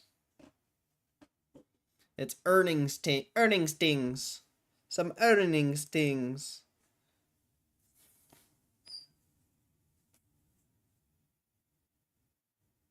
Well, now I'll wait around for like 10 more minutes or so, see if there's any GameStop earnings, and then I'll be off, and I won't be here on Monday, so no stream on Monday, at least I don't think. Pretty sure no stream on Monday. And then we'll be back here on Tuesday. You guys are gonna have to watch fucking Morant's rants or something. I'm sorry. I'm sorry. I feel bad for you guys, actually. What the hell are you gonna watch while I'm gone? You can watch Josh. He's not bad. Stock Market Live. He's decent. I feel like you could watch Stock Market Live.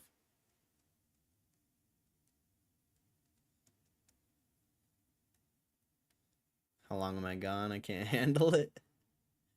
Whatever, you don't care. Stop acting like you care about me. Not streaming on 420 is bullish. 420's on Sunday anyway. I'll be 420 in on 420. And hopefully playing some slots or something. I'm really hoping I don't immediately go to the casino and get absolutely wrecked. I'd rather go there, make like $1,000 and then get absolutely wrecked. But if I go there and just get wrecked, I'm gonna be sad.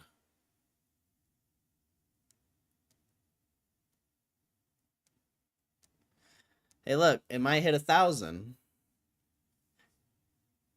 How the fuck is following you for like 9 years and finding you through purges? If anything, it's you who don't care. You, sir, who don't care. Oh, I care. I care a lot.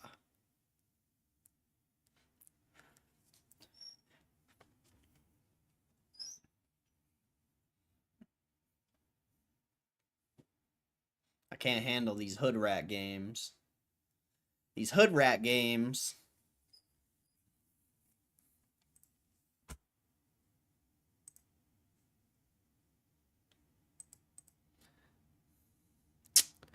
Well, it almost hit 1,000, but it's struggling. I think it still might. I think it still might do it, but it's struggling.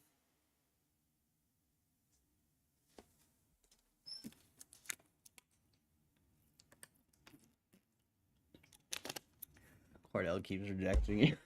It's literally like the complete opposite.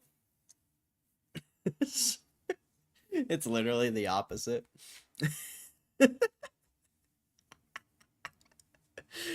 Oh man.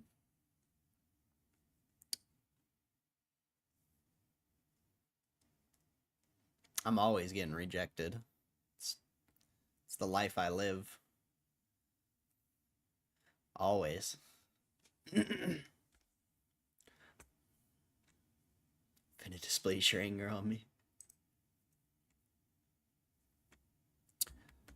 So I'm gonna assume no GameStop news, just because I don't know. I just don't think there's gonna be any GameStop news.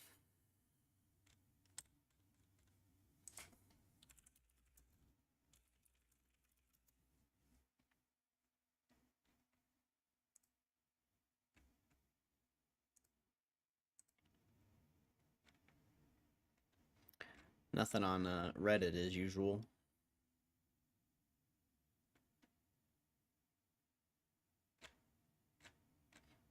Can always hope, though. You can always hope. Oh, it's going! It's going! It's going to the moon! It's going to the moon! Brother!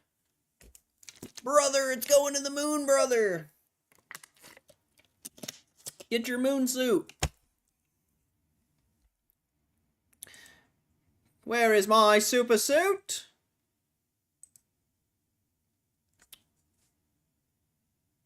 I just want to see this hit 1,000. I think it'd be kind of cool. I mean, this is positive, like positive way to start the earnings season. You know, with a nice Netflix move. Pretty decent size. I don't know what the percentage on that is. A little 2% move. Not bad, not bad. A little 2% move.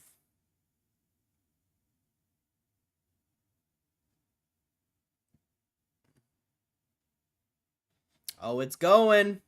It's going to the moon. It's mooning.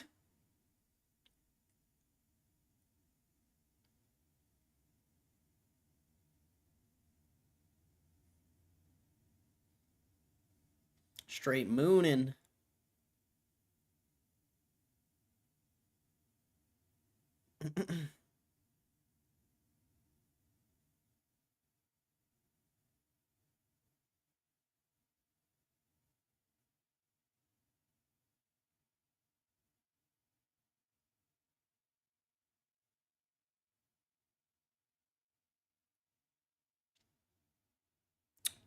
Maybe not. Maybe it's not going to the moon. I could have. It feels like it might, but maybe not. It's trying. The little Netflix who could.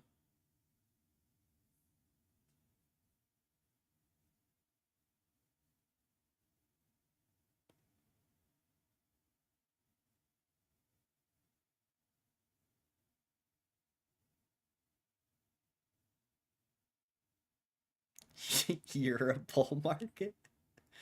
I think that's a positive thing. That seems pretty positive. I think Muma's a bull market too. Damn, you're $1.33 off of 1,000. Man, so close. So close to the moon. I'm an optimist. Same. Same. Oh, 50 cents. 33 cents. 1,000. Happy New Year. Happy New Year. Netflix over 1,000, baby. I honestly don't give a shit, but it's kind of cool to see. It's not very often you get to see a stock cross $1,000. You know? Usually they stock split before then. But 3%, not bad, not bad. And it's still going. Ah, what a good way to kick off the earnings. What a good way to kick off the earnings, baby. Let's go.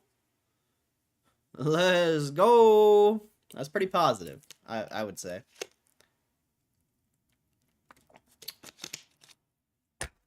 52-week high is 1065. Yeah, I believe so. That's the all-time high. The all-time high. I believe.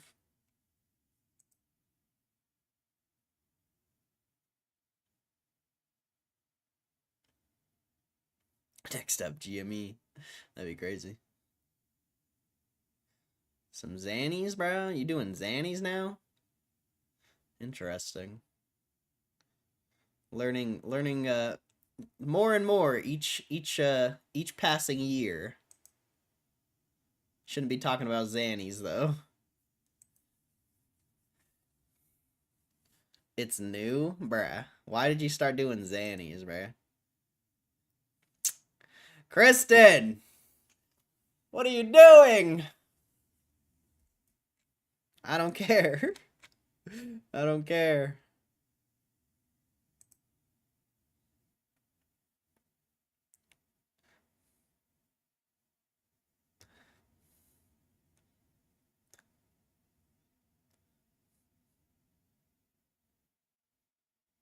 Oxycontin, Loratab, Percocets, and Xanax bars.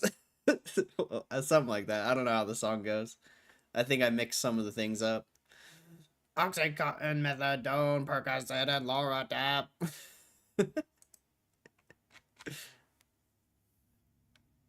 What you want? What you need? Hit me up, I got you, man. What you want? What you need? Damn, up 5% now. Oxycontin, Xanax bar, Percocet, and Loratab. I was having a panic attack. Fair enough.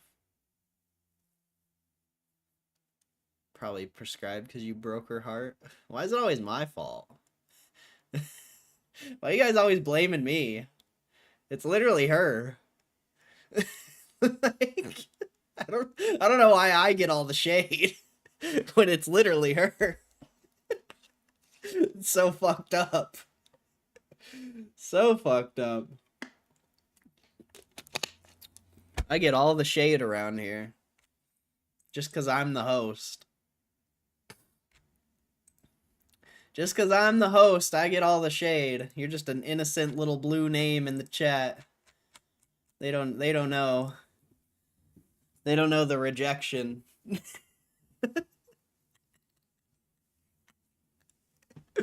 They don't understand the rejection.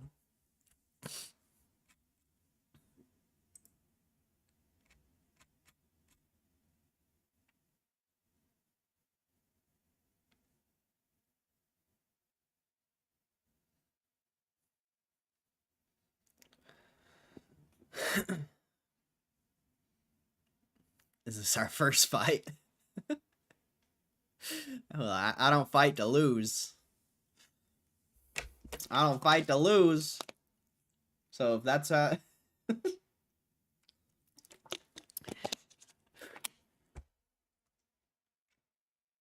bully me. My bad. I mean, I'm not really bullying you, but it's my fault. It's all your fault.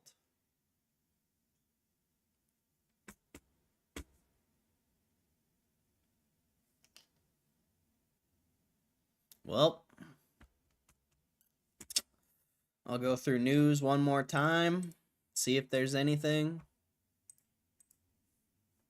But I don't really know where we go from here.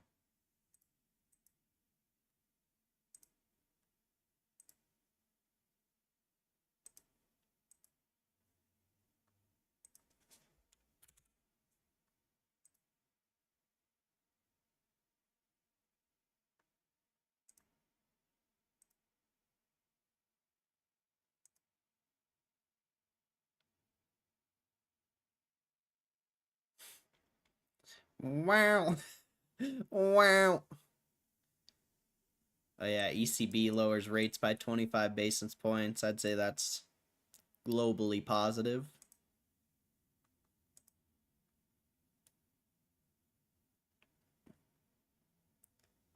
No one can remember the ding. I don't remember what you. It must have been the other chat. Must be the other stock market chat you spend time in.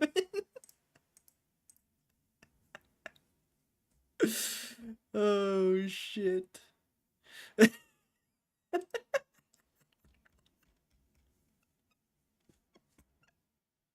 You're gonna find it? Okay. Why you always gotta drop the proof on me, bro? Why you I'm just joking. You don't gotta drop the proof on me. I'm just messing around.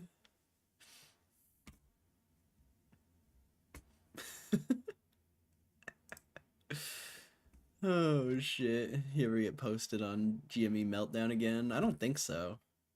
I don't check that one very often.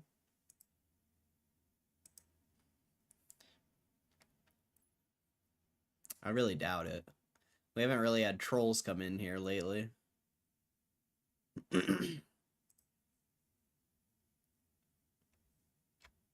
Except that one day. That was weird. We got like back to back. I mean, it was probably just one guy with like 10 accounts, but other than that.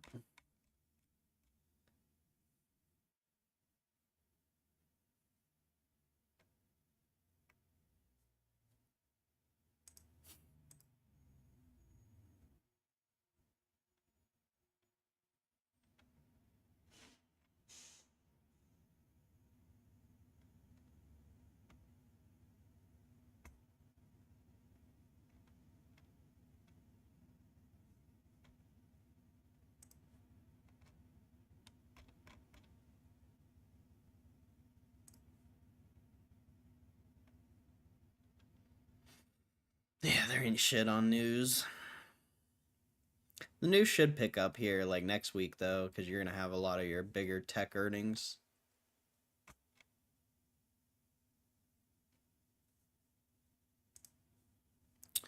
But I won't even be here. Well, at least on Monday. New Jersey suing Discord for child endangerment and misleading users. I feel like we read about that. GameStop back at 27.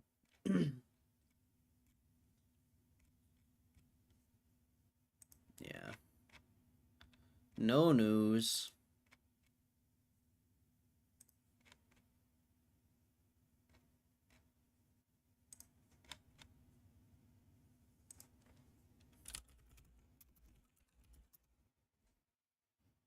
Since when do you need to approve my naughty words? Pretty much always.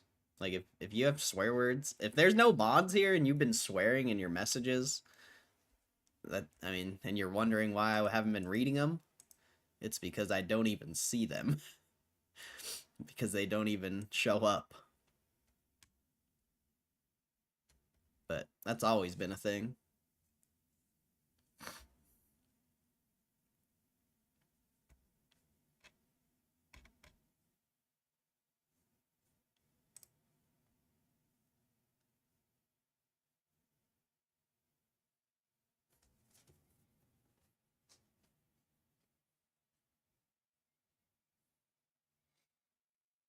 A big doo-doo head? What the hell did I do?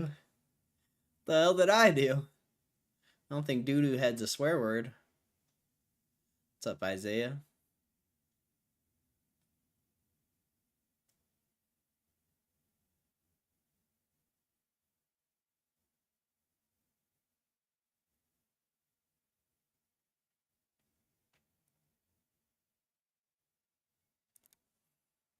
No naughty language in this dojo. Unless a mod approves it. But I don't see it. Like I said, unless I refresh the chat. Maybe I should fix that, but I guess I don't. Ultimately, I don't really care, I guess. Because if I don't have to read it, then I guess that's all that matters. No swear words. Swearing's bad, okay? And if you swear, you're bad, okay? So you shouldn't swear, okay?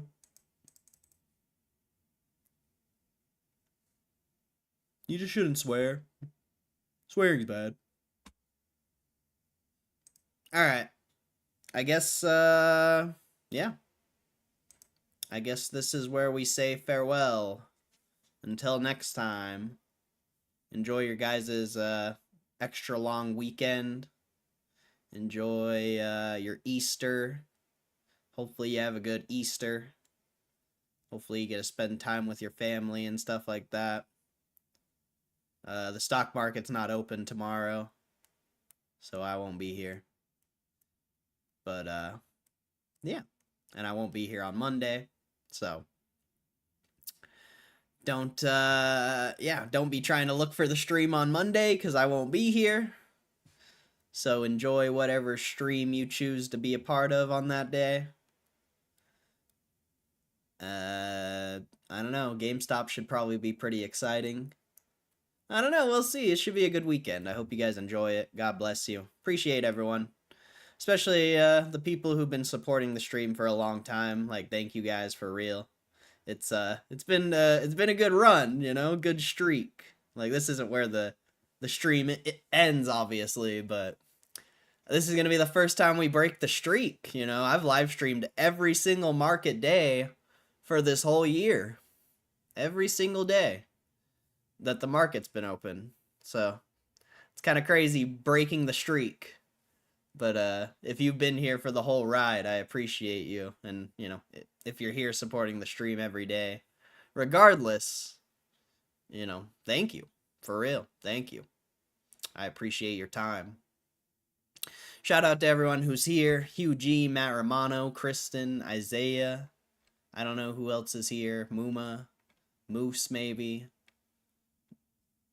I think I already said Matt Romano. I don't know who else is here. There's only a couple names when I scroll up, so I've almost been here day. Yeah, bro, you were like one of the first people in here, I feel like, when I started. I'm pretty sure. You've probably been in here the longest out of anyone, I think. I really don't remember. I mean, besides Kristen, obviously, and like Matthew and all those guys, Elvis. But yeah, it's been a fun ride.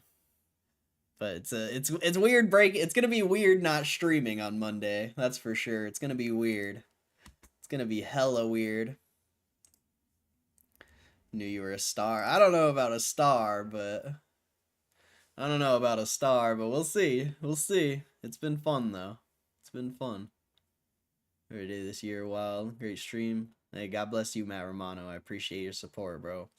Appreciate everyone who support the stream.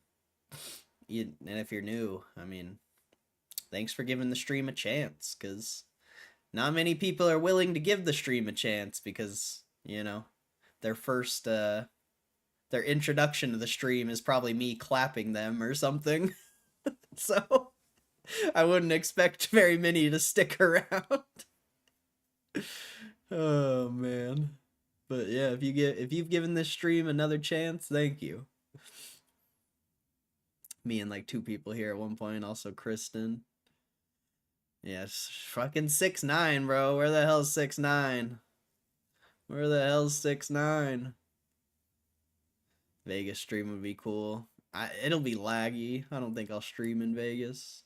I think I'm just gonna enjoy my vacay. I think I'm just gonna enjoy the vacay.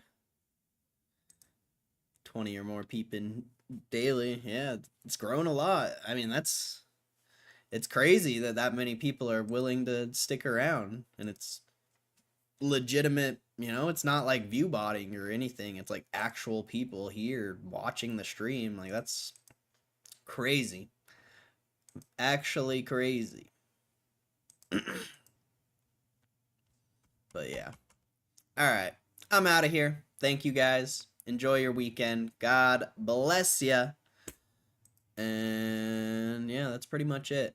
Let's see what the rest of this month has to offer. So enjoy it. Enjoy your family time if you know you're gonna be hanging out with your family this weekend. Oh man. Yeah, don't even get me started on that kid, bro. Don't even get me started on him. I'm trying to, yeah. Whatever. All right, I'm out of here. God bless you. I'll catch you later. Peace!